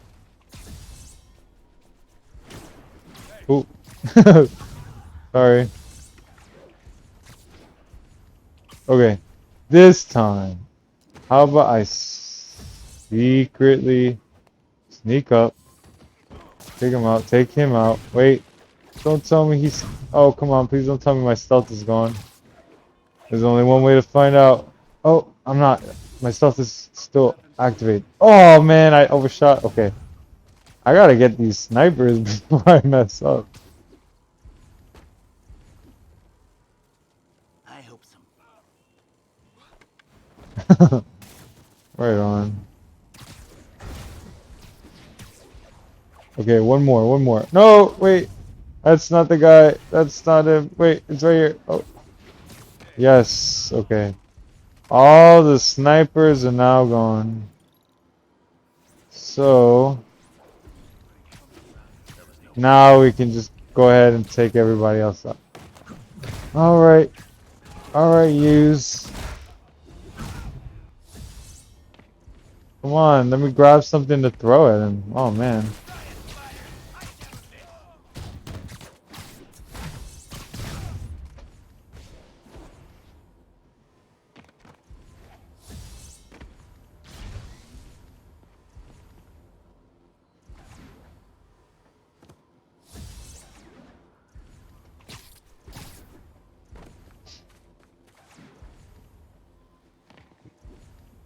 Am I still stealth? No way.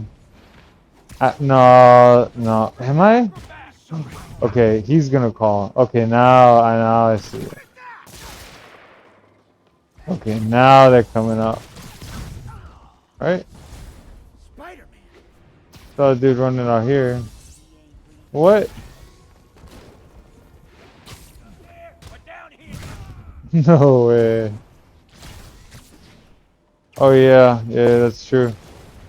I remember we just played from the silver lining. So, like I said, here it's not really the same pace.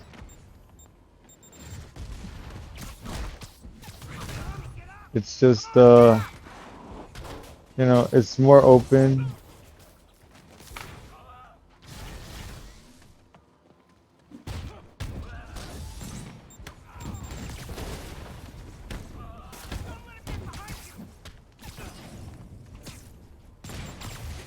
Got him. Look at that. That was a good one though.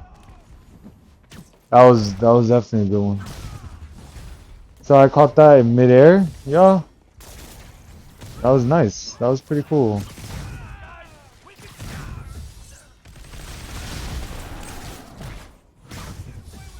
Alright. Ooh, what did he think was gonna happen? Trying to throw something at Spider-Man? Obviously I'm gonna catch that. What? Come on. What are these people thinking? Ooh. Okay, that was a good one. That was a good toss. I admit you got me. I was right on the shed, I was right on the stack. And you went ahead and you took the low hanging fruit. Nice. They'll be a lot easier to deal with on the street without hostages. Yeah. So, anyways.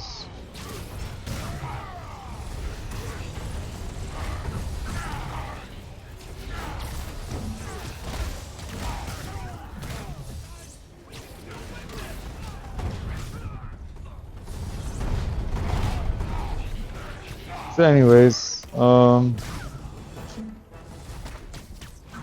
yo, I haven't changed any of the weather with mods. Like in the base game, you're actually not supposed to have snow.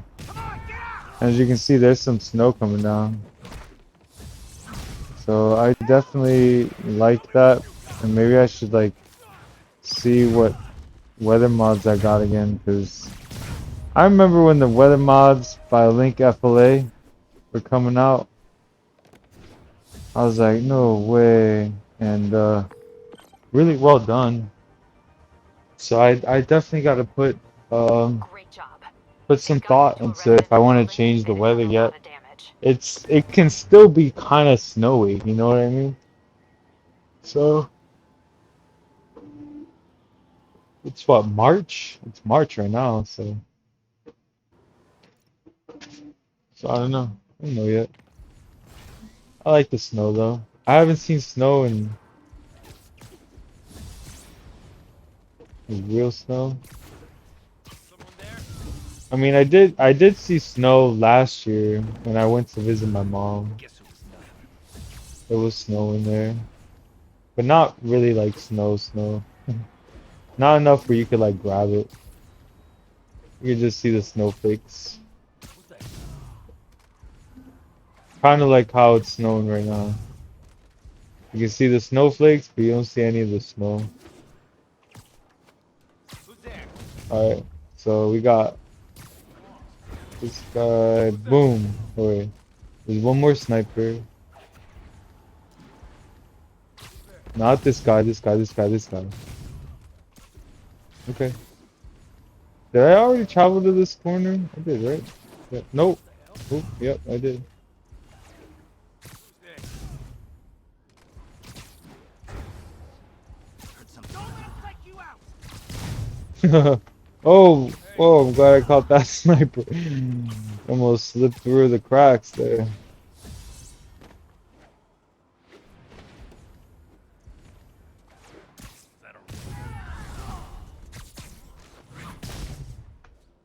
No, don't you dare call for help. Oh, he did already. Alright, whatever. Back down here.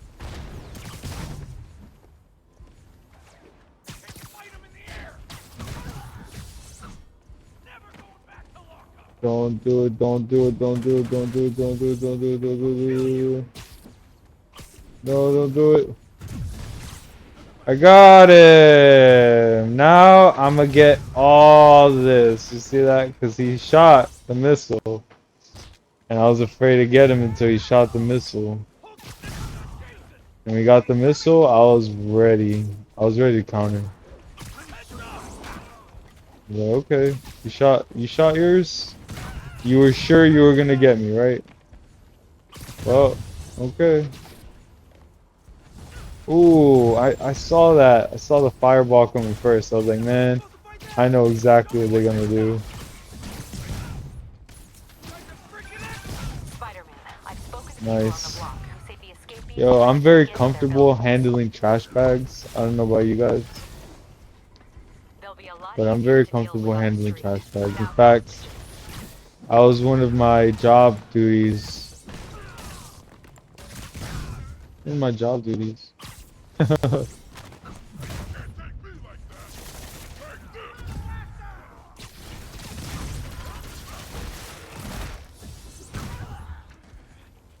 Nice. Oh, okay. Boom. Alright. Ooh. Alright. Okay. Don't do the thing. Okay, cool. It's like he had a shield up, and I was like, well, I can still kick. I'm gonna just kick you and the shield. Yo. Don't even do it, guys. Don't throw it. Oh no.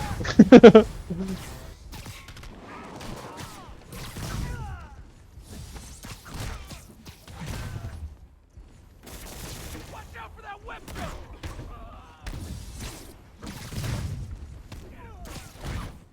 Uh-oh. Uh-oh. Bam! Can you even? Can you even? Come on.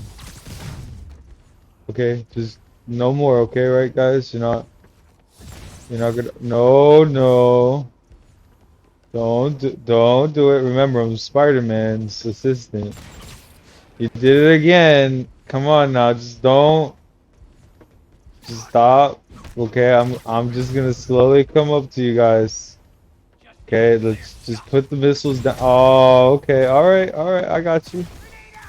Now it's on. Look at that. Now they're all clustered in the group. You know how uncomfortable that must be? Well, I mean, that's what you get for joining an organization that's based on crime and violence, and you adopt that kind of lifestyle. It's like, yeah, like, hey, you guys work together, fine. Now you can just kind of like huddle up on the floor together until like, you know, the authorities come and process you.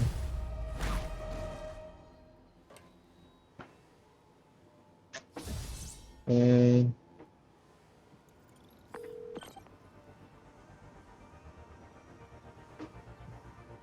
Great job.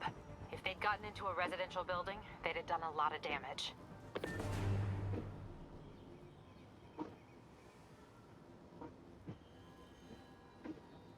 yeah, let's just keep doing it.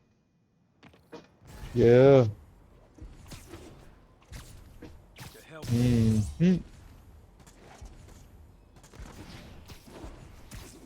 Oh yeah. Bro, what a flow, right? Like the flow is so good. What a flow though. Alright. Oh, oh, oh, oh, oh. Got him on that too. Alright. Let's see, let's see. I try to get these guys taken out with stealth moves. Because it's just prettier. Not prettier, it's like, what's the word? More like flashy when you can do like the stealth takedown instead of the web strike.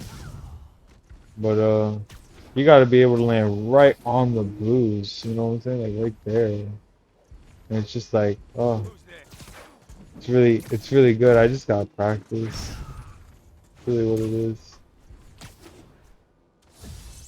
Oh, I don't even know what happened there.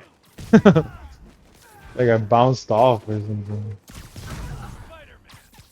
So I just dropped in and then rolled right into the next guy. And now they're both down. Strats, man, it's strats. You gotta know when to hold them, know when to fold them. Spider-Man got him! Smoke him! He's moving fast! Show you what I got.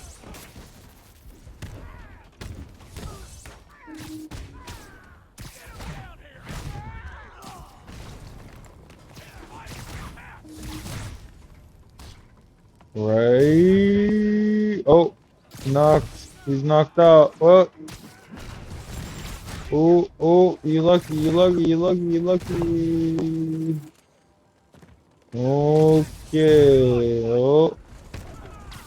Oh, okay. Oh, yeah. Oh, yeah.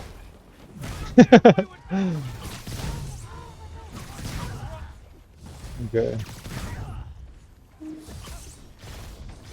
Just grab a couple more piles of debris. I'm very familiar with handling debris and trash. Tried to break into their buildings. So let's just do all of that. That. They'll be a Boom. lot easier to deal with on the street. Boom. Without Boom. hostages. Alright, who's... Oh. Too slow, brother. Come on. Oh, thank you. Alright. Thanks for tossing me that one. Guys, he's a co-conspirator. Look at him. He tossed me that grenade. And then I used that to blind his friend. Guys, don't do it. Don't do it. Don't do it. Don't do it, man.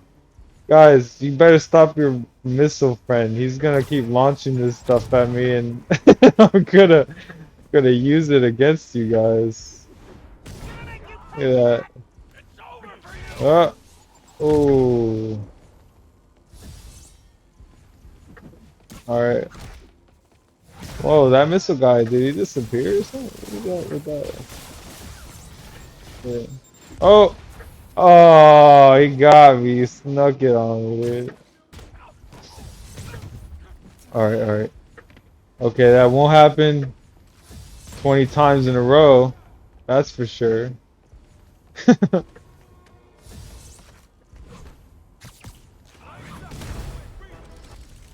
Okay. Ooh, you see? That's one of the best things about anti-venom. He just becomes the target dummy that everyone wants to blast. So I don't even have to worry about a face full of missiles coming my way.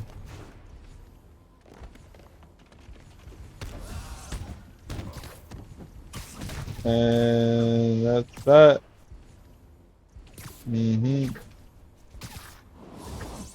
Alright, nobody, nothing there yet. Alright.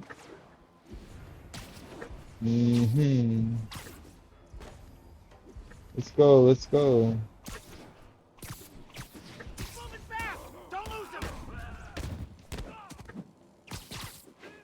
him! Ooh, well, he's taking a bit of a tumble, but he'll be alright.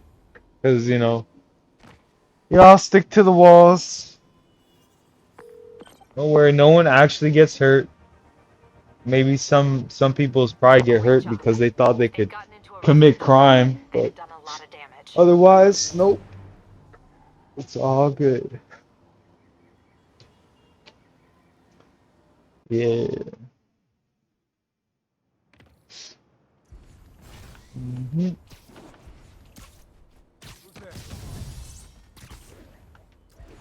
So, swoop. Swoop, there it is. Swoop, there it is. Alright, let's go. Okay, right here.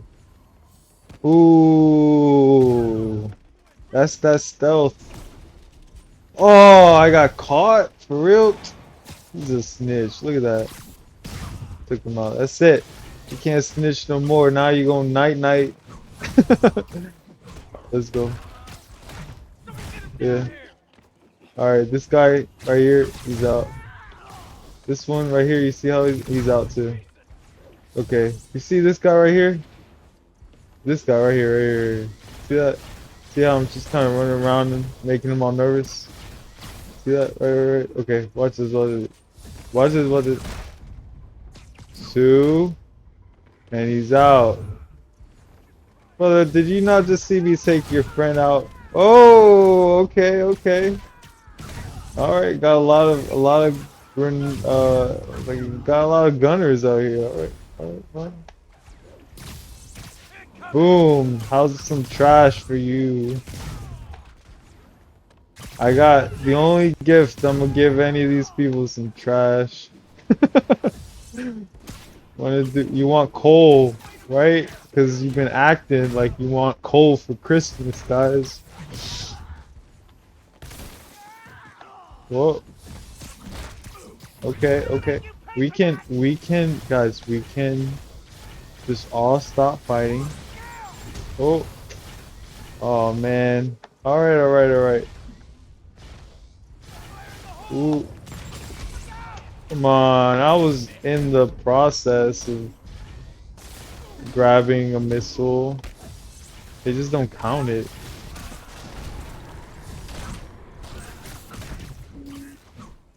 Ooh, nice. Alright, ready? Inwards, outwards.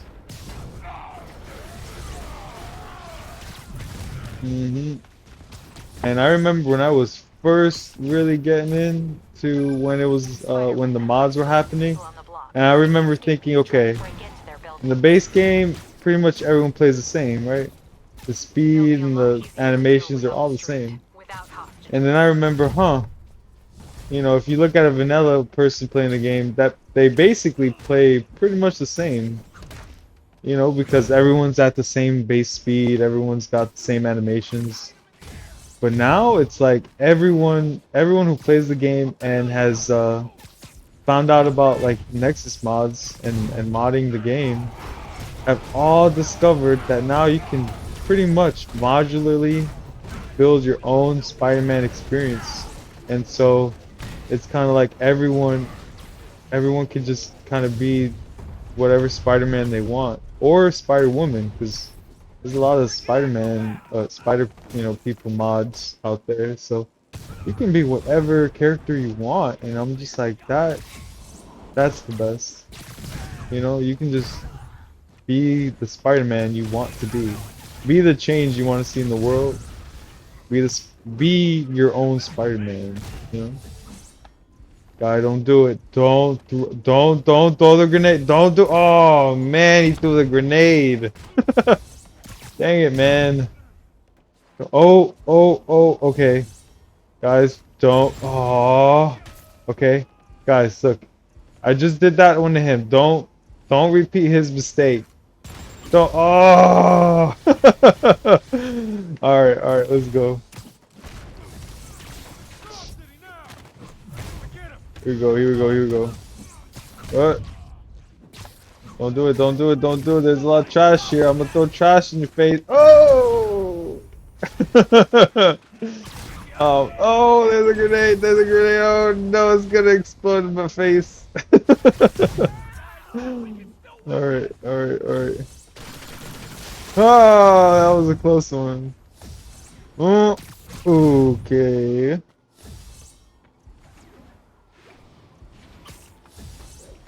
Okay. I can still count on there being at least a few rocket launcher people, so let's just be on the lookout for any rocket launcher people still. Oh, there. There we go, ready? See how I redirect? It's like they thought they were about to get launched, and then I jumped and redirected, so like they were like, oh no, where's he going? And then they just can't counting on anything I do. They can't expect nothing from me. I'm just too unpredictable.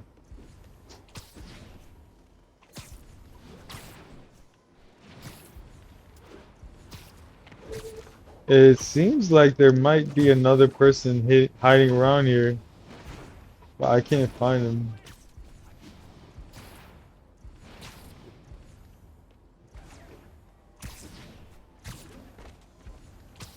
I don't see, oh man. Oh, it could have been like, I could have like knocked them far away by accident. And so now they're like somewhere, like this map is a little buggy. Sometimes person just doesn't appear anywhere. And even if I restart, it might not let me. Here, let me restart.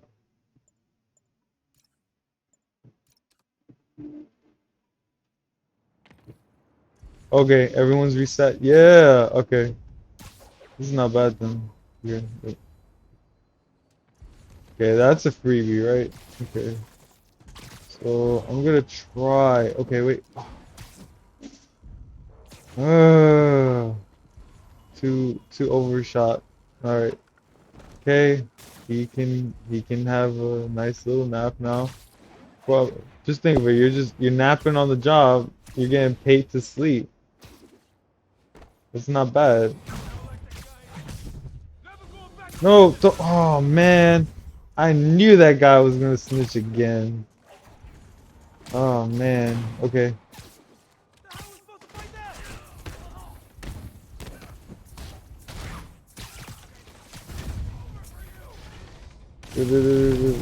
Okay. Sorry guys, but I'm looking for all the snipers first. They make my life very difficult.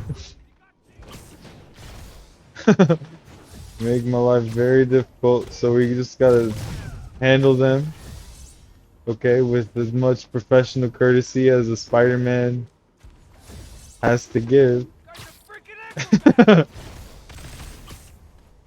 Oh, you're so lucky that I didn't hit. Wait, let me see.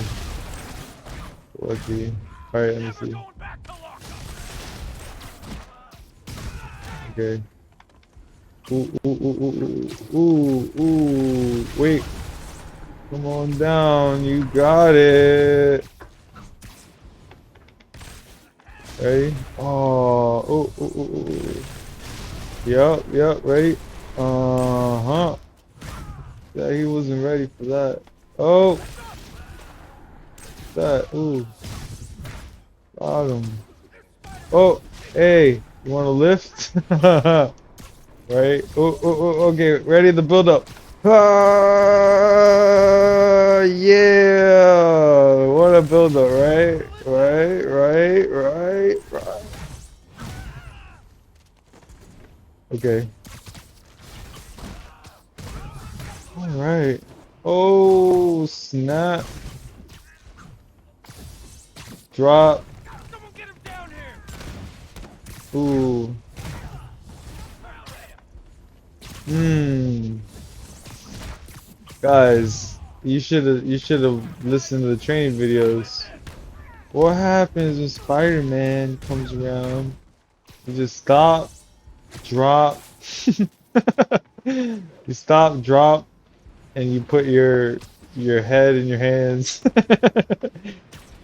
Or you can start looking through the wanted ads, because you probably gonna be out of a job.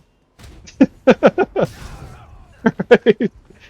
Basically, every guy I beat up here is fired from their job. Because why would Fisk want to keep anyone around who got beat up by Spider-Man?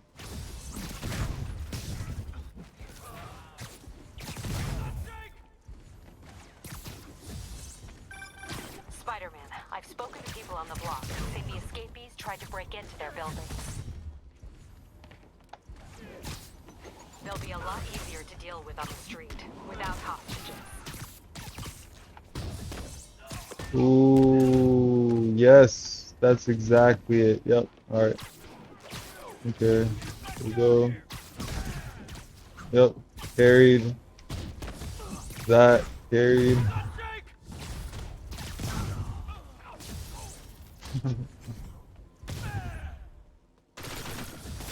Ooh, yup. Boom. Get up! Come on, get up! Oh, okay. Are they about to shoot missiles? Uh-oh. Alright, guys. I threw all the trash at you. Who still wants some? I get him! Get the bus! Oh, no. Don't do it. Don't do it. Oh, you saw that missile coming at me. Ah, oh, man. Oh, man. You guys, stop shooting missiles. Stop it. Okay, this is literally a city. We're in a city. Why are you shooting missiles around? It's terrifying. It's terrifying. That's it. Yeah. Ah, it's so nice. I like how open it is. Very open. Super open. Oh. Oh, I thought the mission was done. All right.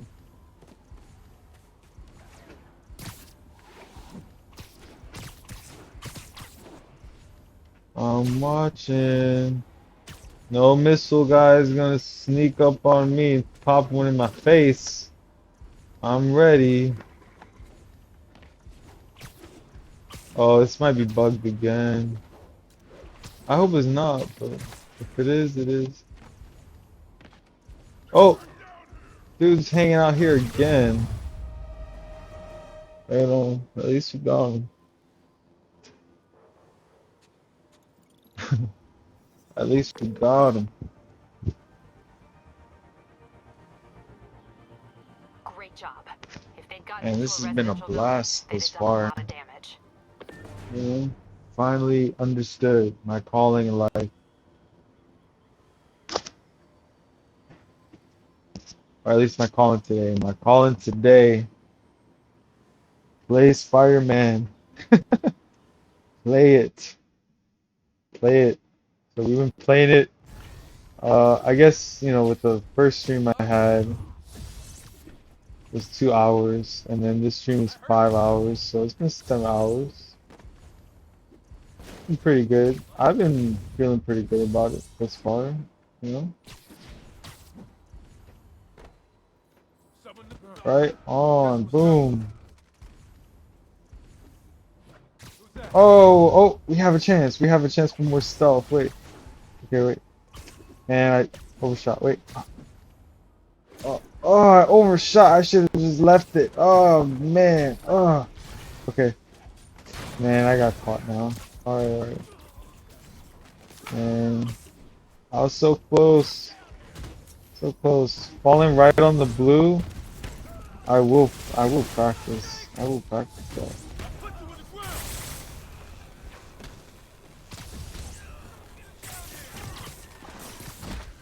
Woo! Like Tasmanian devil right there.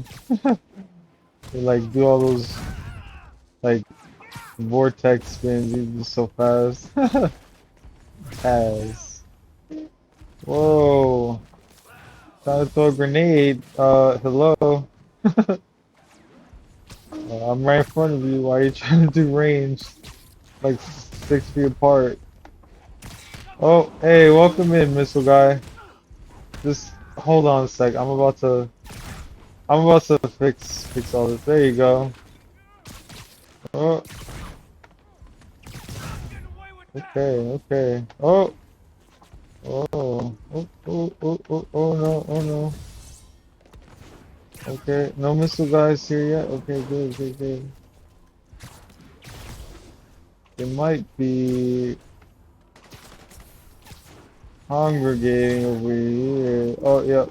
I think they're over here. Right? Nope, not. Oh man, a sniper. What a shot. Alright.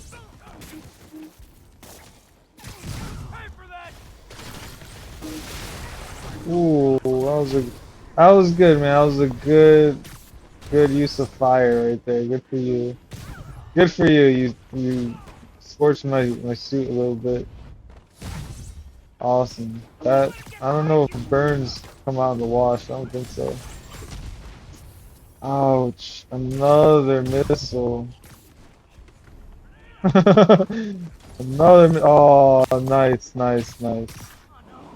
Alright, alright, let's go, let's go. Okay. Caught, yup. Caught in the matrix. Alright. Ooh, ooh, oh, ooh, ooh, watch out, guys. Friendly fire is a thing, isn't it? You guys are gonna burn each other up. You got a death wish? I can help with that. Okay. Spider-Man, I've spoken to people Okay, on the wait. block who say the escapees tried to break Oh into their man. buildings. Gotta be super careful. They'll be a lot easier to deal with on the street, without hostages.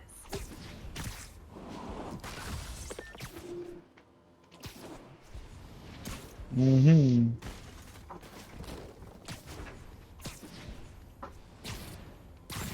Oh man, that was close. I almost got hit by that. What the hell? Wow, did I teleport?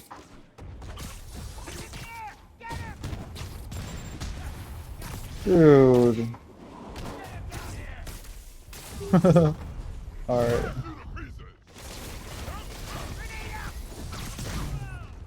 Alright, alright. Just... Oh, no, no. You don't want... Oh, wait. It's over for you. Oh, man.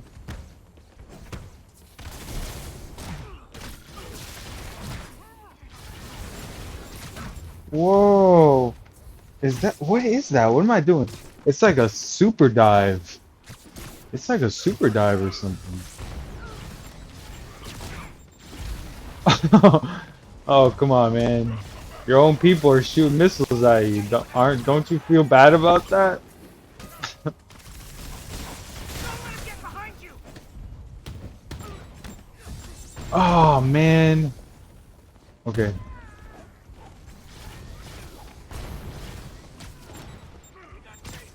Got it. Okay. Ah. Oh, man, I was in the air. Oh. Alright, guys, enough toying with me. Trying to shoot me with missiles. Now I'm gonna just have to take you out. Here we go. Ready? Okay.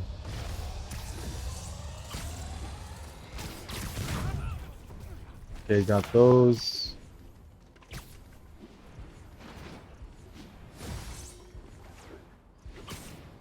There. Get behind you!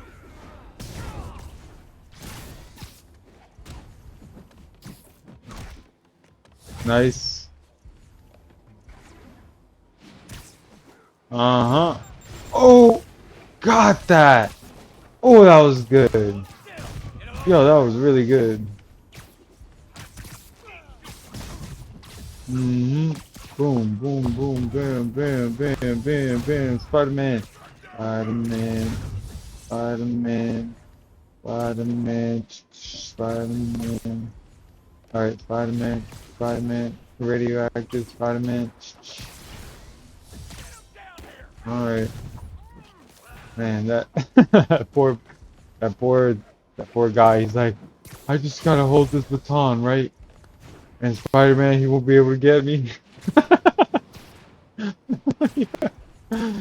And then everyone in his group said, yeah. Remember, you see Spider-Man, just hold the baton to your chest. Spider-Man will take pity and he won't knock you out on the first punch. Oh man. Oh, okay. I'm gonna charge Great my job. phone real If quick. they'd gotten into a residential building, Gotta they'd have done a charge this lot of thing. damage. I've been running lo-fi hip hop. Takes a lot. Takes a lot out of the battery, I guess. Alright, we're good there. Mm-hmm. Let's run this again. That's what we do out here. We do it till we can't do it no more. That's it. That's what we do out here. We do it till we can't do it no more, okay? Hell, imagining things. Dun, dun, dun, dun.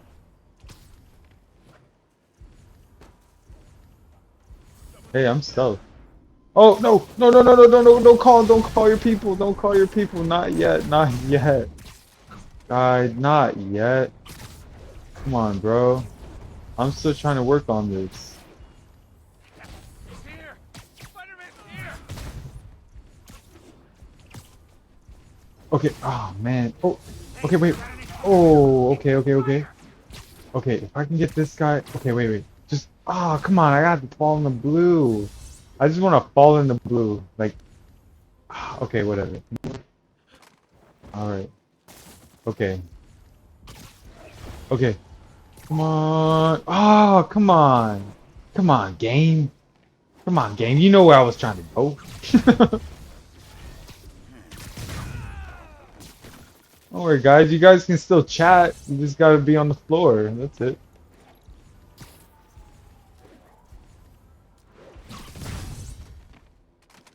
Spider-Man, radioactive Spider-Man. Oh, you don't know yet. I'm right underneath. He doesn't know.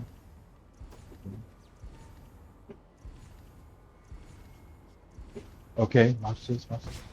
We're gonna go above. We're gonna twirl a little bit. Got him. Make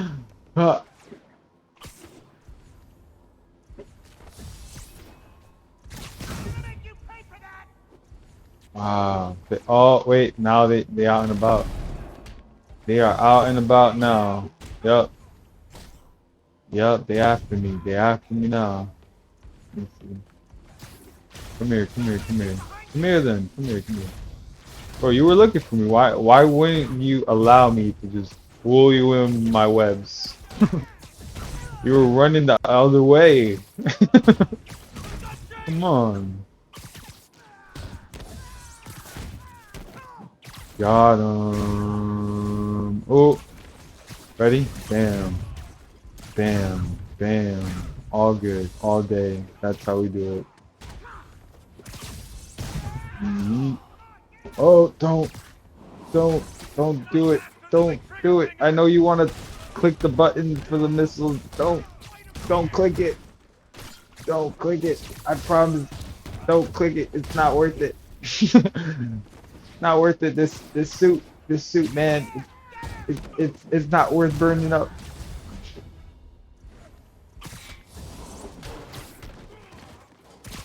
Okay. Oh, anti-venom. Go ahead and fall on the floor, please. I've spoken to people on the block who say the I got him, anti-venom. No worries, man. You just stand around, They'll be okay? a lot easier to deal with Ooh. on the street without hostages. Got him. Obviously, we got him. Obviously, we got him.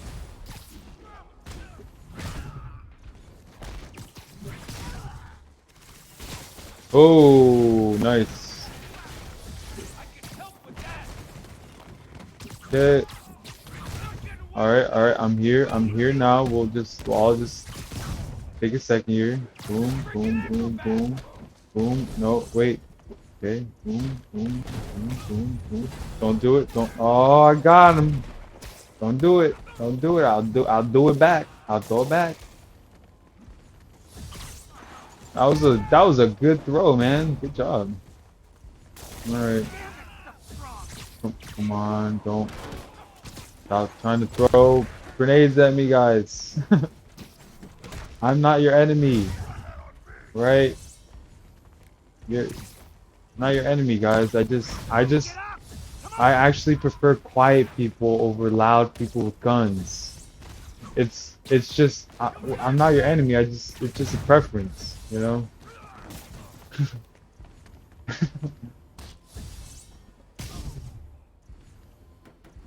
Don't do it, missile guys. No.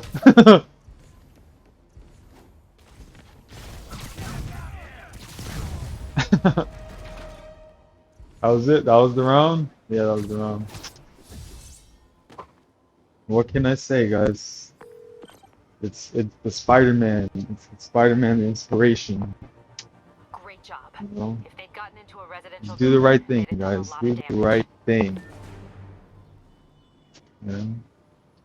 Alright, let's move on to the next spot. Construction site or demon? Construction or demon? Construction or demon?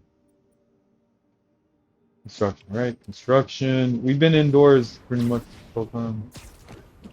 In Sable, in the Olympus sites, you don't really get to see outside. Let's just stay outside for now.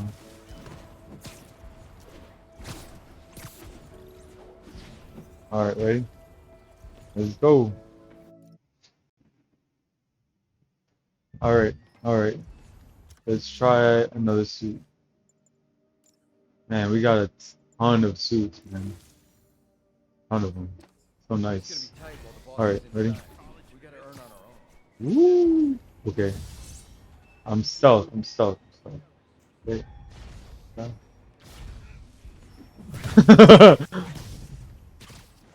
We had a thing. There was a moment where he was just in total shock and fear.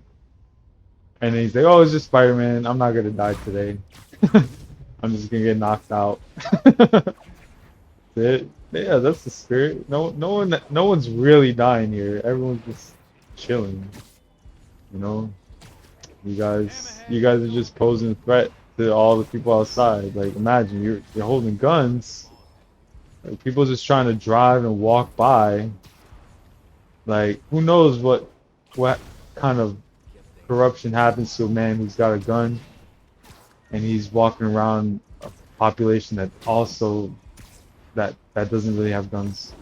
You know what I mean? Like, it's scary. It's scary to think about what that power does to a person. Corrupts them, right? Yeah. It totally corrupts them.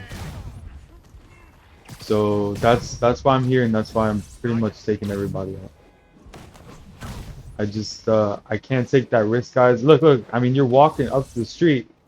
I mean, who knows, bro? You might just be like, oh, I'm gonna just force these people to stop what they're doing at gunpoint and force them back here into one of these trailers. And then, bro, like, fine. That's That's, you know, that's how innocent people get hurt. Because someone wants to hold them at gunpoint and, you know, basically hold them hostage and then carry them back into these trailers right here. And I can't even imagine all of the terrible things that be happening in the trailers. So I'm here. That's why I'm here. That's why I'm here today. I'm here because we're gonna shut this whole thing down. No one's ever gonna have to worry about being held at gunpoint from the street and then being forced to follow one of these guys into the trailers. It's just not gonna happen. Everyone's going on a timeout right now. Okay. Everyone's putting their guns down. That's it. Everyone's gotta drop their arms. I understand people have the right to bear arms, and that's fine. But let's be reasonable here. Can't be bearing arms for no reason. You know, like you have the right to bear arms when you have a good reason to. You know, that's the current interpretation of how laws is done. Reasonable. Okay, law enforcement, they just have to act reasonable. You know, the laws are made to be reasonable. You know. Yeah, that was it. Nice. That's it. That's all we got. That's all we got to worry about. All right. Very cool. Very glad we could do that. Save some people. Well, you've got a race. Oh man, that's So you're close enough to Santa Claus that for don't me. look too Thanks. comfortable, to be honest. That does not look very comfortable. Mm-mm. Money's gonna be tight while the boss is inside. We gotta What? Ready? Good night.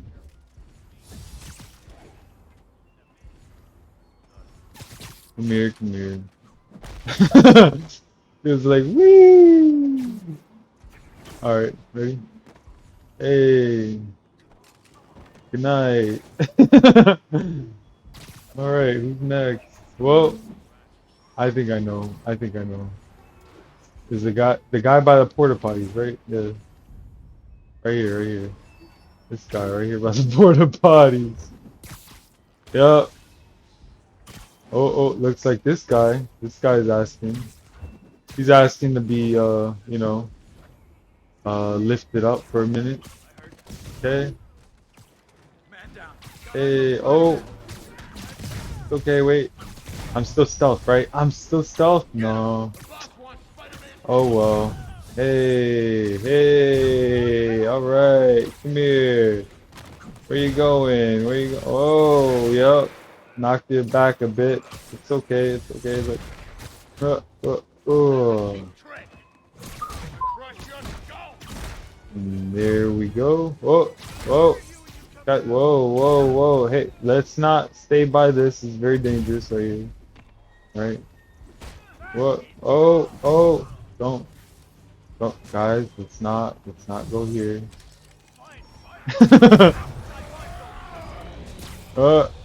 Bam. What? Oh, I think I found a new strat too. I think I found a new strat. We can like air cancel when we carry. Oh, okay. Okay. Nice. Whoa. Okay. Guys, I get it. You guys got bullets. I do not. Spider-Man, I only got lots of webs. sources say they're running exotic weapons out of But I got a lot of webs, explosives, man. rocket launchers. Nice. That needs to stay off Okay, the wait. streets by any means necessary. Ooh. Yup. Wait. Oh yeah. Oh, we can get ourselves a triple, quadruple. Quadruple.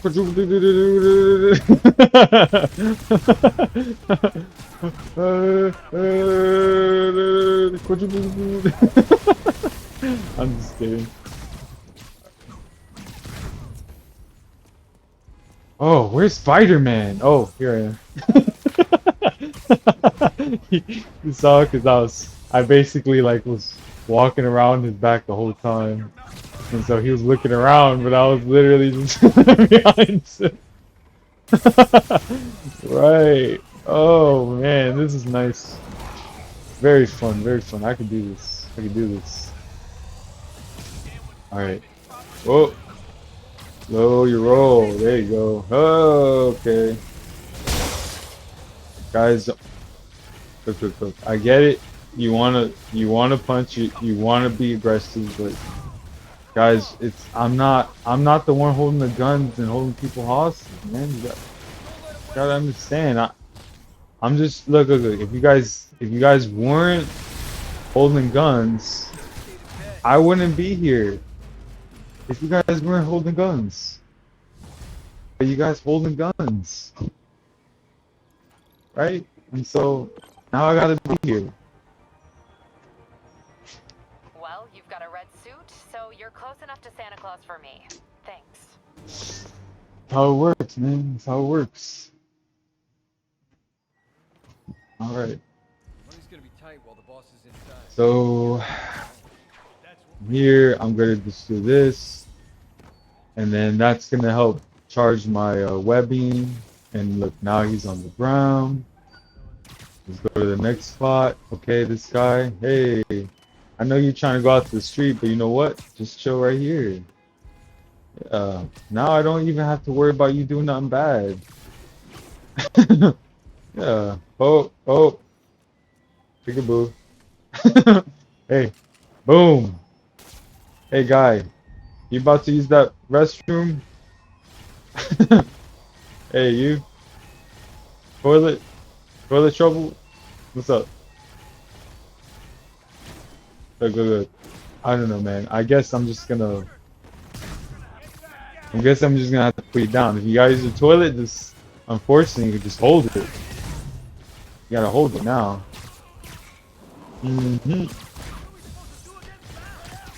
Mirror. Now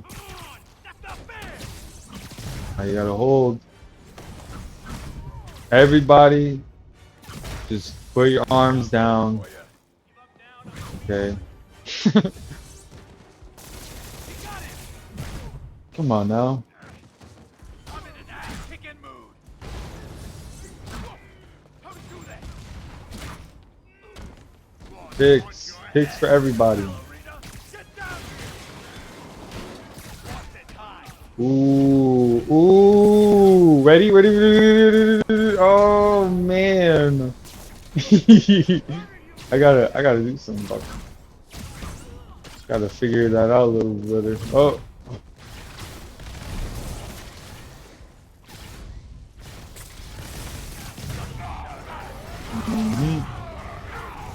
Come here.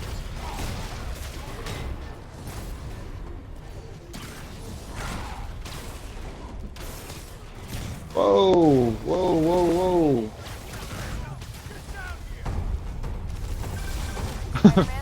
My sources say they're running exotic weapons out of that location.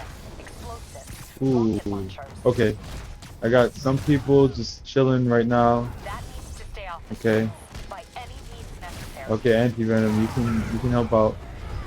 Missile guy. He's out. Okay. This guy out. This one. All these people right here. Yeah. These guys. They're out.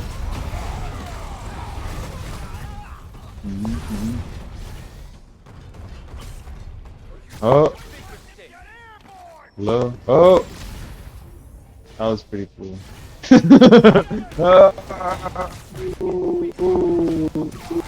Okay. Come here. Come here.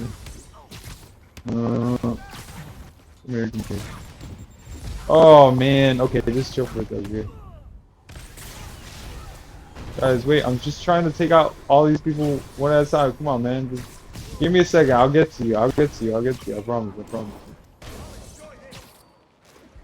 See? Told you.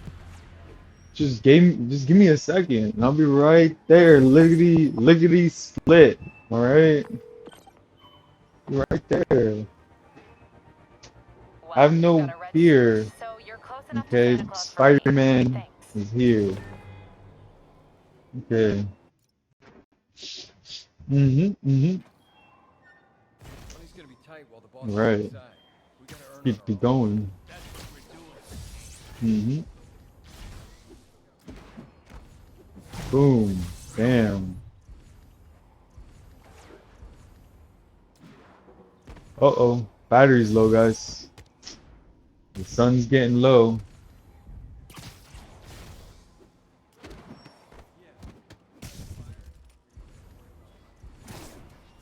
Stand up.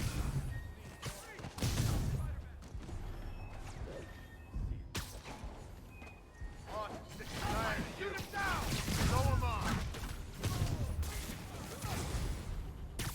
Spider-Man. Man, these poor people, they just didn't know what they were getting into. As soon as they stepped out of their trailer, okay, which I'm still okay, I'm very, very Shouldn't have messed hesitant. with. Imagine what's going on in them trailers. I mean, really, what kind of stuff, you know? I can only assume. I can only assume. I wouldn't want to hang out in those trailers, that's for sure. My battery's still getting low, guys, so Ballerina, get down here. 2, 3. This guy, hey, Venom's, anti-Venom's, do something about that guy who's chilling in the trailer, okay? I gotta fix all these people right here.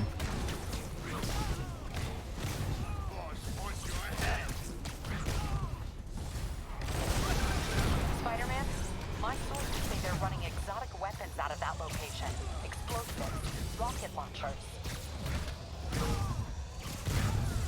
That needs to Hey, be 1, necessary. and 2, and 3. Whoa, 3 right there. Oh, okay. All right, guys. Oh, okay, that's it. The AI gave up. Dang it, the AI gave up. Sorry, guys. That's a recurring theme around here, isn't it? Well, luckily for us, no AI. You know, we don't really rely on AI, and you know, I'm not relying on AI right now. But we're good. I think. Let me see. Where's the last guy? Oh man, oh me. Chilling in here. Okay, I'm gonna try to get this guy, and then we'll call it. Ready? Bam. Okay. Come on. You ready? Come on, dude. 2. Come on, man. I'm just trying to. Come on. Come on, man. You can't hide in the trailers. Unfortunately, I can't let you hide in the trailers. Okay. Your your plans, I'm foiling them. Alright? Come on, dude. You know how many times I gotta stomp? Get this guy. It's not like I even feel good about this. I don't. I really don't feel good about it at all. Like, man, okay, there. He's out. Alright, guys. I'm gonna call it for there. So it's been like, what?